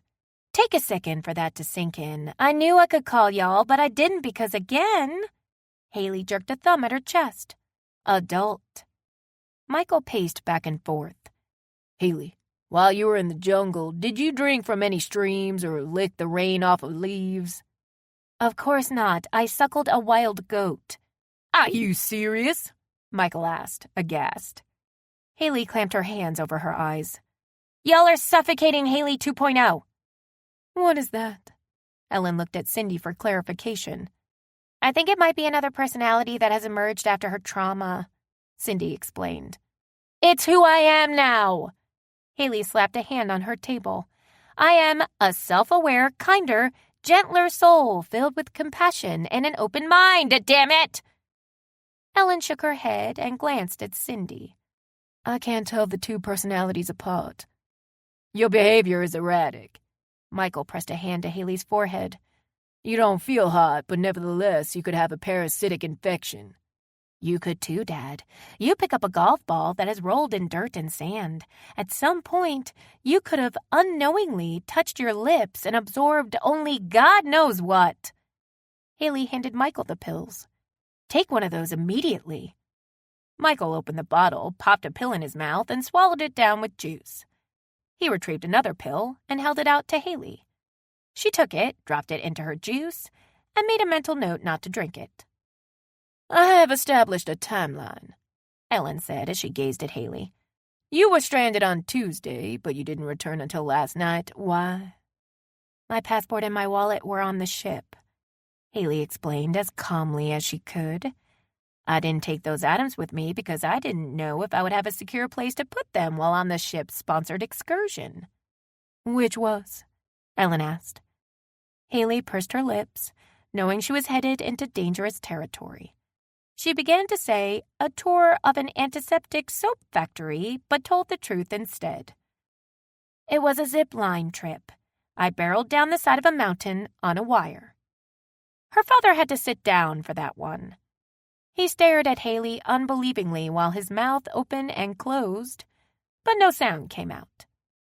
"Well, you've struck your father mute. Are you happy?" Helen asked acerbically. "I sure am." "I am quite satisfied with that result, yes," Haley said with a nod. "The other personality is as sarcastic as the first," Cindy said and sipped her juice. "What is wrong with you?" Michael stared at Haley as though she was a stranger. "You chose to travel in a floating container of the norovirus, then you went down the side of a mountain on a wire and suckled a wild goat." Haley burst out laughing. "It's so much funnier when you say it. I should also add that I slept outside on the top deck of the ship 2 nights in the company of a young man I barely knew." She pointed at Cindy. "Her cousin locked me out of the cabin while she had sex with a peacock." "So you're bisexual now?" Ellen asked. Fallon opened the front door of the house she used to share with Leanne and stepped inside. She inhaled familiar scents and gazed at the chair she liked to sit in. But the space didn't feel like home. She realized it never did. She couldn't entirely blame Leanne for that, even when things were good between them. They both had a lot of furniture, and it made no sense to Fallon to rearrange everything. Plus, Leanne had completely freaked out over the taxidermy cat someone set by the road after the owner died that Fallon had given an honored space on her bookshelf. Fallon knew then it probably wasn't a good idea to mingle their things. "What's going through your head?" Angela asked as she closed the door behind them. "I thought I'd feel something when I walked in here. Loss or sadness over 2 wasted years." Fallon looked around. "I don't feel anything, other than the desire to pack up my crap and go home." "Yeah, well, you're standing in the foyer, and you haven't walked down memory lane yet." Fallon glanced at Angela. "Don't worry, I'm not going to get emotional. Leanne and I were history a long time ago." "I'm going to say it anyway. If you shed a tear, it's normal." "You should have stayed in psychology," Fallon said dryly. "It took less time to become a pharmacist, and I don't have to pay as much in student loans." Angela dropped an armload of boxes. "I'm going to start taping the bottoms of these, and you start dragging out your stuff and making piles." "Okay." Fallon walked into the bedroom first and pulled everything out of 2 drawers in the dresser. She made a stack on the bed and went to the closet where she grabbed a few pairs of shoes and a handful of shirts. "Here's your first box and a marker," Angela said when she walked into the room. "Is that all your clothes? You look in that closet." Fallon took the box into the bathroom to collect her toiletries. "Oh, shit, it looks like a department store in here. Half of this stuff still has the tags on it." "Leanne liked to shop. It was her hobby," Fallon said. "I'm going to put your things on the bed into a box, okay?" "Thank you," Fallon said, as she stared at a framed picture of her and Leanne on the windowsill and felt a tiny twinge of loss. They had been caught in a rainstorm during a festival and were both soaked. She pointed at Leanne. "You were a good sport then, but when I hit the spigot outside with the lawnmower, not so much." "What? Talking to myself." Fallon quickly filled the box with her toiletries and took it to the foyer. Angela followed with her box of clothes. "What room next?" "I have a laptop under the couch. Grab that, please, and I'm going to check the laundry room to see if I have anything in there. I just need to get a couple of things out of the garage and we're done." "Easiest to move ever," Angela said with a laugh. Fallon didn't find anything of hers in the laundry. She went into the garage, grabbed her alligator skin, a pair of gloves, and a skateboard. "You definitely didn't need to tape up any more boxes," she said when she returned. "You really weren't joking when you said everything would fit in your Jeep." Angela regarded the meager pile. "Let's get this loaded." The front door opened, and Leanne looked as though she was afraid to walk into her own house for a second. She stepped inside and folded her arms while she gazed at Fallon. "Can we talk?" Angela scooped up the armload of boxes she didn't tape, and stuffed them into the one with Fallon's toiletries. "I'll go ahead and take this to the Jeep." "You stole my underwear and wrote ass on my head," Fallon said coolly. Leanne nodded. I was angry. "Where are my underwear?" "I threw them in a trash can at the airport." Leanne sighed. "I wasn't thinking clearly. I was upset at the prospect of having to start over at the age of 44. We have 2 years invested in a relationship, Fallon, and yes, we have problems, but it doesn't make any sense to me to throw it all away. I think if we go back to therapy, work a little harder, we can be good together again." Fallon gazed at Leanne as she processed what she'd heard. "You always say I never listen, so I want to make sure." She watched the door open. Angela's hand and arm snaked around the frame and grabbed another box. Then she felt around blindly. Angela couldn't have sent a clearer message than if she had yelled, "Don't cave," as she snatched anything of Fallon's she could reach. "Let me make sure I have it straight," Fallon continued. "You threw my underwear away and wrote on my face because you were upset about having to start over with someone else at your age. We have 2 years invested, and it doesn't make sense to throw it away. We should go back to therapy, work harder, and we can be good again."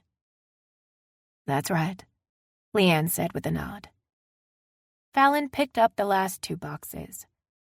"There's a problem with the presentation of your proposal. You didn't say, 'You loved me, and that's why you don't want to lose me.' I don't give a shit about lost time. The answer is no. You're selling yourself short by trying to stay with someone who doesn't make you happy just because you don't want to be alone." She went to the door, but couldn't manage to turn the handle with both boxes in her arms. "This is totally fucking up my dramatic exit," she yelled. Angela threw the door open, crushing the boxes against Fallon's chest, and the alligator hide on top of one of them smacked her in the face. She took a step back, allowed the door to swing wider, and marched blindly into the yard sporting an alligator blindfold. "This is such a great design," Angela said as she walked around Fallon's apartment. "You really did a great job on it. I'm going to continue to babble until you're ready to open up and talk to me because I know you need to. You didn't say a word on the drive over here, but your face was blood red." I went through a range of emotions in the house today. I realized it never felt like home to me. It wasn't my safe space. I saw a picture of me and Leanne taken not long after we started dating, and I felt loss and sadness. I did love her, but it seemed so long ago. When Leanne walked into the house and I looked at her, I felt guilty for what happened with Haley because it was so soon after we broke up. I felt like I had betrayed her. Then Leanne spoke. She wanted us to go to therapy so we wouldn't throw away a 2-year investment because she doesn't want to start over with someone else at her age. She never once mentioned she loved me. She just basically said, "I'll stick it out with you because I don't want to grow old by myself." On the ride back here, I counted all the times that she told me she loved me, and I didn't run out of fingers. "That's brutal," Angela said with a sigh. "No, it's a relief, actually. I don't have to worry that I crushed Leanne. I just inconvenienced her." "I'm so sorry," Angela said sincerely. "Don't be. I met someone." "Listen to me this time," Fallon said quickly when Angela's brow shot up. "Haley might be the one for me." She pulled her phone from her pocket and found a picture of Haley smiling at her. "None of those women ever looked at me like that, not even Leanne." "Oh, boy," Angela said softly as she gazed at the image. "Okay, Fallon. You have to realize that we've only just met and don't truly know each other. It was a vacation romance. We were in a dream world where we could pretend we were perfect for each other. I just came out of a bad relationship, and I may be reading too much into that smile or her touches." Angela nodded. "All those things." "I know. That's why I plan to give myself some time, and her too, so we can think about everything. I'll call her when I'm ready. And when I hear the tone in her voice, I'll know if she simply got caught up in the fantasy or if she missed me. If it's the latter, we'll take it from there and see if things work out between us." "I think that's a good plan," Angela said a tad reluctantly. Chapter 14. Eager to make life changes, Haley took the bull by the horns Monday morning. At dawn, she sat in her car, dressed for work in a hospital parking lot. She watched as Ava exited a side door and made her way through rows of vehicles. When she drew near where Haley was parked, Haley made her move and leapt out of her vehicle. "Oh, shit!" Ava blurted out. For a second, she looked as though she was about to run. Haley threw up her hands. "I just want to talk to you," she said quickly. "I knew you wouldn't take my call, and I need to tell you something important. If you put dog shit in my car again, I will press charges against you." Ava eyed her Corolla warily for a second, then set her gaze on Haley. "What is it?" Haley inhaled deeply and said, I forgive. "You forgot something?" Ava asked, trying to prod her along. "No." Haley's face contorted. "I forgive. Are you having a stroke?" Ava asked dryly. "I fucking forgive you for cheating on me and leaving me for someone else," Haley blurted out. She fanned air into her face with her hands. "Shit, this is hard." "I know why you left me. I didn't devote any time to us, and I expected you to be happy with that. When I wasn't at work or sleeping, I was a bitch because I was tired all the time, and I refused to listen when you tried to talk to me about my schedule and us. I'm really sorry that I did that to you, and I hope you're happy." She waved a hand. "That wasn't sarcasm. I truly do hope you're in a good place now."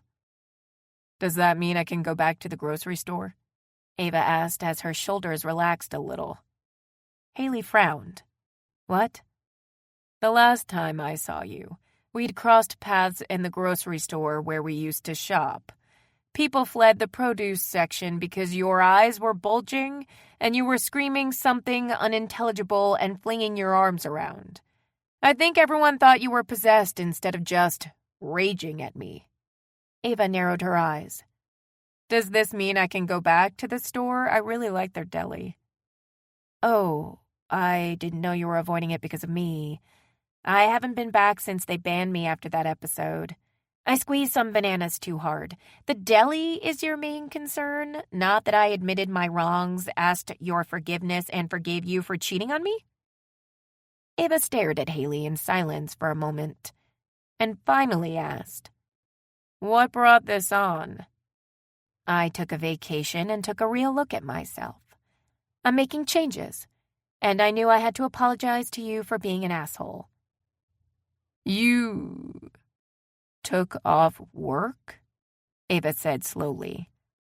Haley folded her arms and jutted her chin. "I did, and I didn't have the flu. It was a real week-long vacation."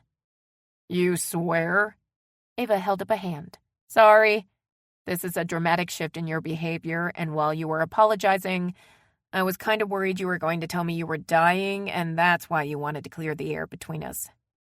"No, I'm fine," Haley said with a smile.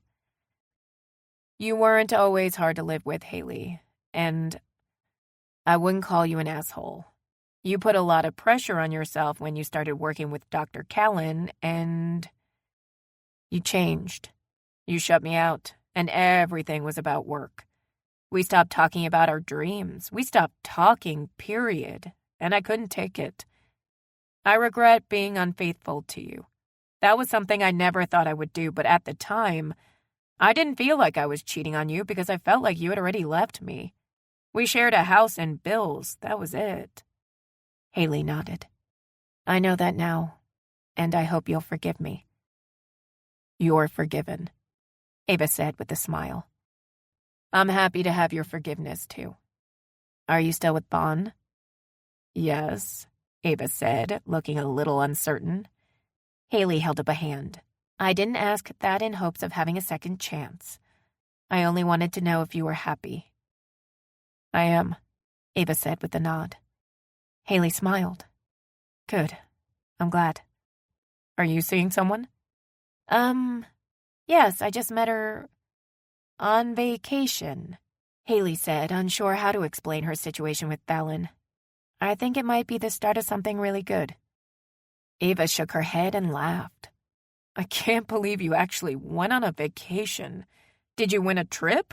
Or did Dr. Callan somehow force you to go? No. Cindy and Terry bought me a cruise for my birthday. They had to back out at the last minute, and I went anyway. The first 3 or 4 days were a disaster, and I was miserable. Then everything changed, and it changed me. It sounds to me like you were already changing before the trip, or you wouldn't have gone otherwise. Ava smiled. The woman I knew would have never taken a cruise, gift or not. Haley nodded. That's true. Ava walked over to Haley and gave her a hug. I'm very happy for you. Haley smiled when Ava released her. I meant it when I said I was happy for you, too. If you get a chance, go to Roatan and stay at the Seaside Amato. Tell Marcus I gave you the recommendation. Sounds interesting. Belated happy birthday. Thanks, Haley said, feeling as though a weight had been lifted from her shoulders. Haley arrived at her office 30 minutes before it opened. Most of the staff was gathered in the break room, chatting and having coffee as they usually did. When Haley walked in, all conversation ceased, and everyone got up from the tables and headed for the door. Hold on, Haley said and blocked their escape. I need to talk to all of you. She noted disconcerted looks on a lot of their faces and blew out a breath. I know some of the names y'all call me behind my back. Cold bitch seems to be the favorite, and I know I've earned that title.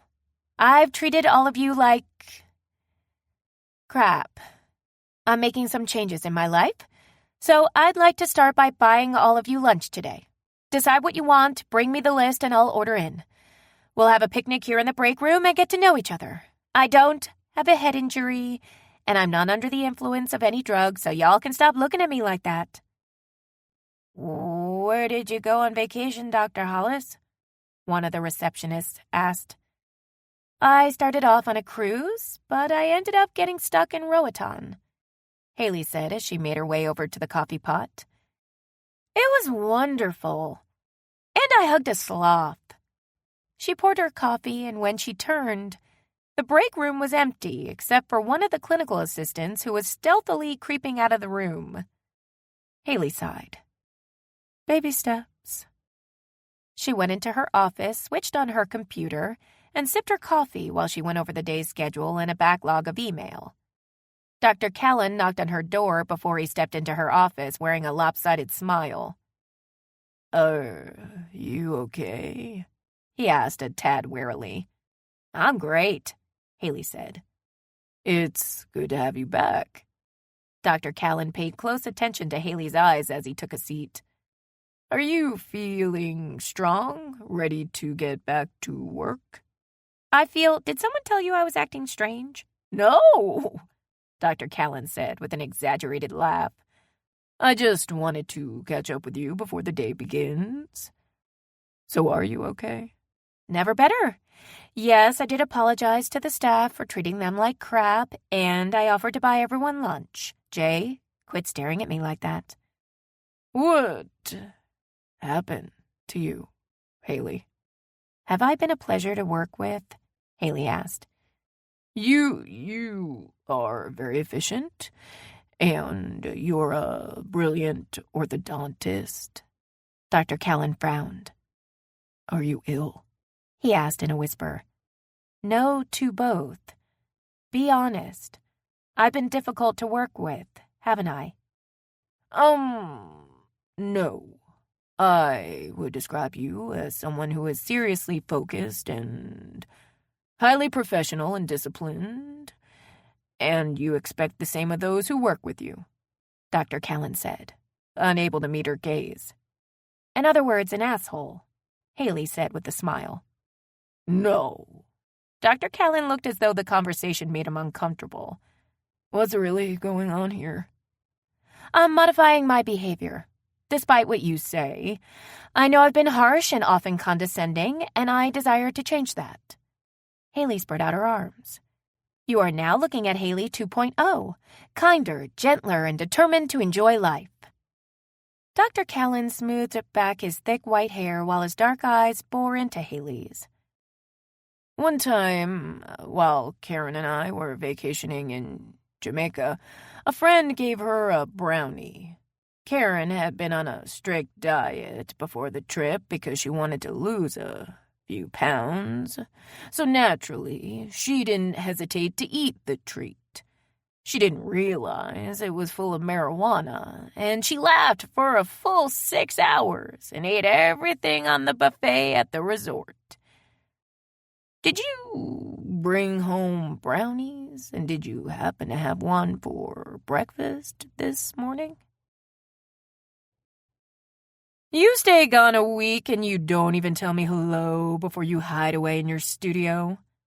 Dolores Harvey asked as she strode into Fallon's office. Fallon smiled. Sorry, Del. I've been in here since around 6 this morning sketching the new Easter piece. I woke up with some ideas and I wanted to get them on paper. I haven't heard you say that in ages. Del clenched her fists and stomped her feet. I can return the cattle prod I ordered. Did my decorations inspire you? Fallon grinned at the giant poster that covered one entire wall of a forest in spring. Del had also added fake trees and vines. Something smelled like flowers in bloom, and Fallon felt as though she was actually in the woods. You outdid yourself. You get better with every season. You have to stop worrying. I always produce. For the last 2 years, you haven't gone to the table with ideas unless I threatened you with bodily harm.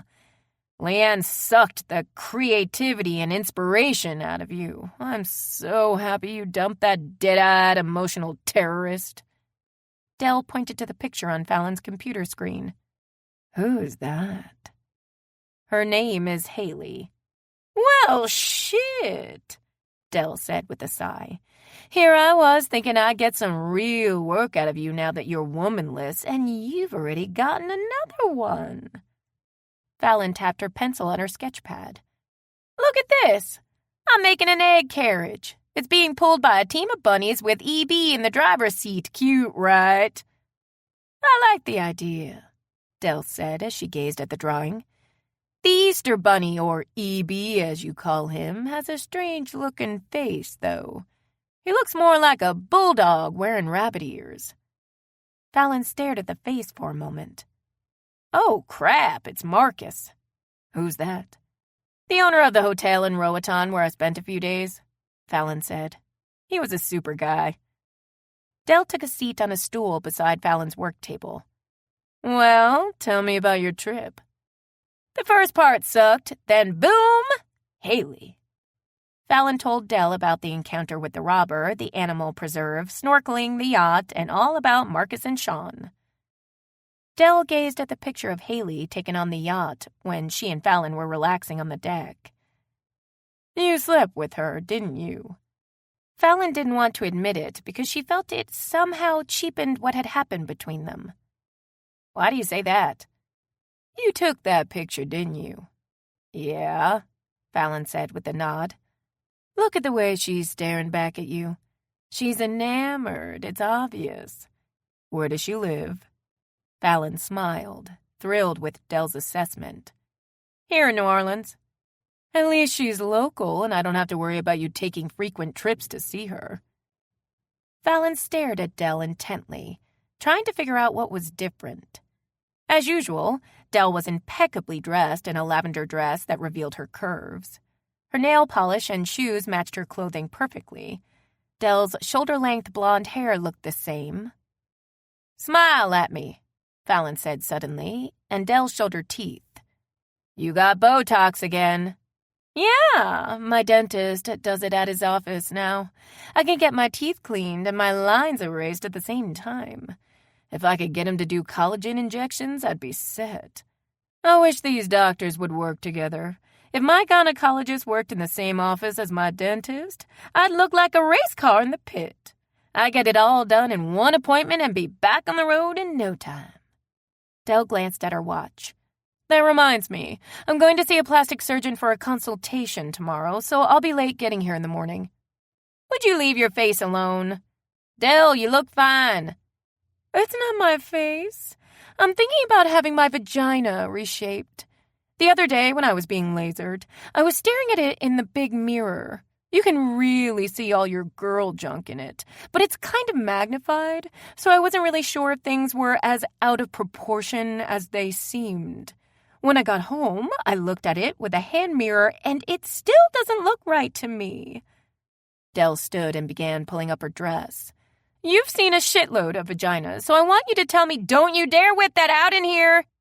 Fallon covered her eyes with her hand. I'm not looking at it, Dell, I'm not. Come on, really? Dell looked completely taken aback. You looked at my boobs. That's because you turned them loose before I realized what you were doing. Fallon waved her hand. Your lady junk is far more personal than boobs. How so? Cleavage, Fallon blurted out. You wear shirts that show cleavage. That's like a little preview. Your lady junk is a total mystery, and I want it to stay that way. Dell slapped a hand on her hip. I'm a little offended, Fallon. I was counting on you to give me a professional opinion before I saw the doctor because he's going to be motivated by money. So of course he's going to tell me I need work. Sorry to let you down, Fallon said as she stared at her Marcus-faced bunny. Do you think Angela... No. Maybe. Well, she probably would have before she met Mandy because she thinks you're kind of hot. Fallon grinned. I can't wait to tell her this. Call her. I'm not shy. I don't care if her girlfriend looks at it too. 2 opinions are better than 1. Fallon glanced at her watch. She might answer. She called Angela and put her phone on speaker. Hey, what's up, babe? Angela said after the 3rd ring. Dell wants you and Mandy to look at her vagina and offer a professional opinion. You're on speakerphone. She's listening. Angela chuckled. Well, I'm not at liberty to fully discuss this at the moment. What issues are you having? I think my wings are too big. I feel like I need a more low-profile look, something sleeker, Dell said seriously. Fallon shook her head and laughed. I'm sitting here trying to draw an Easter bunny. Angela, please tell me you're not filling somebody's prescription. No, I'm on break, but I'm not alone in the room, Angela whispered. Dell, if it makes you feel better, I've seen quite a few different styles. Each one is unique, and I appreciate that. I'm sure Fallon agrees. Fallon nodded. Yes, I do. You'd be looking at a substantial financial investment on this project, Angela continued. But I think it would be money wasted. I think you should leave that piece of property alone. I'm positive it's lovely just as it is. Dell bumped Fallon. Why didn't you tell me that? I'm trying to focus on the Easter bunny, not your butterfly. Angela snorted. Oh, I love it when you 2 include me in these conversations. Yeah, like the great boob debate, Fallon said with a laugh. Hey, when you 2 are edging towards 60, you're going to want to look like you do now. Dell patted her blonde locks. I will now go quietly into the gray. I applaud your diligence. I have to go back to work now, but as always, it was a pleasure to chat with y'all, Angela said. Fallon, I'll catch you later. Cool. Fallon pressed a button and ended the call. Do you feel better now? I'll have to think on it. Dell tapped one of her long painted nails on Fallon's sketch. You need to get busy on this. I don't want to wait until the last minute to go into production like we did with the Christmas piece. I was in the bunny zone before you came in here to talk about your personal renovations. I'm going to rework the EB, and if its face comes out looking like a vagina, I'm going to be so pissed at you. Chapter 15. What are you counting off? Cindy tapped the calendar clipped to Haley's refrigerator. "It's been 8 days since I've spoken to Fallon," Haley said as she cooked their dinner. "Didn't you two exchange numbers?" "We did, but I'm waiting for her to call me. She broke up with her girlfriend on the cruise, and I know she needs time to deal with that." Haley closed her eyes and grimaced because she knew what was coming next. "Oh, honey, you fell for that?"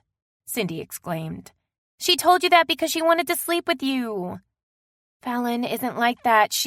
Cindy grabbed Haley by the shoulder and whirled her around.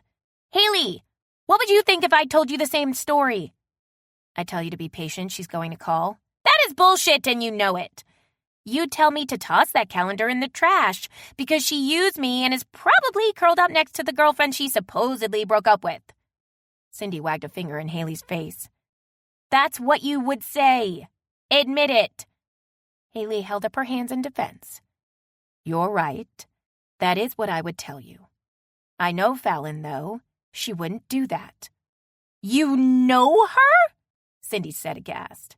"You spent 4 or 5 days with her and you think you know her? Do you hear yourself?" Haley sighed. "I can't explain it, but I do. I believe everything she told me." "Let me hug you." Cindy pulled Haley into her arms and stroked her back. "Terry met a really nice woman the other day, and she thinks she might be a lesbian. She's very smart and pretty, and if she turns out to be single, I'll get Terry to have her over for dinner so you can meet her. Fallon didn't lie to me." Cindy released Haley and snatched the calendar off the refrigerator and ripped it in half. "I'm not going to let you do this." "I have a printer. I'll make another one," Haley said as she turned and resumed her cooking. "She used you." Haley spun around again. "Cindy, I propositioned her. I doubt she would have ever touched me if I hadn't come on to her. To be brutally honest, my intention was to seduce her, then go on about my business when we got home." She inhaled sharply. "Something happened." "Yeah, an orgasm. You've been single a year, and I'm sure those 30 seconds of pleasure boggled your mind." "Oh, there were a lot of orgasms," Haley said with a dopey smile. "Quite a few of them lasted longer than 30 seconds. Cindy clasped her hands together. "I'm happy you got to enjoy that, but let's come back down to earth and common sense. Baby, she's not going to call. You and I are going to have to agree to disagree on that," Haley said with a shrug. When Cindy left after their usual Sunday dinner and movie night, Haley poured herself a glass of wine and sank into a hot bath. She mentally replayed every conversation with Fallon, every look, touch, and kiss. She especially remembered the expression on Fallon's face when she'd told her she wanted to see her again. The relief and joy was obvious, and that was what Haley clung to when everything Cindy had said had already tried to invade her mind. Fallon had thrown herself into creating the Easter piece for production, and on Sunday evening, she finished it. She went up to her apartment, made herself a sandwich, and sat in front of her laptop. She'd exchanged a few emails with Sean and made plans to video chat. She ate her sandwich and waited for Sean's call, which came at midnight. "Hello, my friend," Sean said with a big smile. "It is so good to see your face again." "Hey, buddy, I've missed you. Is that a Chihuahua calendar hanging on the wall behind you?" "Yes, I'm in Marcus's office at the seaside. He has better internet speeds. He said to tell you hello, and he really likes the Christmas village you sent him. He said it reminded him of the little town he grew up in, and it made him homesick. My mother loves the one you sent me. She has already set it up." "Good, I'm glad," Fallon said with a laugh. "Now, Fallon, tell me why you can't send me Haley's email address. You said you would explain when we talked on this video." Fallon propped her chin in her hand. "I haven't talked to her since we've been back. I broke up with my girlfriend on the cruise, and I've been taking some time to deal with that." "Do you still have feelings for your ex?" "No, that's definitely a done deal. I'm trying to go slow, so I won't mess this up." Sean's brow furrowed. "That doesn't make sense to me. You're not going slow. You're not going at all." "I'm scared, Sean. That's the truth, Fallon admitted with a sigh. I'm afraid when I call her, she'll tell me, hey, it was fun, but I'm not interested. I've never been scared before. Sean leaned close to the camera, and his face filled the screen. Marcus is right. You are stupid. I say that in a sweet way. Do you want to be like little kids and give me her number so I can call and ask if she likes you? Oh, no. I see your face. You are thinking about it. Fallon, be a woman. Call that beautiful lady right now. It's after midnight and she has to work in the morning. So call her tomorrow night, and when you do, get her email address for me. Sean grinned. I'm not afraid to talk to her. Did you tell Dina you liked her first? Fallon asked. Yes, I did. I said, woman, you know I think you are beautiful. Go out with me. Then her dad opened the front door and ran me off his porch. That was scary because he is a very big man and still, he runs really fast. Fallon's heart raced with just the thought of calling Haley. She didn't tell Sean, but she felt being run off a porch by a big man was less frightening than hearing disinterest in Haley's voice. My friend, you look worried. I am, Fallon admitted. I'm serious. I'm never like this. I know if I wait too long to at least check in with her, she's going to think I don't care. Then again, she might be hoping I don't call. You are so crazy, Sean said with a laugh. I saw how she was with you. Yeah, but we were kind of playing a game in Roatan. We pretended it was a dream and she might have been caught up in that. I saw her best friends when we got off the plane in New Orleans, and they aren't like me. If I'd had to pick up my friend Angela at that time of night, I would have been wearing shorts and a t-shirt. One of them had on a dress, and the other was wearing shorts and a shirt that was pressed. Those are Haley's people. Now you are making excuses. I'm a young man. I have plenty of time for Denya to finish school and make my fortune. You're not. Did you call me old again? Sean nodded with a big smile. From far away. Stop acting like a baby and call your lady. The next day around 11, Dell rushed into Fallon's office. We have an issue in the lobby. There's a woman in there, and she's looking at the picture of the Nolans and crying her eyes out. She's blubbering so much I can't understand what she's saying. Dell pointed at the photo of Haley on Fallon's computer screen. I think it's her. Haley? Fallon said, wide-eyed, then looked down at her attire. She was sporting a ratty old t-shirt and a pair of baggy gym shorts. What does my hair look like? Shit. You look so much better when it's long. Please don't tell me to stall the nervous breakdown while you go change. I don't deal well with emotional people. That's why I don't keep tissues in my office. Did you dump her already? No. Fallon snatched a hoodie off the back of her office chair. Send her back here. Dell took a second to watch Fallon pull on the sweatshirt. Wow, that really dressed up your outfit, she said dryly and walked out of the office. Fallon gave the hoodie a sniff, then tried to look as though she was working. She picked up a pencil and held it over her sketch pad while her heart pounded in her ears. A minute or two later, Dell returned with Haley, ushered her into the office, and closed the door behind her.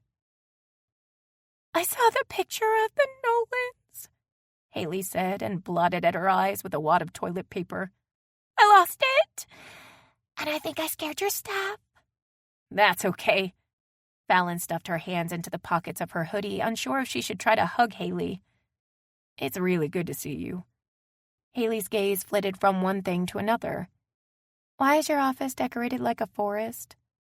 Dell does that for every project I'm working on to keep me in the mood. January through March, my office is decorated for Halloween. April through June, it's Christmas in here. I've been working on an Easter piece, so as you can see, it's spring. This is so cool. Haley looked around a bit more, but stayed rooted to the spot where she stood. Her gaze finally settled on Fallon, and she released an explosive breath. I know I was supposed to wait for you to contact me, and I just barged in here on you. Cindy tore up my calendar, and all kinds of unsettling thoughts have been going through my mind. Did you get back together with Leanne? Fallon was wondering what a calendar had to do with anything, and was a tad slow in her response. No, she blurted out finally. I moved my things back into my apartment here the day after we got back. Oh, okay, Haley said with a nod and a sigh. She looked Fallon over. So this is what you wear to work? I had something on my mind when I first woke up, so I wanted to get down here and get it on paper. Fallon wrapped the hoodie tighter around her body. I did bathe, but I didn't put a lot of thought into what I threw on. I'm so jealous, Haley said with a smile. You have the coolest office I've ever seen, and you get to wear whatever you want. Fallon's gaze wandered over Haley's light blue button-down shirt, navy blue dress pants, and sling-back heels. Her hair was down, and despite her eyes being a bit swollen and red from crying, she was stunning. You look amazing. Thank you, Haley said with a smile that quickly faded. Are you upset that I came here? No. My palms are sweating, my pulse is pounding in my ears, and the knots in my stomach muscles feel like they're riding a roller coaster. The whole time we've been talking, my brain has been screaming, "That's really her, and she is really standing in my office." So that's good? Haley asked warily. Fallon smiled. It's a dream come true. Well, it could have happened faster if you had called me. Haley clamped her lips tightly together. Scratch that from the record, please. I don't want to come across as pushy. I want to give you all the time you need to sort out whatever you're dealing with after Leanne. What I do want on the record is I'm waiting for you, and I just needed to put that out there. Fallon's knees knocked with relief, and she sank down onto the stool next to her work table. Sean is right, I'm so stupid. Not a lot scares me, Haley, but you do. I've wanted to call you since the night we got back. But I've been paralyzed by fear that grew bigger every day. I was so afraid when I called, you'd say, I'm back in my world, and there really isn't a place for you in it. You agreed we would be fearless together. I'm going to need you to keep your promise, Haley said a little loudly. Fallon's office door opened, and Dell stepped inside. I heard a raised voice, she said, and gave Haley the eye. Were you out there listening to our conversation? Fallon snapped. Yes, Dell said, unabashedly, with her gaze locked on Haley. I'm Fallon's bodyguard. Don't let my manicure, impeccable, high and low-lighted hair and makeup fool you. I can have a shoe off my foot in less than half a second and peck you full of holes with the heel before you even know what hit you. Dell! Fallon exclaimed as she hopped off her stool. Honey, that might have scared me before I met Fallon, but I've let monkeys climb in my shirt, and I'm about to get a tattoo. Haley stepped up to Dell. Bring it on. Fallon stepped between them and glared at Dell. What the fuck are you doing? Protecting you and the business. For the last 2 years, you've struggled to create anything because of that emotional terrorist you hooked your wagon to. This woman needs to be vetted by me. Dell craned her neck so she could see Haley. I want your full name, address, and birth date. I'm running a background check on you. You have lost your damn mind. Fallon nudged Dell toward the door. You manage the business, not me or my love life. You are the business, Fallon, Dell argued and pointed a finger at Haley. I really like your perfume and your earrings, but you're not out of the woods with me. Where did you get your shoes? I special ordered them from Malcolm's online. They were flats, and I had a low heel added, Haley said. Who does your highlights? Dell stepped around Fallon. Holly at Belisario. Fallon is special. She's good at what she does because she creates with feeling. She did a bust of my first husband who died. She watched videos of me and him, and she captured the way he looked at me perfectly. I loved your smoky eye makeup before you cried it off, but let me tell you, if you crush the best part of Fallon like Leanne did, you won't have eyes to decorate. Out! Fallon pushed Dell toward the door. We're gonna talk later. If I do anything to hurt her, you can just have at me, Haley said. I won't fight you. Pass by my office on your way out and tell me where you got those earrings, Dell said before Fallon closed the door in her face. Fallon smiled weakly at Haley. I'm so sorry. She's been really moody lately because she doesn't like the way her vagina looks. I'll walk you out when you're ready to go, so she won't ask you to give an opinion on it." I really want to hear the full story about that, but I don't have much time before I have to get back to work. So can we get back to us? Did I understand correctly that you wanted to call me, but you were afraid? Fallon ran both hands through her hair. I've been inspired to work, and I created the Easter piece in 1 week because I was channeling all the happy feelings you caused in Roatan. You're all I think about. Fallon grabbed Haley's hand and tugged her over to her work table. She turned the pages in her sketch pad, and they were all of Haley, sleeping, smiling. There was even one of her helmet hair after the zip line ride. I'm so happy when I'm drawing these, but when I reach for the phone, I'm terrified I'll find out the wonderful dream I cling to is over. I had to sit down a few minutes ago when you told me you were waiting for me because my knees went weak. Haley grabbed the front of Fallon's hoodie, pulled her close, and kissed her. It was never a dream. We called it that to be fearless with each other because neither of us could be that way. You started off by being hurt by your parents a long time ago, and you built walls to protect yourself. My hurt was self-inflicted because I built my walls hoping no one would see I was imperfect. We let every barrier drop in Roatan, and we were simply us. We both liked what we saw in each other, and we were good together. Fallon, you make me want to be fearless. Not because of the way you support me, but because I won't have a chance with you if I'm not. Please, please, be fearless with me. Okay, I like her. Dell opened Fallon's door and stuck her head in the office. That speech just gave me fucking chills. Get out, Dell, and quit eavesdropping, Fallon yelled. Haley tugged on the front of Fallon's hoodie. Forget about Dell. Look at me. I'm not a dream. I'm right here. I want you in my life, and I want to be in yours. Give me a chance. I was willing to do that when you stepped into my office. I was just explaining why I didn't call you, Fallon said with a smile. I want to see you tonight. Haley grinned and kissed Fallon again. I'll come over as soon as I get off work. Unfortunately, I have to go back to the office right now, but I'll bring dinner. No, I want to cook for you. I'll walk you out and protect you from Dell, Fallon said and took Haley's hand.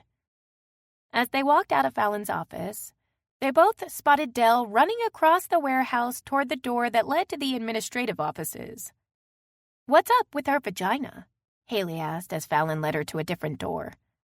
She's been nipped, tucked, and liposucked so much it's probably up around her belly button.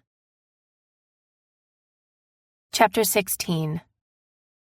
I just wanted you to know I'm going to have dinner at Fallon's place tonight, Haley said as soon as Cindy answered her phone. You can stop worrying that she played me. Despite what you think, I'm happy to know I was wrong. With that said, I'm still nervous about you getting involved with someone so soon out of a relationship. It's going to be okay. I know it is, Haley said with a smile as she stopped at a red light. I want to get to know her, so maybe this weekend we can have a cookout at my place. We could do it on Saturday evening. What do you think? Cindy asked. That works for me, and I'll ask Fallon. Let me know what she says, and I'll invite Angela and Mandy, too. I have to go and pretend I'm working hard on making dinner, so Terry won't make me clean the canister on the pool vacuum. Cindy sighed. I'm still traumatized after finding a snake in it. It was the drawstring out of someone's shorts. How do you know? You jumped the fence into the neighbor's yard and left me with it. I don't care what Terry said. It had eyes. It was a snake. Oh, and Haley, try not to sleep with Fallon tonight. It's really hard to see a person for who they are when you already know they're good in bed.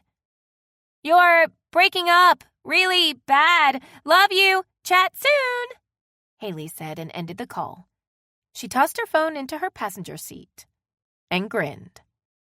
That's really good advice that I'm not gonna take. I should have asked if she liked asparagus. Not everybody does. I'll put you stick guys back in the fridge because I have a salad. Fallon said aloud as she made dinner. She opened the oven and stuck a knife into one of the baked potatoes. I'm gonna need y'all to cook faster. She slammed the oven door and grabbed her phone when it rang. Hey, Haley, are you here? I am. I'm at the big roll-up door. It'll open as soon as I hit the button. Park next to my Jeep and I'll be right down to see you in a sec, Fallon said and ended the call. She pressed the button on the remote, raced down the stairs, and jogged to the back of the warehouse. By the time she arrived, Haley had parked her gray Acura sedan and was climbing out of it. Of course you drive a Jeep, Haley said with a laugh. It suits your personality. Don't judge me by my car. Haley 2.0 needs a Jeep too. What color is this? Hydro something blue. I really wanted the neon green, but they didn't have that color available the year I bought it, Fallon said, totally distracted by the sight of Haley in a pair of blue chino shorts and a snug-fitting white t-shirt. Haley gazed at Fallon with a smile. I think we're wearing the same shorts. If I'd gone with my first choice in a shirt, mine would have been gray too. Yeah, Fallon said with a laugh as she looked down at her clothes. I took a shower and changed so you would know I do own things without holes in them. You look wonderful, but I don't care what you wear. Haley walked over and took Fallon's hand. I want to see your apartment. I'm glad you didn't have time to see it earlier. It was a wreck. Fallon led Haley through the warehouse and pointed to a pair of doors. That's the production room where the pieces are mass-produced. Storage and shipping are behind it. This is a big warehouse, Haley said as they started up the stairs. You have to feel pretty good about yourself knowing that all of this is because of your imagination. Fallon laughed. I don't have time to think about things like that. My mind is always on making the next piece to keep it all going. She opened the door to her apartment and ushered Haley inside. I have 2 filet mignons marinating. I hope you're... Fallon closed her eyes and gave in to Haley's scorching kiss. Haley pulled away with a teasing grin. You have what? I truly forgot what I was going to tell you, Fallon answered with a laugh. Steak. Yes, Fallon said with a nod. I need to heat the grill. How do you like yours cooked? Slightly pink in the middle. Haley gazed at the bookshelf made out of cubes by the front door. What's behind there? I'll turn my grill on, then I'll give you a tour. Fallon took Haley by the hand and led her to the kitchen where she poured 2 glasses of wine and handed Haley one. Haley gazed at the twisted black metal supports beneath the island separating the kitchen from the dining room. This is so unique. I'm glad you think so. I got the steel from a scrapyard, and a guy I know who welds shaped it into legs for me. My dining room table is made out of 2 old wooden doors with a piece of glass over them. The same guy welded the base for it. I want him to teach me how to weld, but he says a torch doesn't belong in the hands of some people, and I'm one of those people. Yeah, Haley said slowly. Sometimes fire is bad.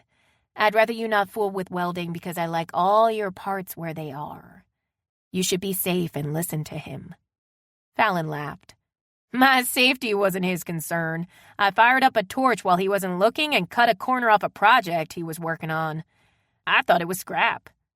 She shrugged as she headed toward the dining room. I looked really cool in the welding helmet. Haley followed Fallon to a pair of glass doors that opened to a patio enclosed on 3 sides. But the stars of a dusky sky twinkled above them. This is awesome. I bet no one knows this is here. Not unless they're in a helicopter. I want everybody to believe this is a plain old warehouse just like the others on this block. It's not exactly a great area. That's why I had you park your car inside.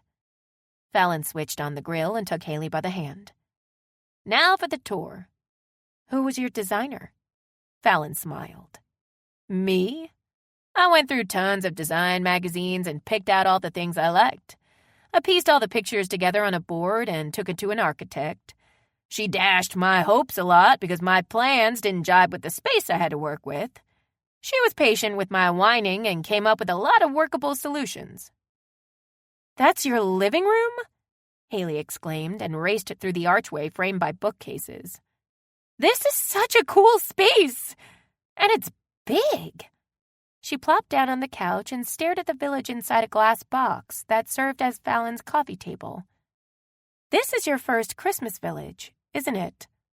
"The first one I made out of plaster," Fallon said as she leaned against her shelf wall and gazed at Haley, who found the switch on the side of the table and pressed it. She watched Haley's face light up as the lights lit the interiors of each piece, and her heart pounded. "The more I learn about you, the more fascinated I become." Haley smiled up at Fallon. "You were a teen when you made this. No wonder Mr. Nolan flipped out over your talent." "I don't believe you were ever condescending," Fallon said suddenly. Haley laughed as she stood. "Talk to the people I work with. I've been Haley 2.0 with them since I've been back, and they all think I'm on drugs. Relations are improving, though. I was invited to lunch by the reception staff yesterday. I talked to my ex, too." "How'd that go?" Fallon asked as her brows shot up. "Really well. I forgave her for cheating on me and leaving me for someone else, and I asked her for forgiveness for being so hard to live with and for neglecting her." Haley smiled. "She forgave me, and I felt lighter after I closed that chapter. Do you want to talk about Leanne?" "She wanted to reconcile." Haley's smile vanished. "Oh." "I didn't, and that was the end of that." "She's not a bad person. She's simply not for me. I need someone who understands and supports me." "I'd like to apply for that position." Haley raised her hand. "My resume in that department isn't impressive, but I've undergone an extensive metamorphosis because I met a woman who makes me feel safe about being myself." "You'd better hang on to whoever she is because she sounds amazing," Fallon said with a grin. Haley walked over to Fallon and wrapped her arms around her. "She is. But she's got a few chicken feathers. If I gently pluck her, I feel like she'll stick around." "You thoroughly plucked me up when you walked into my office today." Fallon laughed and gave Haley a kiss. "Let me get the steaks on." Haley reluctantly let her go. "What can I do to help?"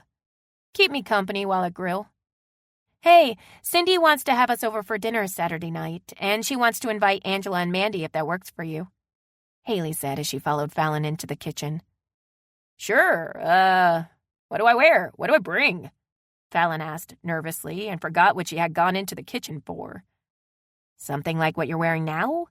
And I have a bottle of wine I plan to bring from the both of us. Why do you look like I just shot you in the stomach?" "I want to make a good impression. Cindy was wearing a dress at the airport when she picked you up. I don't think shorts and a t-shirt are gonna cut it, and that's 90% of my wardrobe." Fallon scrubbed her hands together. "I need to go shopping. Cindy is a paralegal at a law firm full of the most pretentious people I've ever met. All she owns are dresses and skirts. When did we reverse roles? You were the laid-back one, and I was the uptight one." "She's your best friend. She has to like me," Fallon said, wide-eyed. "Bullshit. I'm the one you need to worry about. And I'm crazy about you. I want Angela to like me too, but you are my main concern." Fallon waved a hand. "She'll like you." Haley snapped her fingers in front of Fallon's eyes. "Hey, come back to me. Where is the cocky woman I met in Roatan?" "Mentally shopping for stylish clothes that she's certain will make her uncomfortable." "You can wear the clothes you bought in the gift shop, and I'd still be proud to show you off," Haley said with a laugh. Fallon released a sigh and pressed her forehead to Haley's. "I've never worried about impressing a woman's friends. My attitude has always been take me or leave me with everyone. I can't be that way with you because I want you to take me and not leave me." "So if I ask you to be my girlfriend and not see anyone else, you're gonna say..." "Yes, I'm yours," Fallon said with a smile. "Fallon, turn off the grill. Let's eat later." "I've never eaten salad naked in bed before," Haley said with a smile. Fallon nodded. "This is a first for me, too. We have to cook the steaks tomorrow night. Will you come over again?" "Yes," Haley said with a smile. Will you stay the night if I promise to wake you in time to go home and get dressed for work? Haley's smile remained. Yes. Will you draw my tattoo on a piece of paper and go to a shop with me to get it? When do you want to go? I don't know. Is it something you need to make an appointment for? Haley took the last bite of her salad. With my guy you do, but he works until 10 on weeknights and till midnight on the weekends. And he's the only one I'd trust with you. Are you positive this is something you want to do? Yep. And I want it on the inside of my wrist, so I can see it. Haley set her bowl on the nightstand and laid her head on Fallon's shoulder as she finished hers. I think I want the monkey, too. The way you drew it was really cute. Maybe you should get fearless first and see if you can tolerate the pain. The shading on the monkey isn't going to be pleasant. Okay, I'll take your advice on that. But I want my tattoo as soon as possible. Haley ran a finger across Fallon's stomach and watched the muscles twitch beneath her touch. I want your guy to do it. What does it feel like? Imagine having a sunburn and someone scratching it with their nails. Fallon's salad bowl nearly flew out of her hands when Haley sat up abruptly. Seriously? It's needles in your skin, Fallon explained. Some people find it unbearable and some don't. It has a lot to do with where you get it.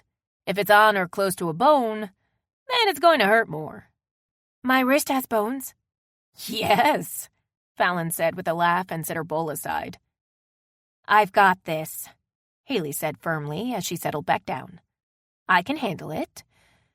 Do they make fun of you if you whimper? Not my guy. Will you make fun of me? Haley asked. No, I'll be holding your other hand just like I did when we went snorkeling. Okay. But what if I scream a little? Haley pressed. Mine will probably drown out yours because at that point I know you'll be realigning my bones with your grip. Fallon rolled and pushed Haley onto her back. Think about this when you're getting the tat, she said as she ran her fingers up the inside of Haley's thighs. Haley grinned. This could backfire. I may think about needles in my skin every time you touch me. Her smile vanished when Fallon's hand slipped between her legs. Forget I said that. I don't forget anything you say, Fallon whispered before she grazed her teeth over Haley's neck. You called me dumb for paying $12 for rum punch. That was, Haley moaned when Fallon entered her. I can't argue with you right now, Fallon laughed. I'll remember that, too. Chapter 17. I don't recall seeing a commission for a sculpture, Dell said when she walked into Fallon's office the next morning. Be glad you ran out of here early yesterday because I wanted to choke you for listening in on my conversation with Haley. Oh, she's naked, Dell said as she eyed Fallon's latest project. That's got to be the start of Haley. Fallon grabbed her sweatshirt off the back of her chair and covered the sculpture with it. You crossed a line yesterday, Dell. Not only did you eavesdrop, you threatened Haley. My bad. Dell held up her hands in surrender. I was trying to protect you. I failed with Leanne, so I'm a little jumpy. Angela didn't run her off when I told her Leanne was bad news.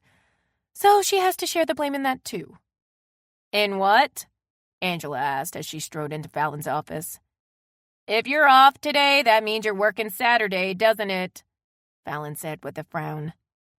A half day, so Mandy and I will still be going to dinner at Cindy's. She texted me the plans this morning. Hi, Dell. What do I share the blame in? Angela asked. For letting Fallon get involved with Leanne. Angela laughed. You know Fallon. She's going to do what she's going to do despite what we say. I told her to go slow with Haley, and I heard from Cindy that Fallon and Haley are officially a couple now. You should have been here yesterday to eavesdrop with me. Dell laid a hand on Angela's shoulder. Haley made an impassioned plea for Fallon to give her a chance, and I melted. She made me want to be a lesbian for about 30 seconds. Fallon grabbed her phone from her work table when it rang. Hey, Tommy. Hey, girl, I got an opening at 8 for something small. What do you want to get? Tommy asked. My girlfriend wants the word fearless on her wrist, Fallon replied and noted the stunned expression on Angela's face. Come see me, and if you still got that alligator skin, we can deal, Tommy said hurriedly. I do, and I'll see you at 8. Fallon ended the call and gazed at Angela. What? You're taking Haley to get a tat? Angela asked. Fallon shrugged. It's her idea. She really wants one. I got the impression after meeting Haley and talking to Cindy that she wasn't the tattoo type. Angela pursed her lips. Fallon, did you influence that decision? Maybe, maybe not. She liked my turtle, and she said she wanted to get a tattoo. Fallon stared at Angela for a moment in silence. Come on, get it out. Admit you're thinking that I'm forcing Haley to do things. Angela held up a hand. It's not that. When Cindy called me this morning, she said she was worried that Haley was going through some sort of mid-30s crisis because she's not acting like herself. It's not a crisis. Haley has decided she wants to experience life. When we were in Roatan, she admitted to feeling like she'd been living in a cage. She's coming out of it. When I met her, she was uptight and rude. Now, she's relaxed and happy. Fallon shook her head. It's not a crisis. It's a revolution, and I intend to support her in her decision. Dell gazed at Fallon and Angela as they stared each other down. I'm feeling lots of tension here. Let's take a break and talk about my vagina. I got an opinion from the plastic surgeon, and I have pictures on my phone of the way it looks now and what he says he can do. I'm not looking at them, Fallon said firmly. I have to work with you, and if I see those pics, then that's all I'll see in my mind when we talk. I'll look. No. Angela covered her eyes with her hands. That would make Mandy uncomfortable. You two are such a disappointment, Dell snapped as she headed for the door. There is nobody better than a lesbian to give an honest opinion. If I told the guys in the production room I wanted them to see it, they'd line up. Every one of them is beautiful in their own way, Angela called after Dell and blinked rapidly when Dell slammed the door. We may have to look at it and compliment her before she'll stop this craziness, Fallon said with resignation. I meant what I said, though. If I see it, that image is going to replace her face. When we talk, all I'm going to see is her lady bits with 2 eyes staring back at me because I'm not supposed to see it. Know what I mean? Angela nodded. I'm tracking. I always do with you, you know. Yeah, but you're wrong about Haley. I guess it was because we shared a really scary experience and that tore down the walls between us. We really talked. She spent her whole life trying to reach really high expectations she set for herself. All work, no play, you know. There are other parts of her personality that she hasn't let out of the bag, and she's doing that now. Okay, I get it.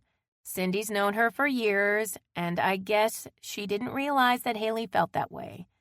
If my personality suddenly switched, you'd be concerned too. She wants to protect Haley. Angela sat on a stool next to Fallon's work table. I always want to protect you, and you protect me. I'm not going to lecture you, buddy. Relax and wipe off that scowl. Fallon sank down on the other stool and leaned heavily against her work table. When she walked in here yesterday, I knew going slow wasn't going to happen. I was so happy to see her, to know she still wanted me.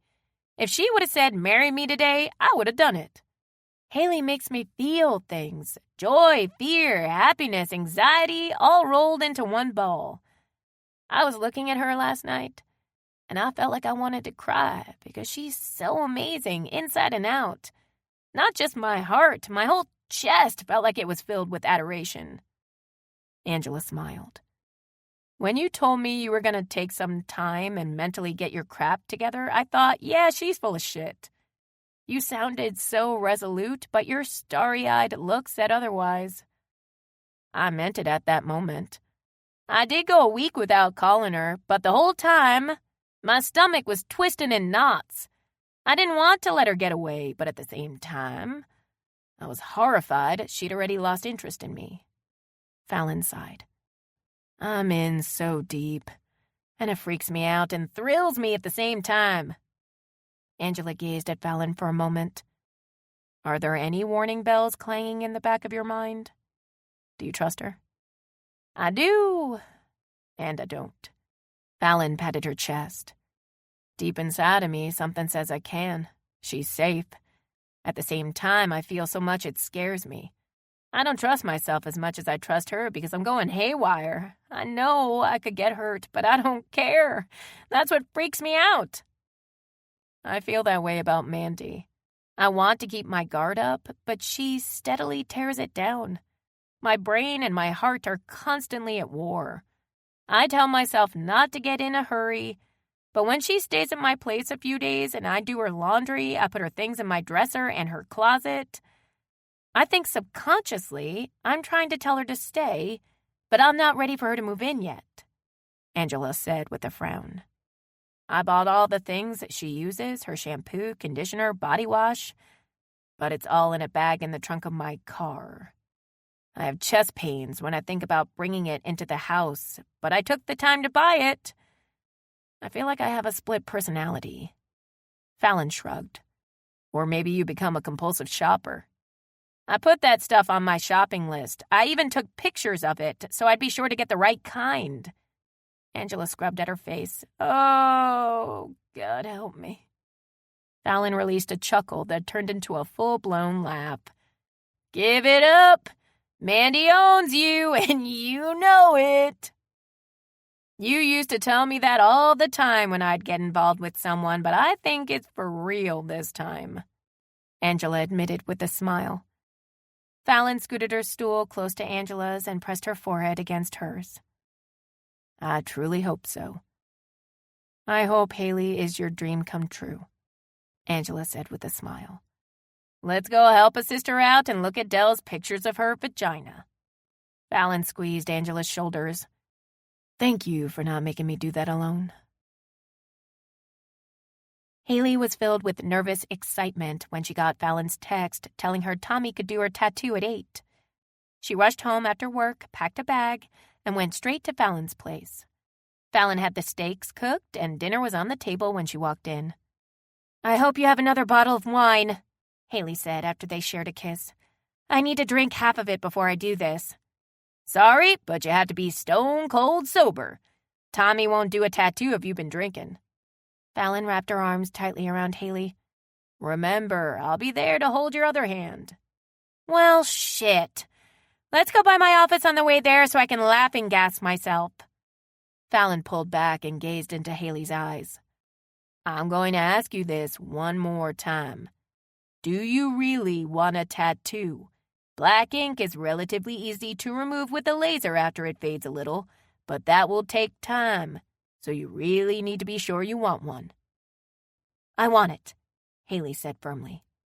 Why? This tattoo will commemorate my change because I'm never going back to the old me. Haley 2.0 is fearless. Haley smiled. I really want this tattoo. Fallon smiled and kissed her. Let's eat. She pulled out Haley's chair for her, then took the seat beside her. I have to make a confession.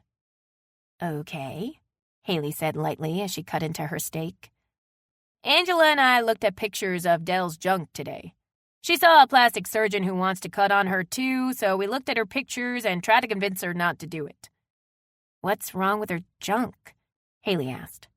Fallon shook her head. Nothing. It wasn't too big, it wasn't too small, it was just a vajayjay. So Angela and I complimented it profusely.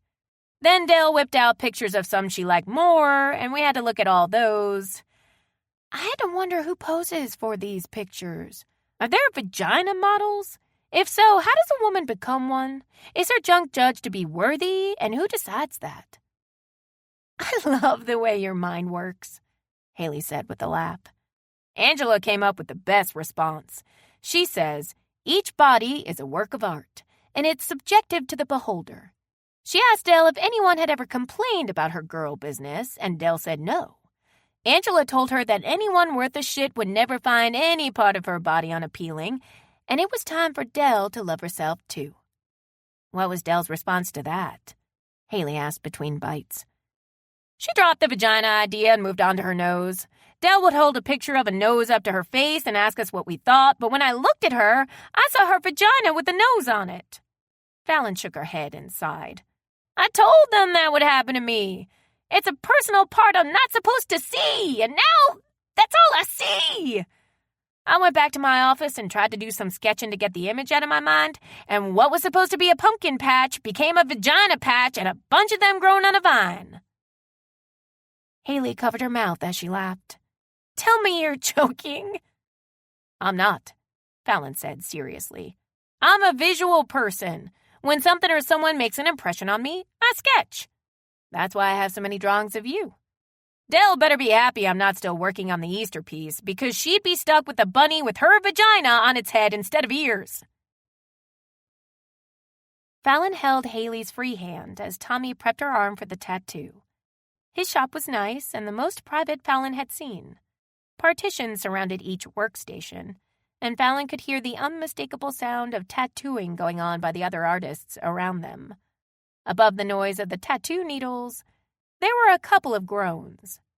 Haley's eyes would grow larger with each grunt, groan, and whimper. This is a good spot. Tommy nodded toward Haley's wrist. If you don't want anyone to see it, your shirt sleeve will hide it. You could also wear a bracelet over it. He smiled at Haley. Are you ready? How bad did the one on your neck hurt? Haley asked. Not as bad as the one on my head when I had it shaved, Tommy replied. Why'd you shave your head in the first place? Fallon asked as she admired Tommy's long brown locks spilling over his shoulders. You've got beautiful hair. Come on, Fallon, look at my face. I look like a baby with a beard. I was trying to look tough, but I looked even more like a baby when I was bald. Tommy sighed. I can't win. Haley, are you ready? Yes, Haley said and released an explosive breath. Tommy began on the fleshier side of her arm. Haley winced. That's not as bad as I expected. You've got this, Fallon assured with a smile.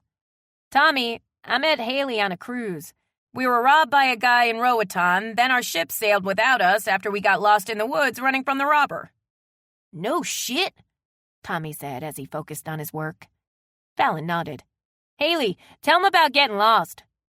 I don't think I can talk right now, Haley said, breathing heavily. Need to take a break? Tommy asked. No, I'm good, Haley said. And she was, until Tommy got to the center of her wrist. She let out a shrill squeal. Fallon, sing toot toot! Fallon looked as though she'd been slapped. In here? I need the toot toot! Haley squealed. Okay. Fallon cleared her throat and sang, Don't Mess With My Toot Toot, very softly. Louder! Haley insisted. Fallon raised her voice as she sang, and Tommy joined in. On the other side of the partition, a gruff voice came in, and others followed. Toot toot! Haley squealed whenever the words came up. They sang the song 2 more times, and Tommy finished. You're a badass, toot toot, Fallon proclaimed and kissed Haley's cheek. I am, Haley said with a smile and sank back in her chair, looking as though she'd just given birth. I need the toot toot, the man with the gruff voice on the other side of the partition said. How many toot toots did we sing? Fallon asked as she poured Haley a glass of wine when they got back to her place. At least a dozen for that poor guy getting those wings on his shoulder blades. Haley smiled. It seemed to calm him, though. I think we provided a valuable service. Fallon laughed. How do you feel? Badass. Haley gazed at the plastic wrap covering her tattoo. It's sore, though. Cindy's going to have a fit, and my dad is going to try to have me committed, but I'm happy. Why don't we take it easy tonight while you heal? I'm content to just hold you. You're so sweet. The problem is, when I get next to your body, mine comes alive. Parts of it are waking up now, just thinking about it. Haley set her wine aside. Come on, Fallon, I'm wearing protective wrap. No, you're injured. If you'll agree to just lay back and let me do all the fun work, it's a go. You know that's not going to happen, Haley said with a sexy smile as Fallon backed away from her. No. Oh, yeah. I'm about to get badass all over you, Haley warned as she rushed Fallon.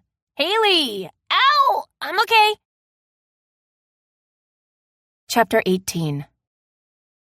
Where are we going? Haley asked with a big smile Saturday morning. I know a place where there's mud, and we're gonna go get the Jeep dirty. Haley toyed with Fallon's hair, feeling thrilled and content at the same time. She hadn't slept in her bed all week, and she didn't miss being home at all. Wherever Fallon was felt like home to her. I got an email from Sean this morning. He's glad we're back together, and he wants to video chat with us at midnight tonight. Oh, good. I miss his sweet face, Haley said as Fallon shot off the asphalt highway onto a dirt road. Fallon brought the Jeep to a stop and shifted into four-wheel drive while grinning at Haley. Want to drive? For the first time in my life, I like not knowing what's going to happen next, Haley said with a laugh. Fallon let out a roar, then plowed through a mud hole. Muddy water coated the windshield as the Jeep fishtailed. I found this on one of my explorations. Jeeps and four-wheelers have made paths all through the woods. Who does it belong to? Haley asked with a grin as Fallon cut a swath through the mud. I don't know. I guess one of the Jeep people. I see them back here all the time. I talked to a guy that warned me to stay on the road. He said the muck gets pretty deep in some places, and he had to use a winch to get himself out a few times. I don't have one of those. I have to get a Jeep, Haley said excitedly. Can we take the top off when we get out of the mud? Sure, I just need to spray it off so the mud won't sling back on us. When it gets a little cooler, I'll take the doors off, too. Haley looked like a bobblehead doll with a maniacal grin as Fallon traversed the bumpy road.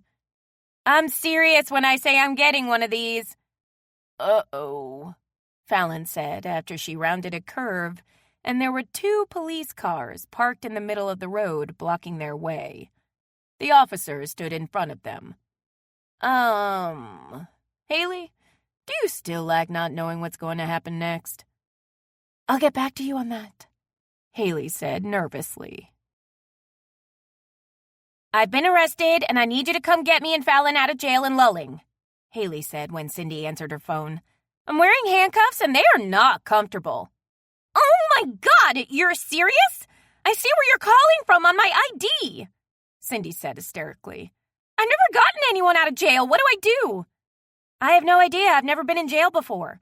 Call one of the lawyers you work with and ask them what to do. Haley lowered her voice to a whisper. They have Fallon in another room, and they're about to put me in a cell with 2 women. One of them is talking to the wall, and the other one is well over 6 feet tall. She's licking her palms and waving them at me. I don't know what that means. I stood in a line with the other women they're going to put in the cell, and one of them braided my hair, and I think she wove her gum into it. I don't know how she did it because she was wearing cuffs too. These women have skills I don't. What on earth did you do? We trespassed. And they say we damaged private property, but we didn't know that's what we were doing. Fallon took me mud riding at a place where she'd seen other Jeeps. I think they're interrogating her, and they won't let me see her. Haley inhaled sharply. I don't want to go into that cell. I think the woman licking her palms wants to lick me, too. Okay, let me make some calls and get some directions, and I'll be right there. Don't bend over to pick up anything, Cindy said as the call cut off. Haley's hands shook, and she could barely replace the handset in the cradle of the phone. A police officer stood nearby with his arms folded, watching her. Will my friend be coming out soon? She asked. I don't know, the officer said. Haley wanted to keep him talking so he wouldn't put her in the cell. I'm a good person. My record is spotless. I don't even have any tickets. I'm an orthodontist. We're boring. We don't vandalize things. When you turned off the highway, did you cut the chain to get to the dirt road? The officer asked. Sir, I swear there was no chain, and if there had been, I wouldn't have cut it. I know Fallon wouldn't have either, Haley said. I answered that in my statement, and I swore to tell the truth, and I did. Why did you go back there? Haley had watched police shows on TV. She knew that cops asked the same question in different ways to see if the perps would slip up. She scrambled to remember what she had said in her statement and blurted out, "Fallon said she'd seen other Jeeps on that road and she thought it was okay to ride back there. We're not vandals. We wouldn't have gone there had we known it was private property."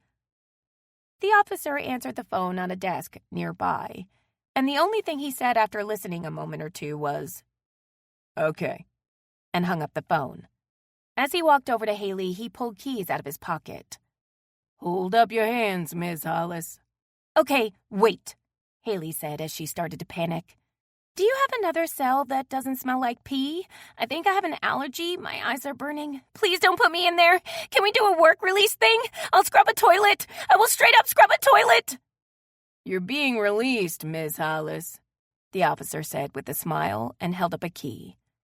Haley sagged with relief as Fallon stepped out of a room with 2 other police officers and a man dressed in plain clothes.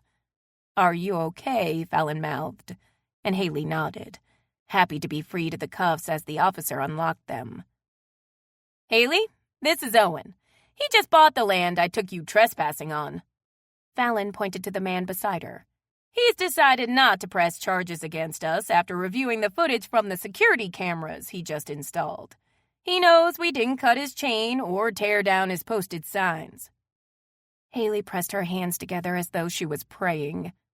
"Thank you, Owen. Thank you so much." Owen jerked a finger at Fallon.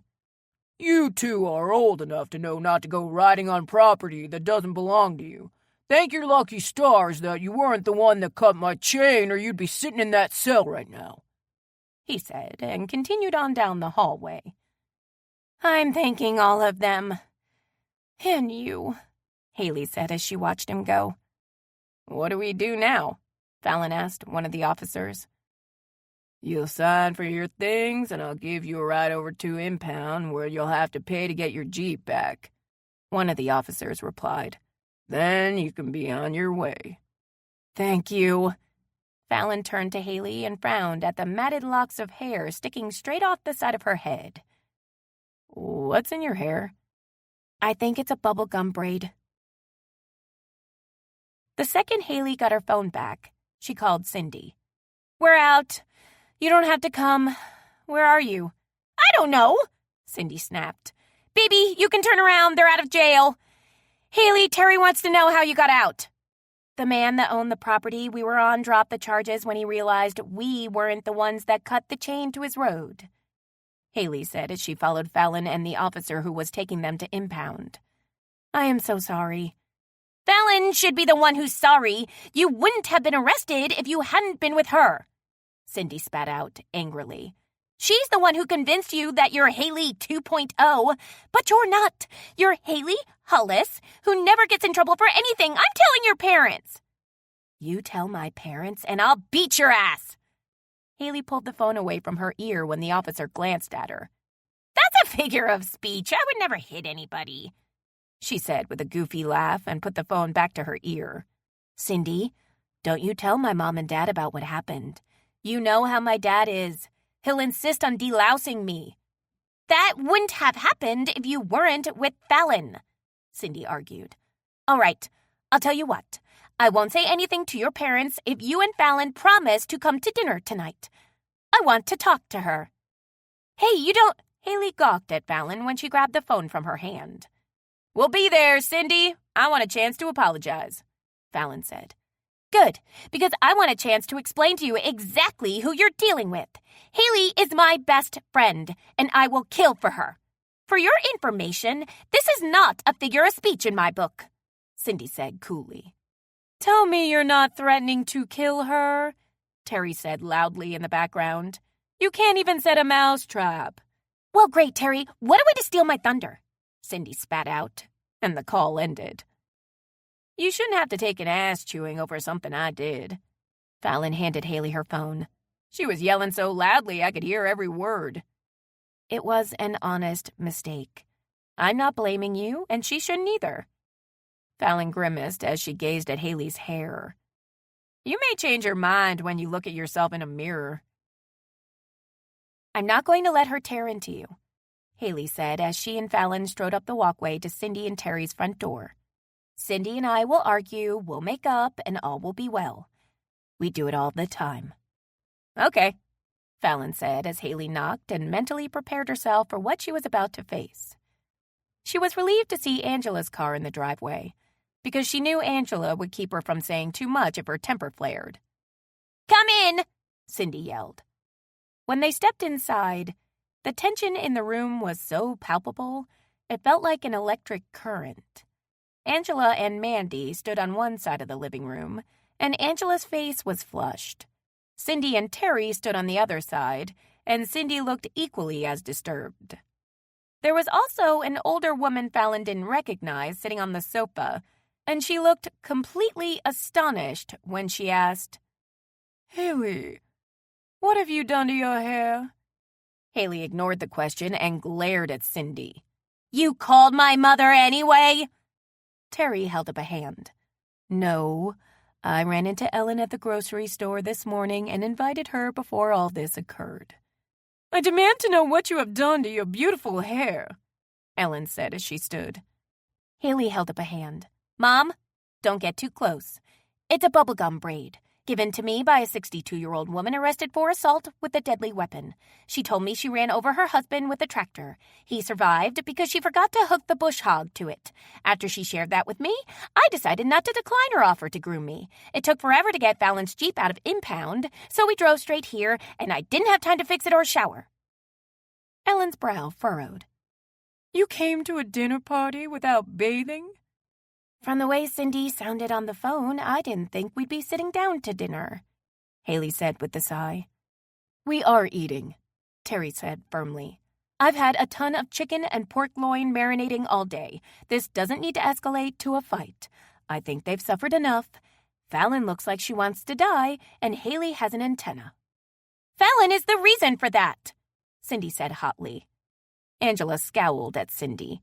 "You know what? I think if Haley had gotten into trouble alone, you'd still find a way to blame Fallon." "Haley, Fallon, let me bring y'all up to speed. Mandy and I have been playing referee while Angela and Cindy have talked about you two," Terry explained. "Now that y'all are here and can defend yourselves, Mandy and I are going into the kitchen, and we're going to drink really strong margaritas and make clever commentary on what we hear and hear. Ellen, you're welcome to join us." Ellen waved a hand as she reclaimed her seat. "I have a feeling this is going to be better than any TV show or movie I could possibly watch. Save me a drink." "What have you all been saying about us?" Haley asked with a frown. Angela waved a hand at Cindy. "Take it away." "Fine." Cindy folded her arms and met Haley's gaze. "I think you've lost your mind, or you're having some sort of midlife crisis. You're not acting normal at all. I think it has a lot to do with Fallon's influence in your life, and I don't think it's a positive thing." "Midlife crisis? I'm 35, Haley spat out. "I wanted change in my life. That's why I went on the cruise." "You went because Terry and I bought you the ticket for your birthday," Cindy argued. "Regardless, I wouldn't have taken the cruise if I didn't want to," Haley countered. "That's true. If Haley doesn't want to do something, she won't," Terry added from the kitchen. "I was really shocked but happy she accepted our gift, then took the trip when we couldn't." Fallon tugged on Haley's hand. "Why didn't you tell me it was your birthday? When was it? We could have celebrated." "September 17, Haley said with a smile as she turned to Fallon. "I had such a good time with you I'd forgotten all about it. So that in itself was a celebration." "Can we get back on topic?" Cindy asked impatiently. Haley turned back to Cindy and pointed a finger at her. "Yes, I'm offended that you think Fallon is a negative influence. I'm not 12. I'm a grown woman, and I make my own decisions." "What is that on your wrist?" Cindy asked, as though Haley was wearing a live snake as a bracelet. "A tattoo." Haley held her arm up for everyone to see. "It says fearless because that's what I want to be now." "Oh shit, she's got a tattoo," Terry said from the kitchen. "Ellen, how about a shot of tequila?" Ellen fanned herself with a couch pillow. "Yes, please." "You weren't fearless when you called me from jail earlier. You were practically squealing about being put in a cell." Cindy yelled as Terry crept in, handed Ellen a shot glass, and quickly retreated. There was a woman talking to the wall and another one licking her palm. No one in their right mind would have been unafraid, Haley snapped. Fallon nodded. I would have been horrified. What was up with the licking? I have no idea, but we should look that up online later. Haley shrugged. It might have been something sexual. You should have seen the looks she was giving me. Maybe your hair turned her on, Fallon said with a snort. Haley struck a pose. Am I hot? Cindy pointed at Haley and said to Ellen, She was arrested today and she's joking about it. Ellen, something's not right. You need to get her to a doctor. What happened? Angela asked with her gaze leveled on Fallon. I wanted to take Haley off-roading in the Jeep, so I drove out to a place where I'd seen Jeeps and four-wheelers playing in the mud. A guy recently purchased the land and didn't want people on it. He wrapped a chain around some trees and blocked the entrance to the land with it. Someone had gotten there before us, cut the chain, and tore down the posted signs the guy had put up. We were arrested for vandalism and trespassing until the new owner reviewed his security footage and realized we weren't the culprits, and he dropped all the charges. Fallon explained. It was my fault, and I'm terribly sorry I got Haley involved in that mess. Haley waved her hands. This was a simple mistake, and it's done. No big deal. It's a big damn deal, Haley, Cindy insisted. When you came home, you told me you wanted to be more like Fallon. You're calling yourself Haley 2.0. You got arrested. You have a tattoo and a prison braid. The woman I knew would have been appalled if I had done those things. She threw up her hands. I've known you for 6 years, but I feel like I'm talking to a stranger. I need you to stop blaming Fallon and listen to me. Haley put a hand to her chest. I understand how confusing this is for you, so please hear me out with an open mind. Since elementary school, I had to be at the top of my class, and that was my goal during my entire education. When I began my career, I was just as driven. I didn't have any empathy for anyone who wasn't just like me. They called me cold bitch at work. Ava left me because I couldn't be bothered with her feelings. When I was running through that jungle thinking I was about to die, I realized that I'd never really lived at all. This is what I'm talking about, Cindy said with a pained expression. You had a traumatic experience and it messed you up. You're doing things you never would have done. You're dating a woman you would have never given a second glance. Hey, my best friend is good-looking, Angela interjected. Everyone gives her a second and third glance. She dumped someone once, and that woman tried to scale the wall of the warehouse to get into her apartment. The fire department had to use a ladder truck to get her off the wall. A woman mailed her underwear every week for a year and a half. Another, hey, thanks, Fallon said quickly and gave Angela a look. Haley glanced at Fallon. Someone mailed you underwear? What did you do with it? Threw it in the trash, Fallon said, eyes wide. It wasn't a turn-on. Haley returned her attention to Cindy. Listen to me. Terry admitted she was shocked when I took the trip when you all couldn't go. And I know you were too. The woman you knew wouldn't have done that. But I wanted change. Before I got to know Fallon, I went down the side of a mountain on a zip line. Granted, I did kind of blank out and I got shoved off the platform before I came to my senses, but the old me wouldn't have done that either. I was already changing, and I just happened to meet a wonderful woman at exactly the right time. Haley took Fallon's hand. She isn't pushing me to do anything I don't want to do. She supports me. She comforts me. She even sings to me when I'm upset or nervous. Angela snorted. Oh, man, please tell me you don't sing that stupid toot-toot song to her. She does, Haley said with a smile. I love it. Cindy, you're right. I would have never given Fallon a second glance before I realized I needed to change. I was looking for someone just like me, a cold-hearted workaholic. What other changes do you want to make? Ellen asked. Are you going to get more tattoos? Haley shrugged. I'm happy with the one I have.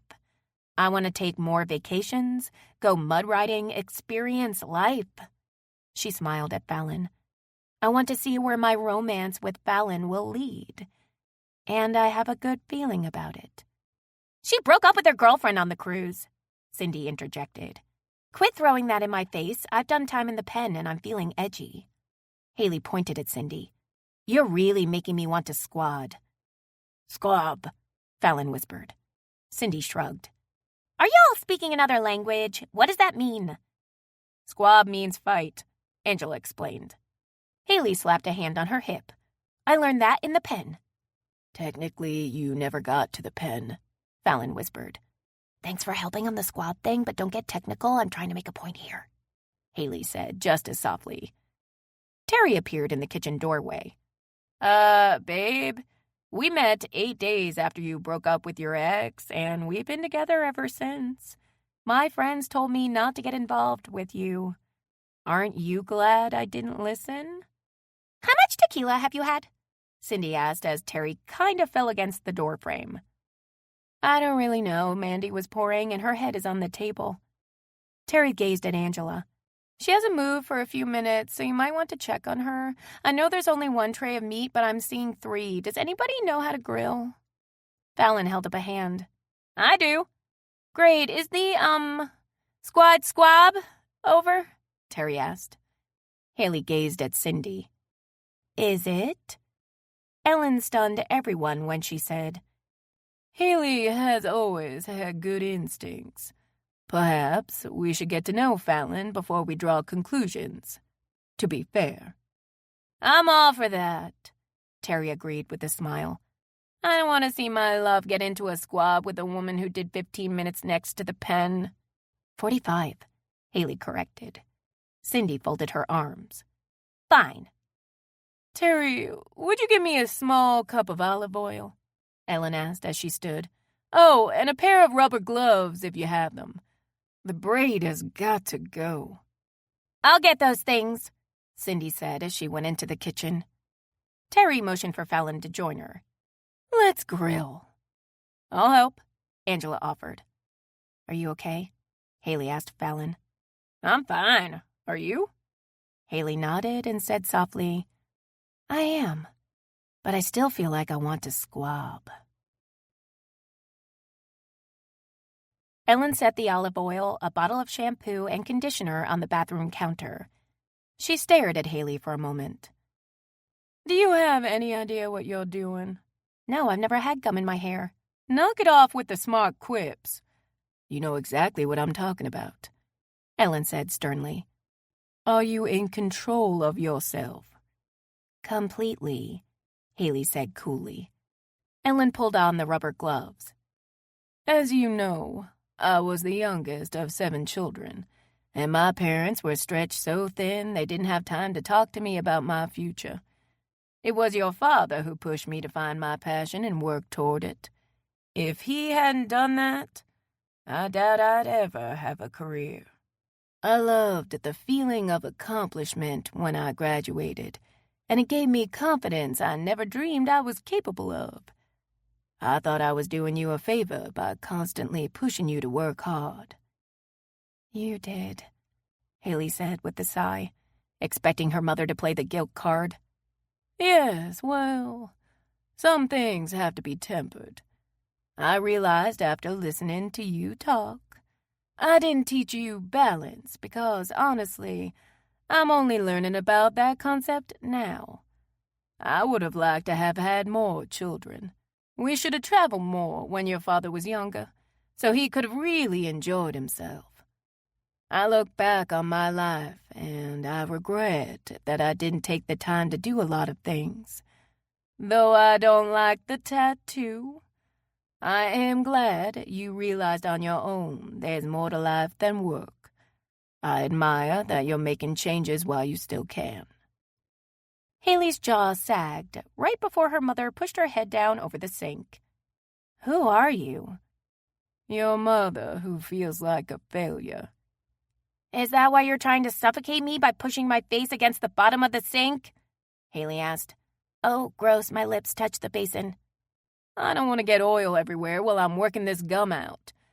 I listened to what you said when you were arguing with Cindy, and I realized I'm responsible for turning you into an overachiever. I challenged and prodded you to be the best because I wanted you to be a successful woman.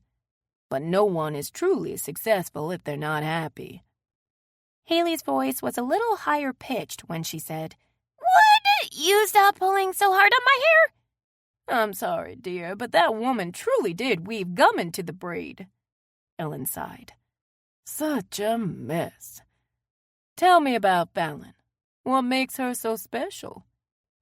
She knows who she is, and she's not afraid to admit her faults. She's a successful artist. She has her own business. And I'm telling you that because I'm sure Cindy made her out to be a bum before I got here. I like seeing the world through Fallon's eyes, and I adore her adventurous spirit. She calms and excites me at the same time. She's supportive and kind, and she makes my life sparkle. I don't know what else to say. Ellen smiled. That was plenty. Chapter 19. I was hoping to catch you alone, Angela said as she joined Fallon at the grill. You okay? There are only two reasons I'm still here. Haley and her mother. Fallon glanced at Angela. I know you and Mandy would have followed if I'd walked. Mandy wouldn't have because I don't think she could put one foot in front of the other right now.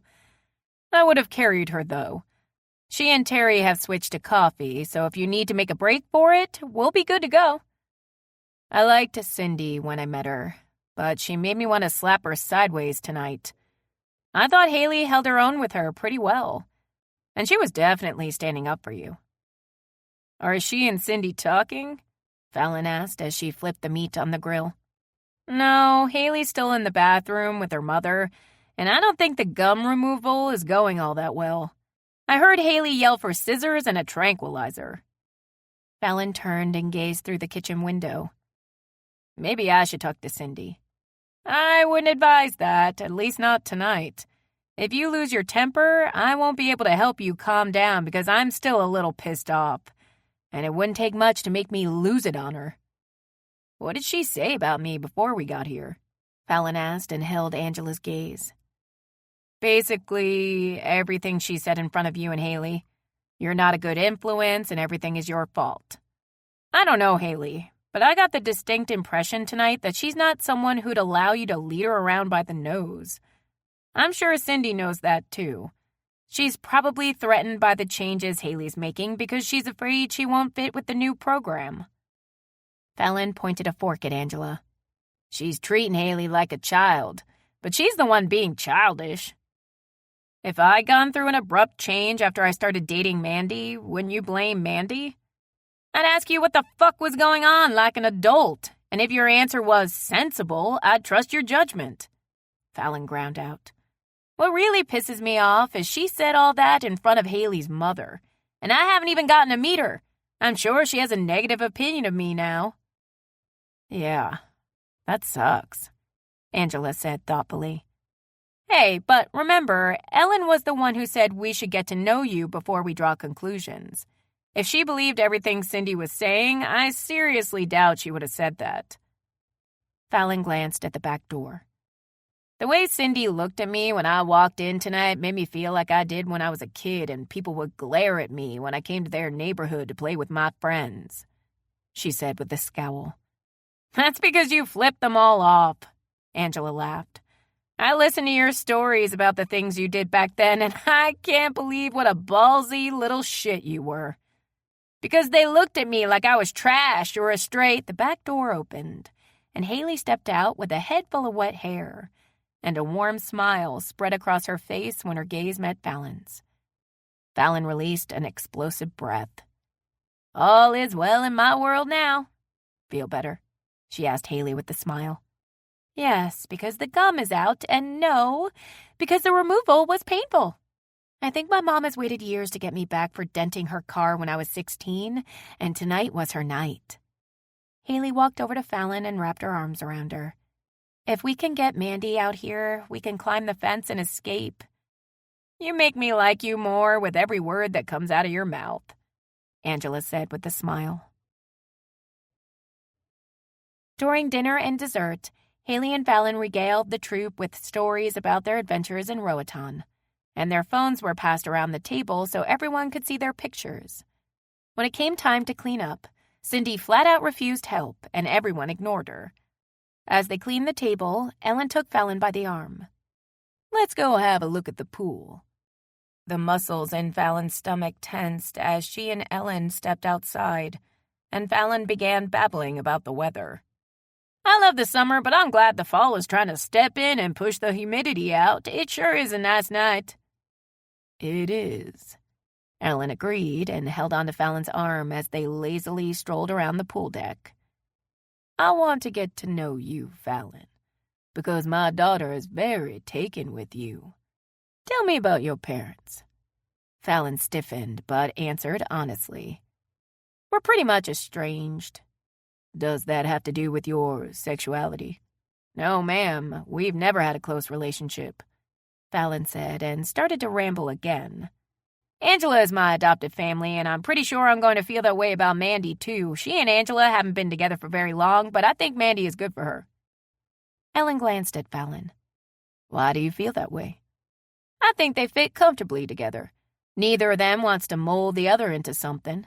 They seem to really like each other as they are, if that makes sense." "You don't want to be molded either," Ellen said as she stopped at the seating area and sat down. "No, ma'am. That's why I like Haley so much. She appears to like who I am. I like who she is. Haley's very caring and sensitive, though she's tried to hide it. She's strong, mentally and emotionally, and I know she wouldn't allow me to force or manipulate her to do something she doesn't want to do." Fallon met Ellen's gaze. "If I thought I could do that to her, I wouldn't be interested in dating her.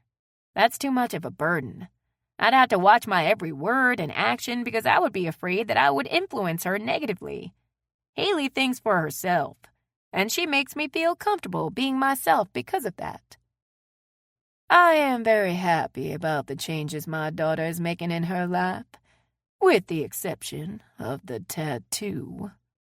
Ellen gazed at Fallon with an unnerving smile for a moment. "Relax. I like you. Sit down." "I got your daughter in trouble today, so please tell me what you find likable," Fallon said as she took a seat. "I trust Haley's instincts, and my own. Cindy is a good person, but she suffers with a lot of insecurities. Haley and Terry are her rocks, and she's afraid you're going to take Haley away from her. Cindy's mother had some issues, and she jumped on every opportunity to undermine Cindy's self-worth. Cindy is trying to hold on to one of two people who make her feel empowered." Fallon nodded. "All right. I get it. Thank you." "Are you grilling her?" Haley asked as she walked outside. "Yes, I am," Ellen said, and winked at Fallon. "Well, you're going to have to cut your interrogation short. We have a midnight date with a Jamaican man," Haley said as she strolled over to where Fallon and Ellen sat. Ellen gazed at Fallon. "You're going to have to explain that." "His name is Sean, and we met him in Roatan. We're going to video chat. He's a sweet kid, and we all became fast friends," Fallon said with a grin. Haley draped an arm over Fallon's shoulders and smiled at her. "Did Mom ask you a lot of personal questions?" "Not really." "Oh, good," Haley said with a relieved sigh. "When I looked around after we cleaned the kitchen and realized y'all weren't there, I panicked. I think Fallon has dealt with enough trauma tonight." "After hearing the story of how the two of you met and the arguments y'all had during dinner, I'm certain Fallon can take whatever is thrown at her." Ellen glanced at her watch. "Well, it's time for me to call a cab." "We'll take you home," Fallon offered. "No," Ellen and Haley blurted out at the same time. Haley smiled ruefully at Fallon. "You might be able to handle whatever is thrown at you, but I can't deal with my dad tonight. If we take Mom home, he'll want to talk to you, and we'll miss our time with Sean." Fallon jumped to her feet and offered Ellen her arm as she stood. Ellen placed her hand on Fallon's wrist and with a smile said, "Haley, She wants to impress me, and I'm enjoying it. Don't spoil her, Fallon. Haley raised her hand. Fallon took it and pulled her to her feet. Ellen squeezed Fallon's wrist gently and tugged her away from Haley. Do you cook? Yes, ma'am, Fallon said with a smile. Don't call me ma'am, Fallon, or Mrs. Hollis. Ellen is fine with me. Do you golf? Ellen asked as she continued to pull Fallon farther away from Haley. Fallon laughed. I tried, but I dug a bunch of holes instead. Haley swings a club like a bat. Ellen patted Fallon's hand. We should go sometime. I can help you perfect your swing. How about tennis? Do you play? Hey, that's my girlfriend. Haley grabbed at Fallon's other arm and gave it a tug. You don't invite me to play tennis. Ellen leaned close to Fallon and whispered, Because she's awful. Her backhand is horrid, and she uses a lot of profanity. Let me know what weekend will work for you, and we'll go to the country club. Their blackened shrimp salad is divine. You hit me in the face with the ball, Mother. Haley tightened her hold on Fallon's arm. Fallon is my girlfriend, and you have plenty of playmates. Fallon grinned, enjoying being the rope in their game of tug-of-war. Everyone stood outside while Ellen got into her cab. After it drove away, they thanked Cindy and Terry for their hospitality. When it was Fallon's turn to face Cindy, she did her best to smile, but didn't like the disapproval she still saw in Cindy's eyes. I'm really sorry about what happened today, and I swear it'll never happen again, she said as she put out her hand. Cindy's handshake was limp. I give you a few months before she realizes you're not the one, she whispered as Haley and Terry hugged. Prepared to be disappointed, Fallon said just as softly. Don't worry, you'll love me when you get to know me. Mandy stepped in and hugged Cindy, giving Fallon the opportunity to move away from her. Terry didn't seem to share Cindy's opinion and gave Fallon a hearty hug. After Fallon and Haley said their goodbyes to Angela and Mandy, they climbed into the Jeep. Let me just say, I don't know what you and Mom talked about, but she's definitely as taken with you as I am. Haley smiled. If it makes you feel better, she hasn't gotten attached to anyone I've introduced her to that quickly. Fallon smiled. I hope it goes that well with your dad. I have to ask you a question. Why haven't I seen your house? Oh, it's not that I don't want you to. Haley toyed with Fallon's hair. I've really enjoyed your apartment. It's not typical like my house is. Would you like to go by your place and get a few things and stay with me tonight? Yeah, Fallon said with a nod. I want to see your world. Haley sighed. I heard what Cindy said to you, and I regret not engaging her, but that's what she wanted. I thought your response was better than anything I could have said at that moment because it pissed me off. When I calm down, I will have a talk with her about it. She's taking the protectiveness too far. Your mom explained why Cindy is so possessive of you. I should have done that before we got to her house today, but I was so aggravated I couldn't think. Fallon shrugged. You seem to really like me, and that's all that truly matters to me. Seem? No. I'm crazy about you. I've never been in the back of a police car before. My stomach was in knots, but when I leaned against you, everything was okay. A feeling of calm swept through me. Haley smiled. I don't feel like I have to be in charge or in control with you. I know you're going to pick up where I leave off and vice versa. I believe we're a good match. Fallon glanced at Haley with a smile. I do too. Do you still think we're a good match? Haley asked nervously as she regarded Fallon while she stood in her living room, looking around. Yeah, Fallon said, but didn't sound very certain. Do you actually live in here? She asked, unnerved by the showroom appearance of Haley's living room. The furniture was expensive and appeared as if no one ever sat on it. The only footprints in the tan carpet were where they stood. Every surface gleamed without a speck of dust in sight. When they had walked through the kitchen, it smelled of cleansers, and the tile floor was polished and glowing. Fallon felt as though she was in a model house that a realtor had meticulously decorated. "Yeah, I live here." Haley walked over to the sofa and messed up the decorative pillows. "The cleaning service came by yesterday, that's why it's spotless. Normally, there are heel marks on the glass top of my coffee table because I use it as a footstool. I'm not a very good deep cleaner, that's why I hire someone to come in once a week. I clean up after myself, but I never think to dust the baseboards, and I don't know how to get the rings out of my toilets that minerals in the water cause." She grabbed Fallon's hand and led her deeper into the room. "It's okay. You can touch things." Fallon looked around. "Where's your pictures and stuff you collect?" "I'm not a decorator, Fallon. That's why I'm so enthralled with your apartment. It's so you. It represents your personality." "Does your parents' house look like this?" "Much worse," Haley said with her eyes wide. "It smells like antiseptic." She took Fallon's hand and led her over to a window and opened the curtains and blinds. She flipped a switch and flooded the backyard with light and stared at Fallon with a hopeful expression. "I have trees, and I wouldn't be mad if you put a treehouse in any of them." Fallon smiled and kissed Haley. "That's really cool." "Oh, good," Haley said as she released a sigh of relief. "You know, I realized tonight that we didn't share the pictures we both took on vacation. I'd like to have yours." "I want yours, too. We can swap tonight." Haley took Fallon's bag and led her to the bedroom. "I want you to be comfortable, so put your things anywhere you want and feel free to leave whatever you want here. I'll bring my laptop into the living room, and we can sit on the couch and chat with Sean when it's time." "I could never wash ducks in here," Fallon said as she stepped into the master bath. "Yes, you can." Haley walked in and pointed at the tub. "We could get a whole flock in there. If you hadn't traded your alligator skin for my tattoo, we could have used it for a bath mat, and I would have been happy." She threw her arms around Fallon's neck. "You know what? You make me want to call you baby, and I've never been one to do that."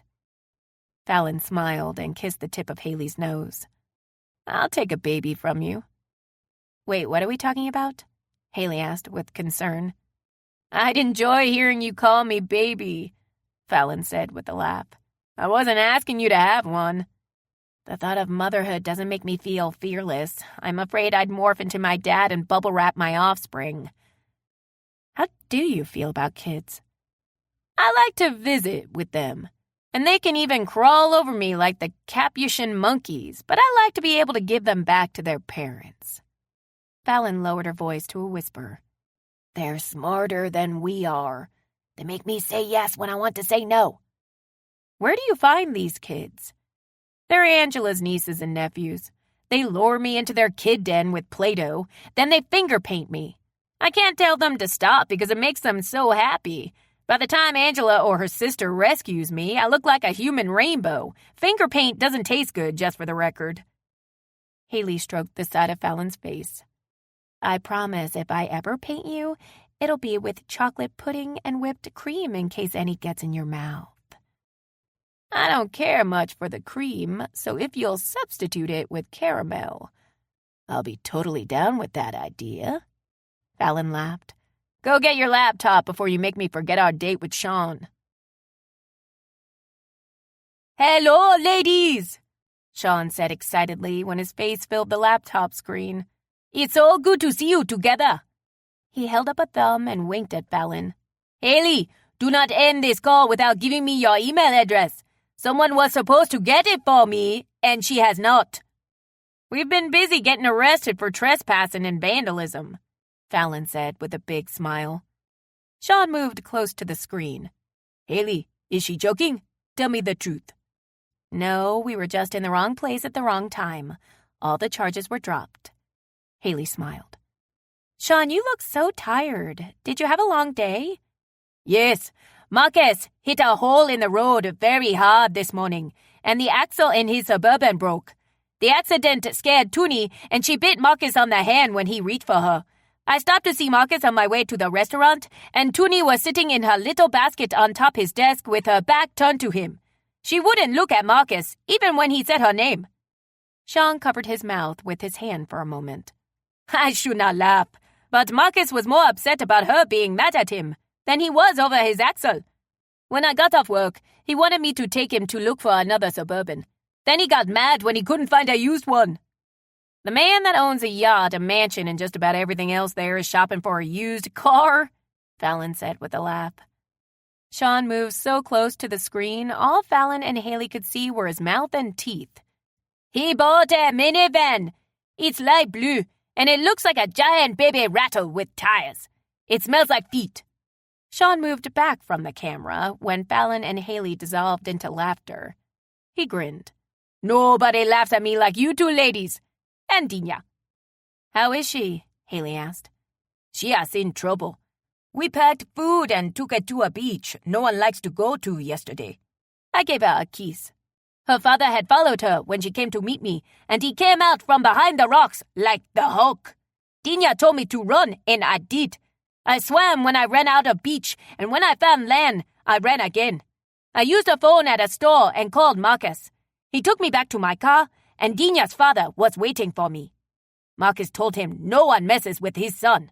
So Dina's father kicked my car. Marcus just stood there, giving him that mean face. And he left. I told Marcus he is a very brave man, and he told me not to get too close, because he thought he shit his pants. Fallon completely lost her composure and laughed hysterically. Haley gazed at Sean compassionately and asked, What does this mean for you and Dina?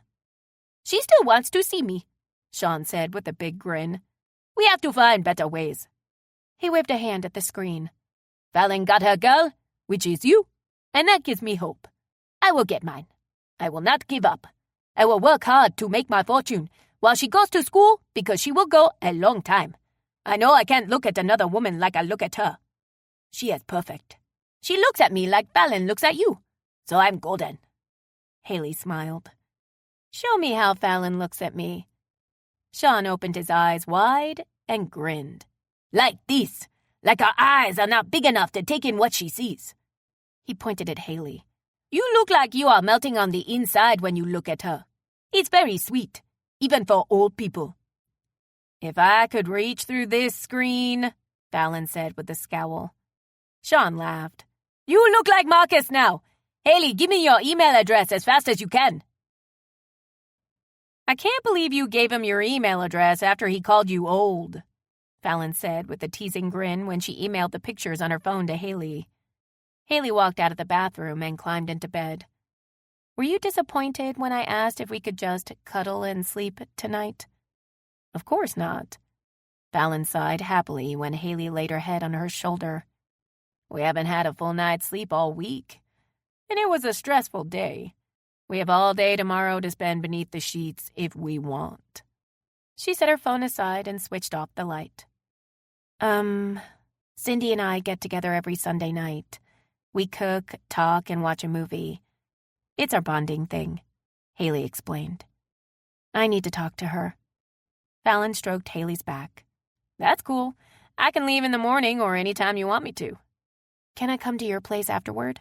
You don't even have to ask. Just come whenever you want to, Fallon said sleepily. If you had to pick one thing you can change about me, what would it be? Fallon laughed and kissed the top of Haley's head. Ask me that a year from now and I'll probably have a list. Ow! Biting, that's what I would... Wait, sometimes I like that. I know how long-term relationships go. They get stale. I love coming to you every day wanting to make you scream my name. We're on the same page with that. But we both know it changes. On the same hand, I do like to imagine us at the place where we know everything about each other and we're perfectly happy. Most couples have great sex when they first get together. And it turns out that's all there is between them. I don't worry about that with us, Fallon said as she stroked Haley's back. What's your worst habit?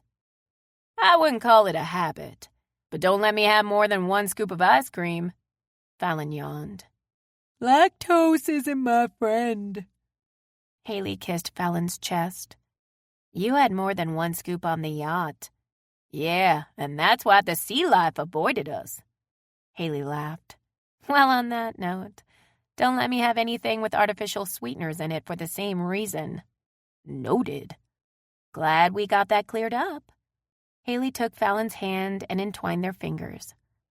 I like the way you drive, but I have to admit I'm not as patient as you are. I can't go anywhere without blowing the horn and yelling, so be prepared for that.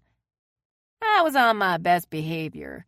When I had a morning commute, I should have been shot with an animal tranquilizer. I lost my shit half a dozen times every day on an 8-mile drive because it often took more than 30 minutes. I'd sit through a light twice because some woman was putting on her makeup in a rearview mirror. Silence hung in the air for a moment or two, and Haley said, I have done that. Light flooded the room when Fallon switched the lamp on. Please tell me why. Sometimes I oversleep. Haley sat up and gazed at Fallon. You know how New Orleans traffic is. We sit still for a lot longer than we roll, so I paint the barn.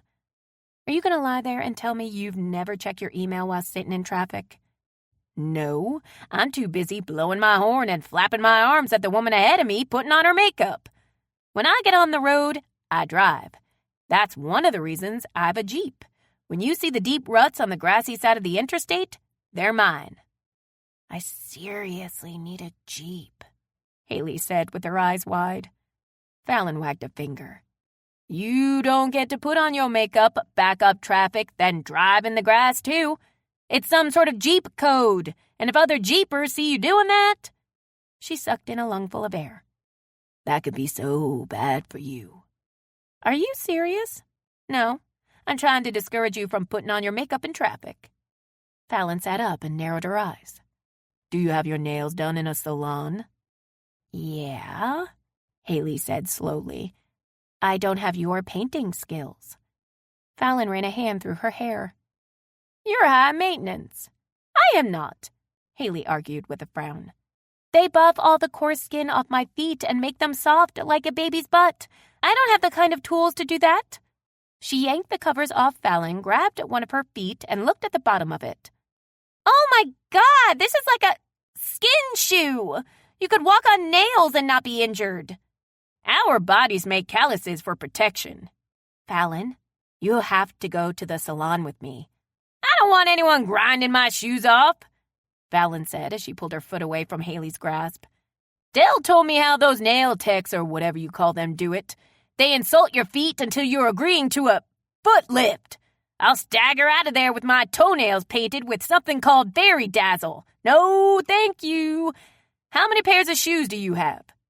I had to wear dress clothes to work, so where are you going? Fallon threw open Haley's closet and screamed. It looks like Bloomingdale's in here. Your shoe racks are taller than I am. Everything is color-coded and casual, a section off from dressy. You have hats, and they're not even ball caps. Okay, hey, I didn't judge your closet. Haley flopped back onto her bed and draped a hand over her eyes. Who puts shovels in the same space as their wardrobe? Were you hiding a body? They're clean, so... Do I see a cheerleader's outfit? Haley sat up. That's an old Halloween costume. I'm not as prissy as you think. I showed some grit while we were running through the woods in Roatan. Fallon whirled around. Good. Let's go camping next weekend. I want to see more of your grit.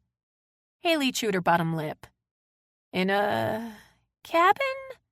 No. I have a great tent, and Angela has one too. We can even invite Cindy and Terry, cook under the stars, fish, nap in a hammock. How does that sound? Did Roatan teach you anything? Haley asked with a grimace. The woods weren't kind to us. Those were Honduran woods. They weren't familiar. We'll camp in a state park that has electricity and bathhouses. And mosquitoes? Haley said and swallowed hard. I want to say no, but you're naked, and I'm compelled to agree with anything you say. She jutted her chin. Will you go to the nail salon with me? Oh, Fallon frowned. Haley, I think you're going to enjoy camping much more than I'm going to enjoy that. That's my stipulation. You can close your eyes and pretend you're camping. It's either that, or you have to put on the cheerleader costume and wear it for a full day. Heinous. Fallon walked over to the bed and climbed in. Haley rubbed at Fallon's leg with her foot. See how nice that is? I feel like a baby is rubbing its butt on my leg. That, by the way, has happened.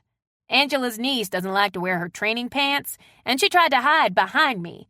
It really was as soft as your foot until a warm stream of urine went down my ankle into my shoe. Fallon shook her head. I really didn't like that part. I'm pretty sure I'm going to feel the same way about the pedicure. Chapter 20. Fallon decided to have a friend's night of her own with Angela and Mandy, so she texted an invitation before she left Haley's. Angela eagerly accepted when Fallon told her she was baking her spicy chicken noodle pasta. Angela held up a rubber chicken when Fallon opened her door. The store couldn't sell these, so they gave them to all the employees to squeeze for stress relief if we agreed to take the squeaker out. I brought you one because I thought you might need it after last night. Oh, I like, Fallon said as she snatched the chicken from Angela's hand. Thank you. She gave it a squeeze as Angela walked in. Cool. I have a squeaker. Don't abuse it or I'll decapitate your chicken. Angela rubbed her stomach. I'm so glad you invited me to dinner. Mandy loves soup and she made a huge pot of vegetable. I've been eating it all week and I don't think I could have stood one more spoonful. You can close the door. Mandy didn't come. She thought we might need some time alone. She should have come. I just put the pasta in the oven if you want to give her a call, Fallon said as she shut her door. She was on her way to a bath with a glass of wine and a book. Mandy likes her alone time, and that's one of the things I really like about her, Angela said with a smile as she followed Fallon into the kitchen. I know you're about to tell me you made sweet tea. You can't have spicy pasta without it. Fallon took the pitcher from the refrigerator and set it on the counter and filled 2 glasses with ice. Angela stared at her for a moment. You look very tense. I'm good, Fallon said casually. Yeah, well, you're hugging the rubber chicken like a baby and you have the lines on your forehead. Angela waved a hand. If you're worried about Cindy not liking you, let it go. She slipped up when you and Haley and her mom were outside and admitted she's more troubled about Haley's changes than she is you. She's afraid that Haley is going to consider her boring now. She told me she'd give me a few months before Haley realized I'm not the one. Mandy heard it too and what you said. That's why she moved in and hugged Cindy when she did. Cindy's insecure, Fallon, that's all it is. Haley has shoes, Fallon blurted out and hugged the chicken tighter, making it squawk. And clothes, so many clothes. She gets pedicures. I saw her house and her closet, and it was so... Leanne. You told me after you talked to Cindy that you thought Haley was a lot like her. Angela frowned. You told me about some things Leanne did and said you found unsettling when y'all first started dating, remember? She'd tell you she thought you were sexy and at the same time insult your wardrobe. Does Haley do the same thing? Fallon released an explosive breath. No. They're nothing alike. Haley doesn't say anything that leads me to believe she isn't happy with me the way I am. I think I had a flashback when I saw her closet because Leanne's looked the same way. Fallon squeezed the chicken again. When I woke up this morning, it was the first thing I thought about. I had to peek in there and it freaked me out again. You can't judge Haley by her closet. I saw Leanne's, but the only thing it told me about her was she's a compulsive shopper who likes the color red. Nothing in there screamed terminally unhappy control freak. Is it really the closet? Or did Cindy get under your skin when she made that few-month comment? The chicken squawked nonstop as Fallon squeezed it. It's not the closet or Cindy. I'm going crazy. Haley is perfect. Her mother is awesome, and I didn't think she would be. I've got all these feelings. It's like that time we went hiking in Tunica Hills, and I walked right off the side of that giant dirt ledge. I was sliding down it, grabbing at roots, anything to slow me down, and I kept falling.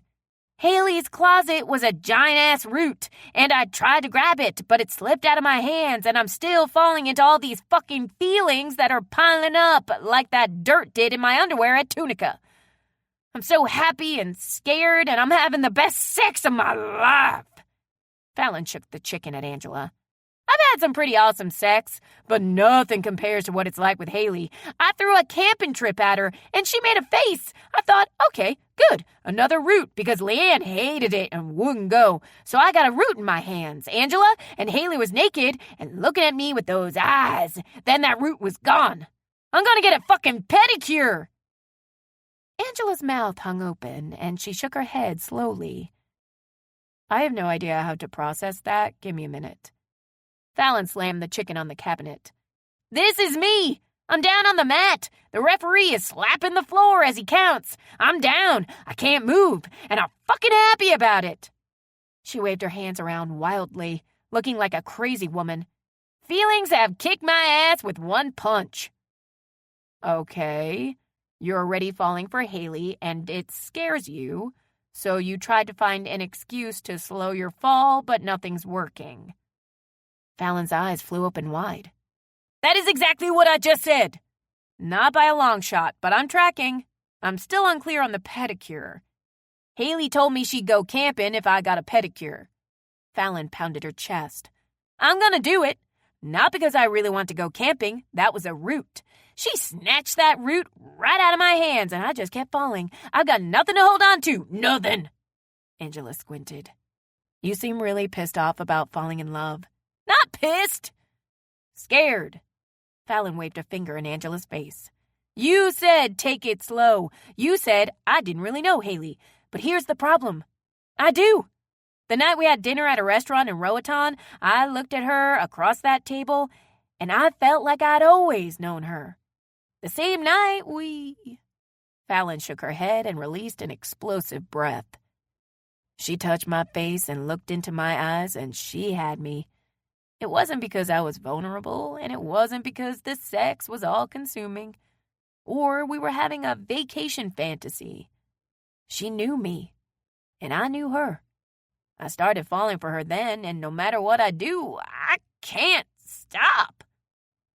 Okay, Angela said with a nod. Are you expecting me to tell you what you're feeling isn't real? Yep. I can try to throw all kinds of logic at you, but it's not gonna matter. Angela shrugged. Sometimes it happens like that. I guess there's no sense in you being scared or reaching for roots to stop your fall. Enjoy the ride. I'm actually kind of jealous. Oh, come on. You've already fallen and you know it, Fallon said with a smile. Angela nodded. I'm pretty sure I have, but unlike you, I'm hung up on a root. I know you remember Dina. Everything was going really great until we moved in together. We got along fine. There was no arguments about furniture. We didn't bicker over chores. But it was as though a dark cloud moved into the house with her. Something I couldn't put my finger on changed.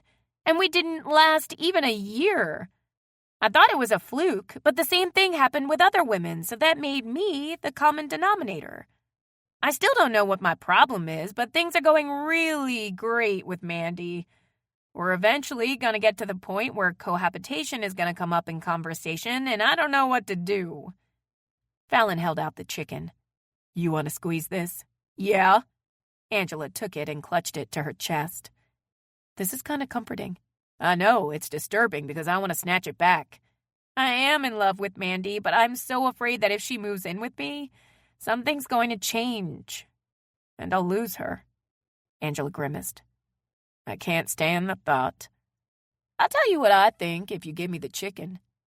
Angela turned away from Fallon's reach. No, I might need it in case I don't like what I'm hearing. You never played the field very well. When I was going through women like tissues at a funeral, you were always looking for stability. You thought you found it a few times, and you ignored your instincts. And once those women moved in, you felt trapped and pulled away from them. What are your instincts telling you about Mandy? The chicken released a long, beleaguered squawk when Angela rolled it into a ball and squeezed it hard. I can't hear them. When I'm not with Mandy, I'm thinking about her. When I'm with her, she constantly surprises me with the wonderful things that she says and does. Her actions speak so much louder than her words, and I'm always blown away. I feel like I can read her mind, and she's saying, "Hey, I know you're a mess right now, but I'm willing to wait for you to get your shit together. Chill out." Fallon smiled. "I don't think you're going to mess things up with Mandy. Be fearless, buddy. Ask her to move in with you. Give me the chicken. You can have it after you get the food out of the oven," Angela said when the timer went off. "I don't want you to burn it. Fallon, sing that stupid Toot Toot song. First, let me tell you what I found in my attic when I was looking for my tent earlier." "Hey," Fallon said breathlessly when she answered Haley's call later that evening. "Are you here?" "Yes. Why do you sound so winded? Are you working out?" Yeah, I'm gonna open the warehouse door. Come on up. My apartment is unlocked," Fallon said with a grunt. "See you in a sec." "Okay." Haley was surprised when the call ended abruptly, but the door to the warehouse opened. She noticed Angela's car parked behind Fallon's Jeep and pulled in beside them. As she got out of her car, she noticed a panel with the word "door" over a switch and flipped it. As the garage door slowly closed, she grabbed her things and headed up the stairs expecting to see Fallon when she stepped inside. But she was nowhere in sight, and neither was Angela. It was quiet, except for an occasional loud thud, and Haley couldn't tell where it was coming from. "Fallon?" she called out. "Haley, follow the sound of my voice," Angela yelled and began to sing "I've Been Working on the Railroad." Haley dropped her bag off in Fallon's bedroom and followed Angela's voice to a door at the end of the hallway. She walked onto a plywood floor and wove through stacks of boxes until she found Angela holding a rope that was looped around a steel brace. Angela's feet were pressed against the brace, and the muscles in her arms and legs stood out as she slowly released more of the rope she held in gloved hands. "What is going on?" Haley asked as she stepped over pieces of broken wood surrounding a hole in the floor. "Give me more slack! My feet are dangling inches from the bottom!" Fallon yelled. Haley gasped and stared at Angela, who released a lot more of the rope, tied the rest around the support, and flopped back on the floor, breathing heavily. "Why is she in the hole? Why is the floor torn up?" she asked as she edged closer to the opening. Fallon's voice echoed out of the hole. "Hey, babe, I'm on an adventure." "You're gonna need this to see her." Angela handed Haley a large flashlight. Haley aimed the beam down into what looked like a narrow ventilation shaft. Fallon was at the bottom of it, wearing a miner's hat. "Why?" As the words passed Haley's lips, Fallon moved out of her sight. "Fallon, I'm fine. There's a big space down here," Fallon yelled. "Welcome to Fallon's world," Angela quipped with a smile. She was walking around up here earlier and noticed when she stepped on this piece of flooring it sounded different, and it felt soft. Her curious mind had to know why, so she broke the floor and found the shaft.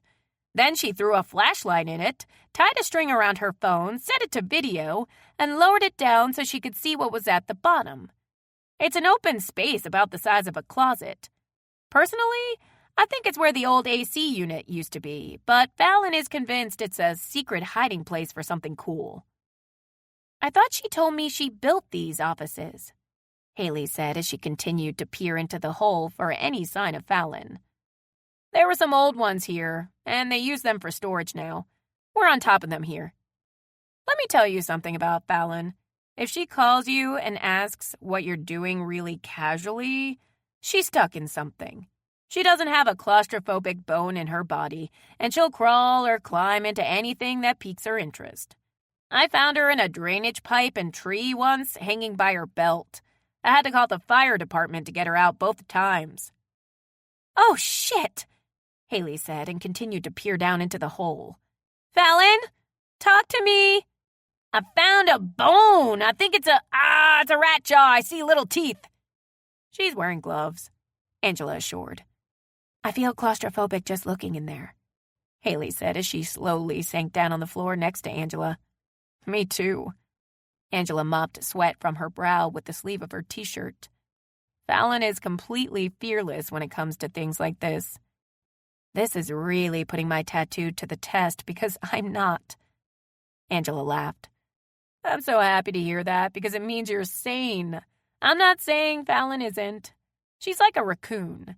Once some adventure catches her eye, she's not gonna let go of it. I've never tested this, but I'm told if you put something in a box that catches a raccoon's eye, it'll reach in and grab it. If the opening in the box is too small for the coon to pull the object through, it'll be trapped because it will refuse to release its find. Fallon's spirit animal is the raccoon. What's yours? Right now, I feel like it might be a fainting goat, Haley said with a weak smile. I didn't mean to scare you, Angela said quickly. I was only trying to explain how Fallon's mind works. I was trying to get across that there will be times you'll have to give her a shake and make her consider what she's doing. Why didn't you shake her when she wanted to crawl in that hole? I knew she would do it the second I left her alone. She would have shimmied down that shaft like a spider, so I insisted she wear the harness. Angela shrugged. Sometimes you have to negotiate. Fallon! Haley called out loudly. She stared at Angela when there was no response. Fallon!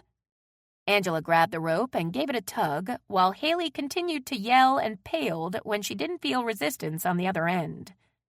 That shit took off the harness! Fallon! Pull it up! Haley said frantically as she got to her feet. I'm going down there. Angela pulled the rope as quickly as she could. I'll go. No, I don't think I have the strength you do. I need you to lower me. Haley pulled her phone from her pocket and called Fallon. The call went straight to voicemail. Then she began talking to herself. Don't panic. She probably doesn't have a signal down there. Fallon! Yeah! Fallon replied, sounding far away. Haley stomped her foot. You scared the shit out of us! Let me see your face now. It took a minute, but Fallon appeared at the bottom of the shaft. What's wrong? Haley morphed into her father. You took off your harness, and you didn't answer after we both yelled for you. You get back up here right now. I found another room. It's tiny, and there's all sorts of old tools in it. I have no idea why they walled it off. It's really cool, Fallon said excitedly. Haley slapped her hands on her hips. If I have to come down there, we are gonna squad. Squab, Fallon corrected. Babe, you have to work on your smack talk before you use it. Are we really having this conversation? Haley waved a hand at Angela. Please throw that harness back down there. Incoming! Angela announced as she dropped it back into the hole. Haley pointed at Fallon. You put that on and come back up here. I'm really excited about my find. Please let me look at it some more, Fallon pleaded. Haley blew out an explosive breath. Put the harness back on. And if you don't check in or answer when we call, we'll yank you out of there like a rag doll. Do you hear me? Yes, Fallon said as she pulled on the harness. I can't wait for y'all to see what I've found. Haley sank down on the floor and buried her face in her hands. That raccoon is going to age me very quickly. You were about to go down there and get her, even though you told me you were claustrophobic. That's really saying something. Haley raised her head and gazed at Angela. What does it say? You genuinely care for her, Angela said, sounding surprised. Yes, I do. I don't know why everyone finds that so hard to believe. Sorry. Angela cleared her throat. I do have to admit, after hearing you talk so much about changing last night, I did wonder if you saw dating Fallon as part of your rebellion against convention. Haley sighed. Actually, I do understand why it seems so unbelievable. It's not supposed to work. Fallon just went through a breakup. She and I haven't even known each other a month. But it is working, and I know in my heart it's going to continue. We have something special between us. She says the same thing, Angela said with a smile. Haley grinned. She's amazing, isn't she? She's gone through so much in her life, and rather than focusing on the negative, she chooses to embrace the positive. Haley waved at the hole in the floor. Yeah, I'm going to have to adjust to things like this. But she's worth it. My life will never be boring with her, she said with a laugh. I found a whole rat skeleton, Fallon yelled from the bottom of the hole. It's cool. I think I can reconstruct it with glue. Haley's smile vanished. Did she just say she wants to reconstruct a rat? Yeah. Do you still think she's amazing? Fallon, don't you dare pick up those rat bones, Haley yelled into the hole. You're gonna be really good for her, Angela said with a nod. This really is old, Angela said as she studied a screwdriver with a wooden handle. So was the rat, Fallon said with a scowl. I have a hawk skull on my bookshelf in the living room and nobody freaks out about that. We don't know what diseases antique rat bones carry, Haley offered with a smile. Besides, why disturb its resting place? Angela grinned. Yeah, a rat ghost could have nibbled your earlobes while you slept. I'm going home now to take a very long shower. I'd hug you both, but I smell like I've been running a marathon. Haley hugged Angela anyway. Thanks for taking care of Fallon. I'm happy to have someone to share the responsibility with, Angela said seriously. When Haley released her, she pointed at Fallon. I'm not hugging you, rat collector. Don't worry, you smell funkier than I do, Fallon said while she studied her treasures. That's debatable. Angela headed for the door. Don't forget to close the garage after I leave. After Angela left and Fallon closed the garage, Haley pointed toward the bedroom. Go shower. Come with me. You aren't so sparkling clean yourself, Fallon said and pulled off her clothes.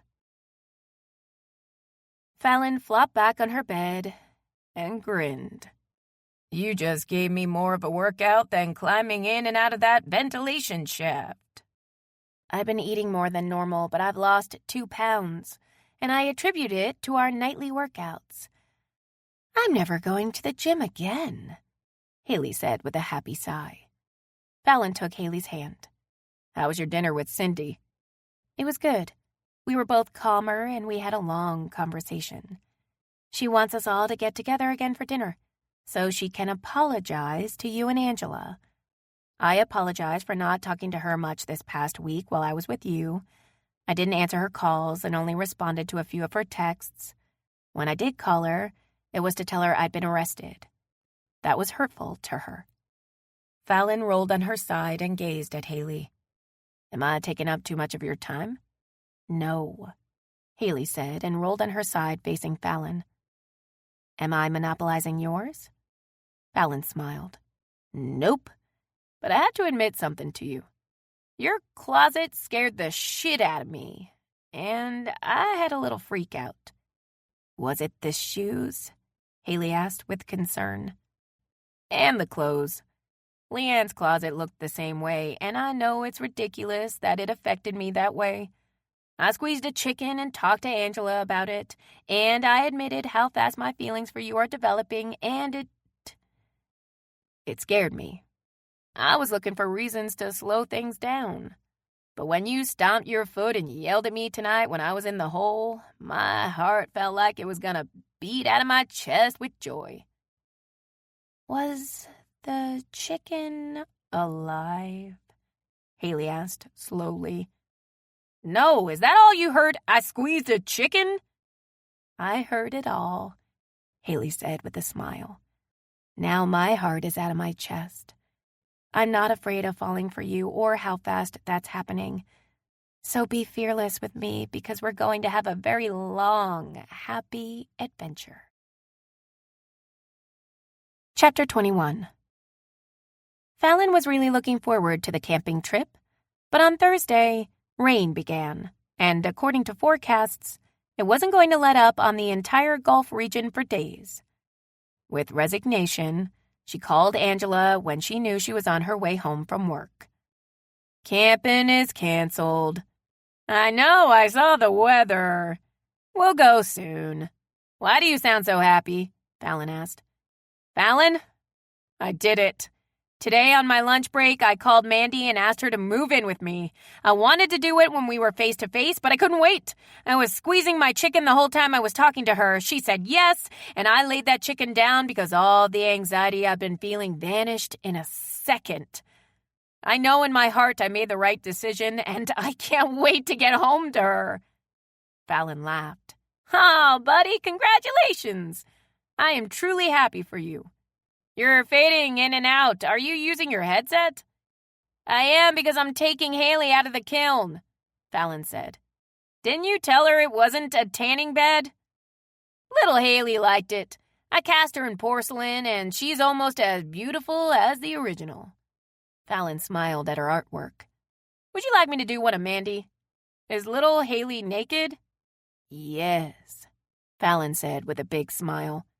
Then no, I don't want my love posing for you in the buff. Fallon laughed. How about one of your hands joined together? I'll take you up on that and accept your offer to help with Mandy's move. Fallon's brow shot skyward. Oops, my earbuds slipped out.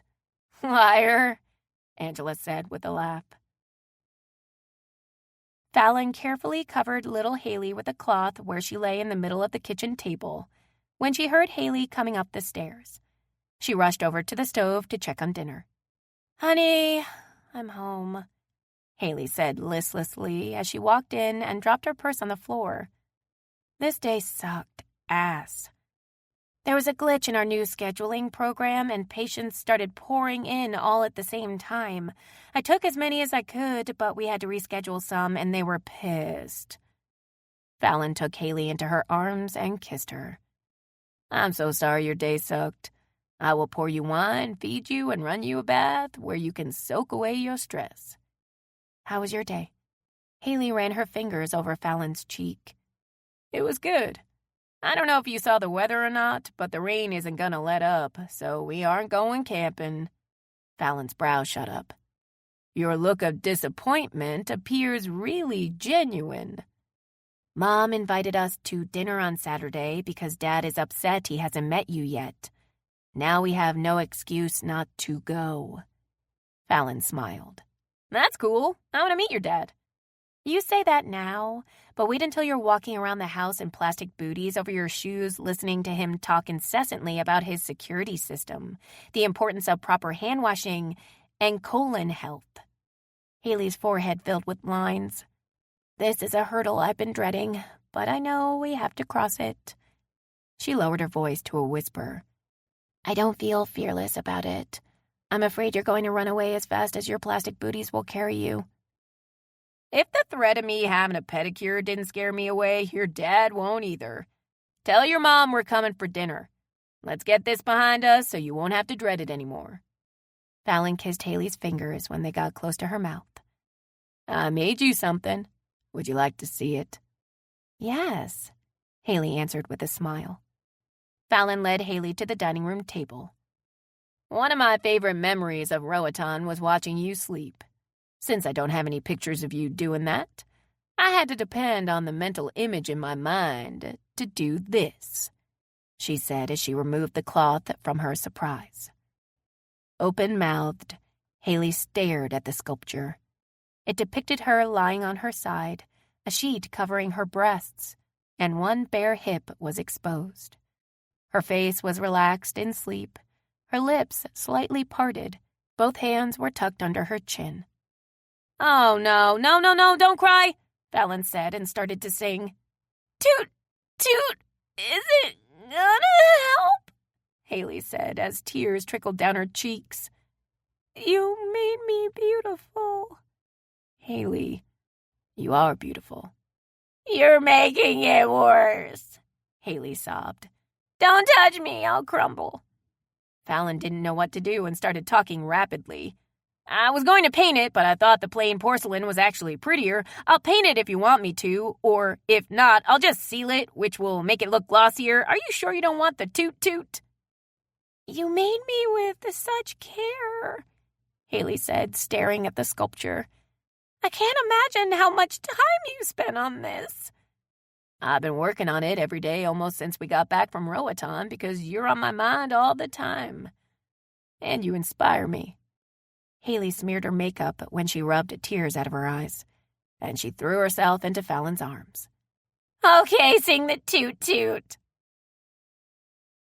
Are you okay? Fallon asked when she noticed Haley's hand shaking on the steering wheel Saturday afternoon as she drove them to her parents' house. Haley nodded. Let's go over this again. Dad doesn't shake hands, he fist bumps, and don't be offended if he washes his hands afterward. Answer his questions as briefly as possible. Don't let him see your tattoo. Don't mention touching a rat skeleton. This is all for the preservation of your sanity, not his. Got it, Fallon said, and hoped she remembered it all when she came face to face with Michael Hollis. You're going to see a side of me tonight that you may not like. My dad and I get our squab on nearly every time we see each other. I'll do my best not to let that happen, but I can't promise it won't.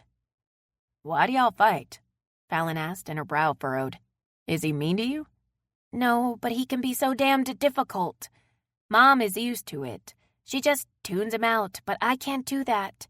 When he starts up with his lectures, it burrows into my last nerve, and I lose my mind on him. Don't think less of me if that happens, okay? Haley turned off the road and pressed a button on a remote clipped to her visor. An iron gate swung open, and she drove up a long driveway to a very large house. You don't have to worry about that, Fallon said as she took in the manicured lawn and landscaping beneath floodlights that switched on and lit the yard as though it was the middle of the day. So, this is where you grew up? Yep, this is it. Mom wants to move somewhere smaller, but she's afraid they'll annoy new neighbors when Dad has a shitload of security lights installed. She and I are pretty certain you can see this place from space at night. Haley parked her car at the top of the circular drive and took Fallon's hand and squeezed it. Please don't hate me after tonight. Never. Your dad has stepped outside, and he's staring at us. Here we go, Haley said with a sigh. Fallon took her time getting out of the car and watched Michael hug Haley. He wrapped his big arms around her and kissed her cheek half a dozen times. Fallon figured that any father who greeted his child like that couldn't be all bad, even if he was a neurotic, as Haley had described. Dad, this is Fallon White, Haley said as Fallon walked over to them. Fallon presented her fist with a smile, and Michael bumped it. It's a pleasure to meet you, Mr. Hollis. A pleasure to meet you also, Fallon. Please call me Michael, and welcome to our home. As Fallon followed Haley and her father inside, she tried to keep her expression neutral. Haley plucked shoe covers from a box and handed Fallon a pair. After putting them on, they took turns getting a squirt of hand sanitizer out of an automatic dispenser sitting on the table next to the box of booties. Your mother has prepared an excellent meal. Roasted lamb, artichoke salad, and chive mashed potatoes, Michael said as he led them out of the foyer into a very formal living room. Fallon looked around at the sterile room. There were no knickknacks, no personalization of any kind, only very expensive furniture. Everything was either white or tan, and it looked as though no one ever sat on it. And Fallon understood why Haley's house looked the way it did. I'm serving wine in my den, Ellen announced. Fallon followed Haley into another room, and it appeared that someone did spend time there because there was a newspaper neatly folded on the coffee table. Beside it was a serving tray with a wine bottle and 4 glasses that had been filled. Ellen greeted Haley with a kiss and rushed over to Fallon and kissed her cheek as well. Come sit down next to me, Ellen said as she took Fallon's hand and led her to the sofa. Michael took one of the wing-back chairs across from them, and Haley sat beside Fallon. Ellen was clad in a dress, and Michael was sporting a pair of black slacks and a cardigan sweater over a pressed white button-down shirt. Fallon felt woefully underdressed in a pair of jeans, long-sleeved t-shirt, and a pair of sneakers. Haley looked similar, but she wore a sweatshirt. Ellen tells me you're an artist, Michael said as he folded his hands and placed them in his lap and gazed at Fallon. Yes, sir, Fallon replied. I sculpt. She makes some beautiful pieces, and she's well known for her holiday villages, Haley added. Ellen placed a glass of wine into Fallon's hands and handed Haley one. "I'd like to see them." "Where are they produced?" Michael asked before Fallon could respond to Ellen's comment. "Her production is done at her warehouse here in New Orleans," Haley said. "What kind of security system do you have?" Michael asked. Fallon opened her mouth to reply, and Haley spoke for her. "A good one, Dad." "I was hoping I might be able to steal you away from Haley this weekend for a game of tennis, but the weather turned inclement," Ellen said and smiled at Fallon. Fallon nodded. "Yeah, it ruined our camping trip." Fallon paled when Ellen's face turned to stone. "Camping?" Michael said, as though Fallon had said murderous rampage. "Were you planning on taking my daughter out in one of those flimsy trailers or a tent?" "No, sir," Fallon said quickly. "In a lodge. Of course, I say that, but it looks more like a fortress." The lies kept rolling off her tongue as Michael stared at her, aghast. "It's owned by a special ops guy I know. There's bars on the windows with hidden escape hatches underground." Fallon is kidding. "Yes, in a tent, Dad," Haley said testily. "That's what people do. They sleep outdoors and enjoy nature." "Do you know how many people are burned each year by campfires?" Michael asked as he leaned forward.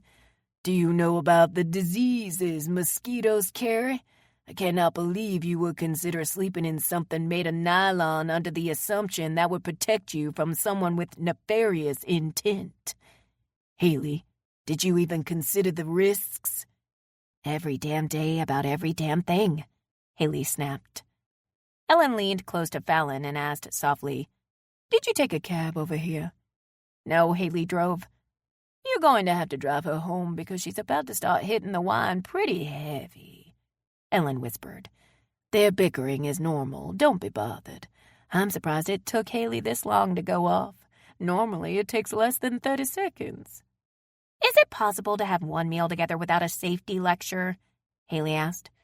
"It is a father's job to protect his children regardless of their age, especially when they show a willful disregard for their own safety, Haley," Michael countered angrily and turned his attention to Fallon. "Where were you going to take her? A state park?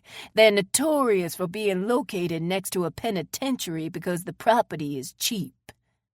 "Oh, no," Fallon said, caught completely off guard because she was going to take Haley to a state park, and she had no idea what was in proximity to it. "I have been to jail. They don't scare me," Haley spat out. "That is our cue to go to the kitchen." Ellen pulled Fallon up with her when she stood. "I hope you like lamb." Fallon was a nervous wreck as she listened to Haley and her father in a yelling match while hiding in the kitchen with Ellen. She really wanted another glass of wine to calm her nerves, but after Ellen's warning, she was prepared to drive. "I truly regret bringing up camping," she said to Ellen. "Honey, you could have said something as innocuous as Fluffy Bunny, and my husband would have found a way to make it into something terrifying. I've learned to ignore him when he does that, but my daughter simply can't. The last time she was here, she tore off her booties and ran through the house in her sneakers, laughing maniacally. She has anger issues with her father that stem back to when she was a child, and he wouldn't let her have a pet or play in the dirt. If you find yourself unsure about what to get her for Christmas, remember the word puppy." "Okay," Fallon said with a nod. "She has a nice yard. Why doesn't she already have one?" "She worked too much," Ellen smiled. "That's why I'm happy she met you. I think you're exactly who she needs in her lap." Fallon smiled, but her smile vanished when she heard Michael yell, "Haley Hollis, don't you dare drink directly from that bottle, are you an animal?" "You're definitely going to be driving tonight," Ellen said with a laugh. There was no conversation at the dinner table, except the sound of cutlery scraping against the plates. Instead of a glass, Haley had a wine bottle in front of her place setting, and every now and then she'd admire it like a trophy. Fallon wanted to compliment Ellen on the meal, which was delicious, but she was afraid to utter a word. Michael had spoken up one time and began to tell about an article he read on the poor quality of water in state parks. Haley growled like a dog and silenced him. When they had finished the meal, Ellen went into the kitchen to prepare to serve dessert, and Michael excused himself from the table to answer a phone call he'd been expecting. Haley turned to Fallon. I tried. I really did. Fallon bit her lip to stifle her laughter, then inhaled deeply and cleared her throat. When you came into the kitchen with a booty on your head sucking on that wine bottle, I almost died laughing. A slow smile spread across Haley's face. Thank you, I needed to hear that. Do you still like me? More so than ever. That was Luke Russo's wife on the phone. He's in the hospital because he has West Nile virus and he's very ill, Michael said as he passed through the dining room on his way to the kitchen. I put some oil on the table by the door. Both of you need to apply it to any exposed skin before you go back outside. Fallon caught Haley's hand when she began to pull up her sleeve covering her tattoo. Haley's eyes bulged. This is the mother of all bombs. Let me drop it. Pace yourself, Fallon whispered and smiled. Your dad hugged me and said he was looking forward to chatting with me again before we left. Was that a good sign? Fallon asked as she and Haley sat on Haley's patio swing and listened to the rain patter on the roof. Yeah, he liked you, or otherwise. You would have gotten a cuff on the shoulder. Haley yawned. I always feel so drained and ashamed of myself when I leave my parents' house. I think that has to do more with being half in the bag. You killed almost an entire bottle of wine. Fallon, I'm not gonna turn into my dad. I may act like him sometimes when you do something that scares me like climbing into a hole, but that's as far as it goes. I'm not afraid of that. Fallon stroked Haley's hair from her face. I'm gonna try my best not to do anything that scares you. You stopped at an abandoned house on the way home and would have gone into it had I not begged you to stay in the car. Fallon shrugged. You could have been fearless and gone in with me. I'm not fearless when it comes to things like that, but I am unafraid to admit that I'm falling really fast for you, Haley said, searching Fallon's eyes in the dim patio light. Fallon smiled. Well, I'm not afraid to tell you that I'm falling just as fast. Maybe even faster. We're gonna make a go of this, Haley. I'll get pedicures. You'll hold the rope when I climb into something. You'll keep me from doing dangerous, stupid stuff like going into that house tonight. And I'll stand in the kitchen with your mother, listening and laughing while you tear your dad a new ass. You'll be my balance, and I'll be yours. Haley's gaze darted to Fallon's hair. Baby, you have a stink bug crawling— What the fuck? Fallon yelled as she tore herself out of Haley's arms and leapt from the swing. She shook her head violently. Is it out? Haley, is it? Yeah, I saw it fly out. Are you afraid of stink bugs? Haley asked with a laugh. Fallon pointed a finger at Haley. They stink! I'm going inside. Are you kidding me? Haley asked before she dissolved into laughter. You'll crawl into something like that air shaft that's full of spider webs, but a little old stink bug makes you come undone?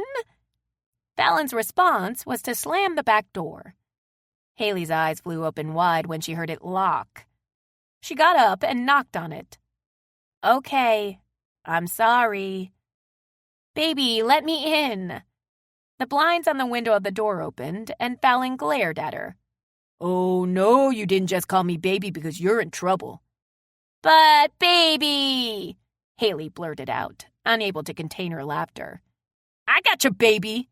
Fallon closed the blinds and switched off the outside light. Okay, shit. Haley pounded on the door. I don't do outside in the dark. Fallon! The door swung open and Fallon smiled. Get in here, fearless. Oh, you don't know how close you are to being made to wear the cheerleading costume, baby, Haley said as she rushed inside. Epilogue. September, 1 year later.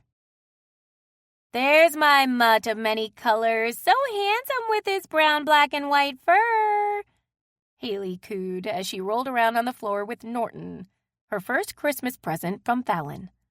I'm gonna miss you so much, but I'll shower you with treats the second we get home. Fallon strode into the living room wearing her lotion socks. Baby, do you think I have time to run and get a pedicure? Absolutely not. They're not even open yet. Fallon, look at the clock. We have an hour before we have to leave. Where did the time go? My feet feel so rough, Fallon said with a pout. Then she smiled at Norton. Hey, my sweet baby, you be good for Auntie Dell. Don't chew up any more of the bookcases, and we'll go play in the Jeep when you get back. Haley covered Norton's ears when they perked. You know you can't say the J word in front of him. I didn't say the R word. That means going places, Fallon sighed. Haley, you're covered in fur. Good, I'll be taking pieces of our baby with me. Look at his little precious underbite. Fallon pulled a piece of paper out of her back pocket along with the pen. Okay, extra water bowls are set out. The alarm is on at the other house. The trash has been taken out at both of our places. I'm packed. You're packed. Haley shook her head. I'm not. I'm waiting on some clothes in the dryer. It shut off 5 minutes ago. Fallon tapped the list with her pen. You have to quit playing with Norton. Haley kissed Norton's face and got up from the floor with a groan. You made fun of me for making lists when we first met, and oh, how the tables have turned. I can't keep up with everything with my mind anymore, Ms. Laidback, Fallon said as she went to the door when she heard a knock. She opened it to Cindy and Terry. Cindy stepped in and kissed Fallon's cheek. Hey, babe, I brought the sugar scrub I use on my feet. Hope it helps. She looked at Haley and the fur covering her clothes with disgust. Fallon, I thought you were going to take her to the groomers with Norton. I tried, but they won't take humans. Fallon gave Haley a gentle shove. Baby, go get your clothes out of the dryer. Terry laughed. Fallon needs to go to the groomers. Look at all of that damn hair. You're not cool like me anymore, she said, and pointed to the hairstyle Fallon had when she and Haley had first met. Leave her alone, it's fucking hot, Haley yelled from the laundry room. Angela let herself and Mandy into the apartment. Angela immediately dropped to the floor and opened her arms to Norton. Mandy pulled a lint roller out of her purse. I came prepared this time. Hey, girls, she said as she kissed Cindy, Terry, and Fallon. Cindy, come see my sculpture, Haley said as she came bounding into the room and grabbed her by the hand. Everyone followed them to the dining room table, and Haley held up her masterpiece. What is it? Cindy asked. A tree. A dead one, Haley said, looking proud. Haley's making her own Halloween village this year. Fallon beamed at Haley's creation. She's off to a good start, don't y'all think? Yes, Cindy said brightly, despite the skeptical looks of the others. Make yourselves at home. We have to finish getting Haley packed. Fallon led Haley off by the sleeve of her t-shirt. This is where the best part of my life began. Haley looked out the window of the plane as it circled Roatan. Fallon leaned into her and peered out the window. Mine too. She stole a quick kiss from Haley when she turned to look at her.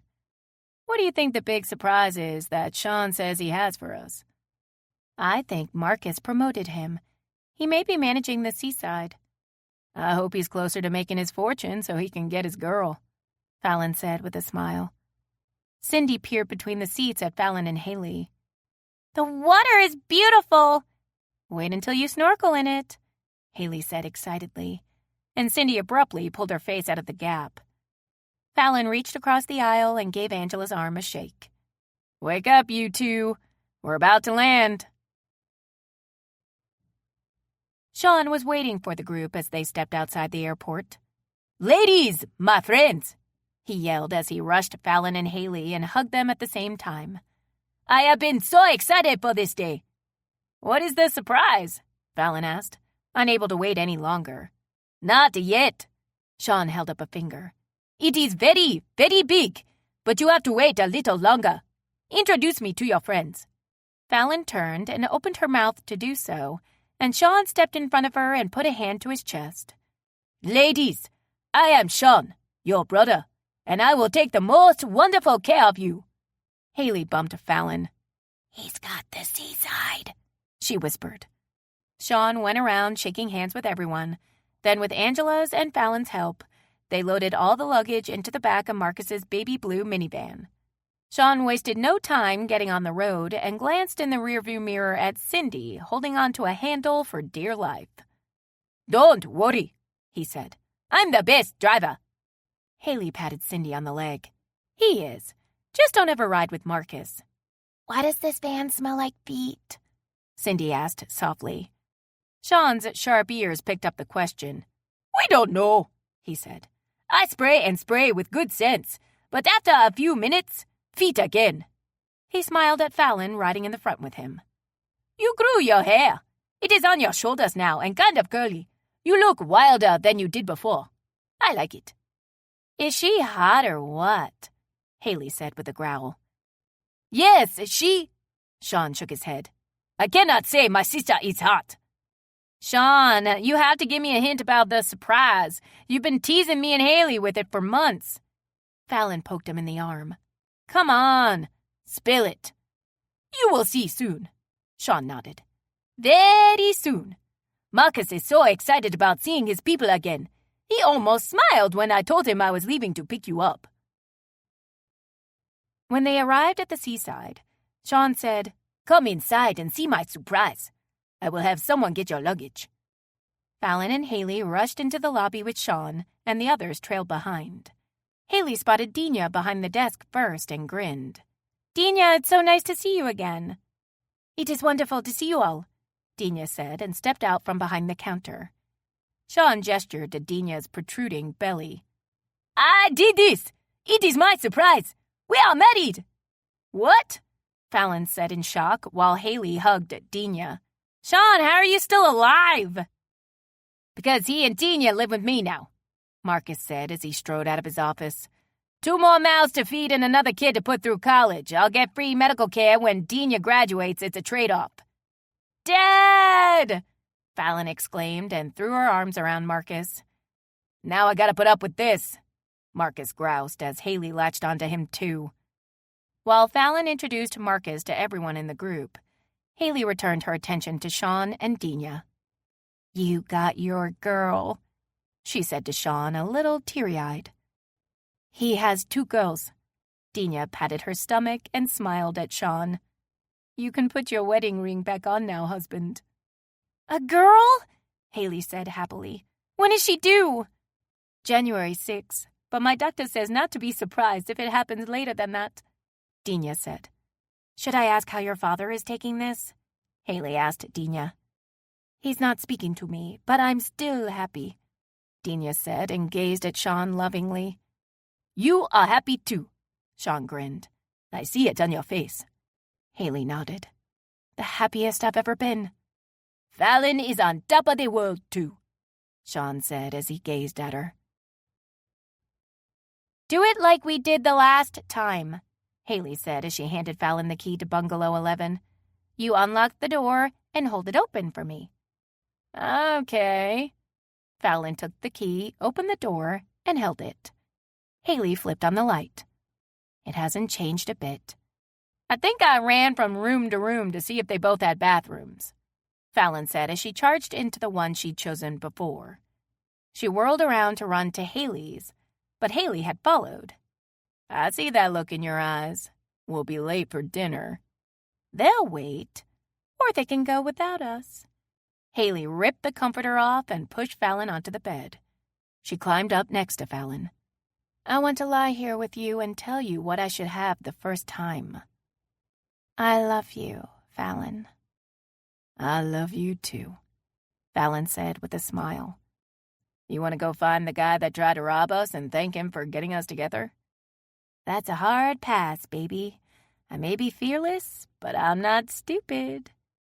"We'll take a rock and a stick," Fallon said with a laugh as Haley began nibbling and kissing her neck. She sighed as Haley's kisses drifted lower. "Never mind. I like your plan better." This concludes Fearless by Robin Alexander. Narrated by Lori Prince. Copyright 2017 by Robin Alexander. This unabridged audiobook is published by arrangement with Robin Alexander and was produced in the year 2021 by Tantor Media Incorporated, a division of Recorded Books which holds the copyright thereto. Please visit tantor.com for more information on our growing library of unabridged audiobooks.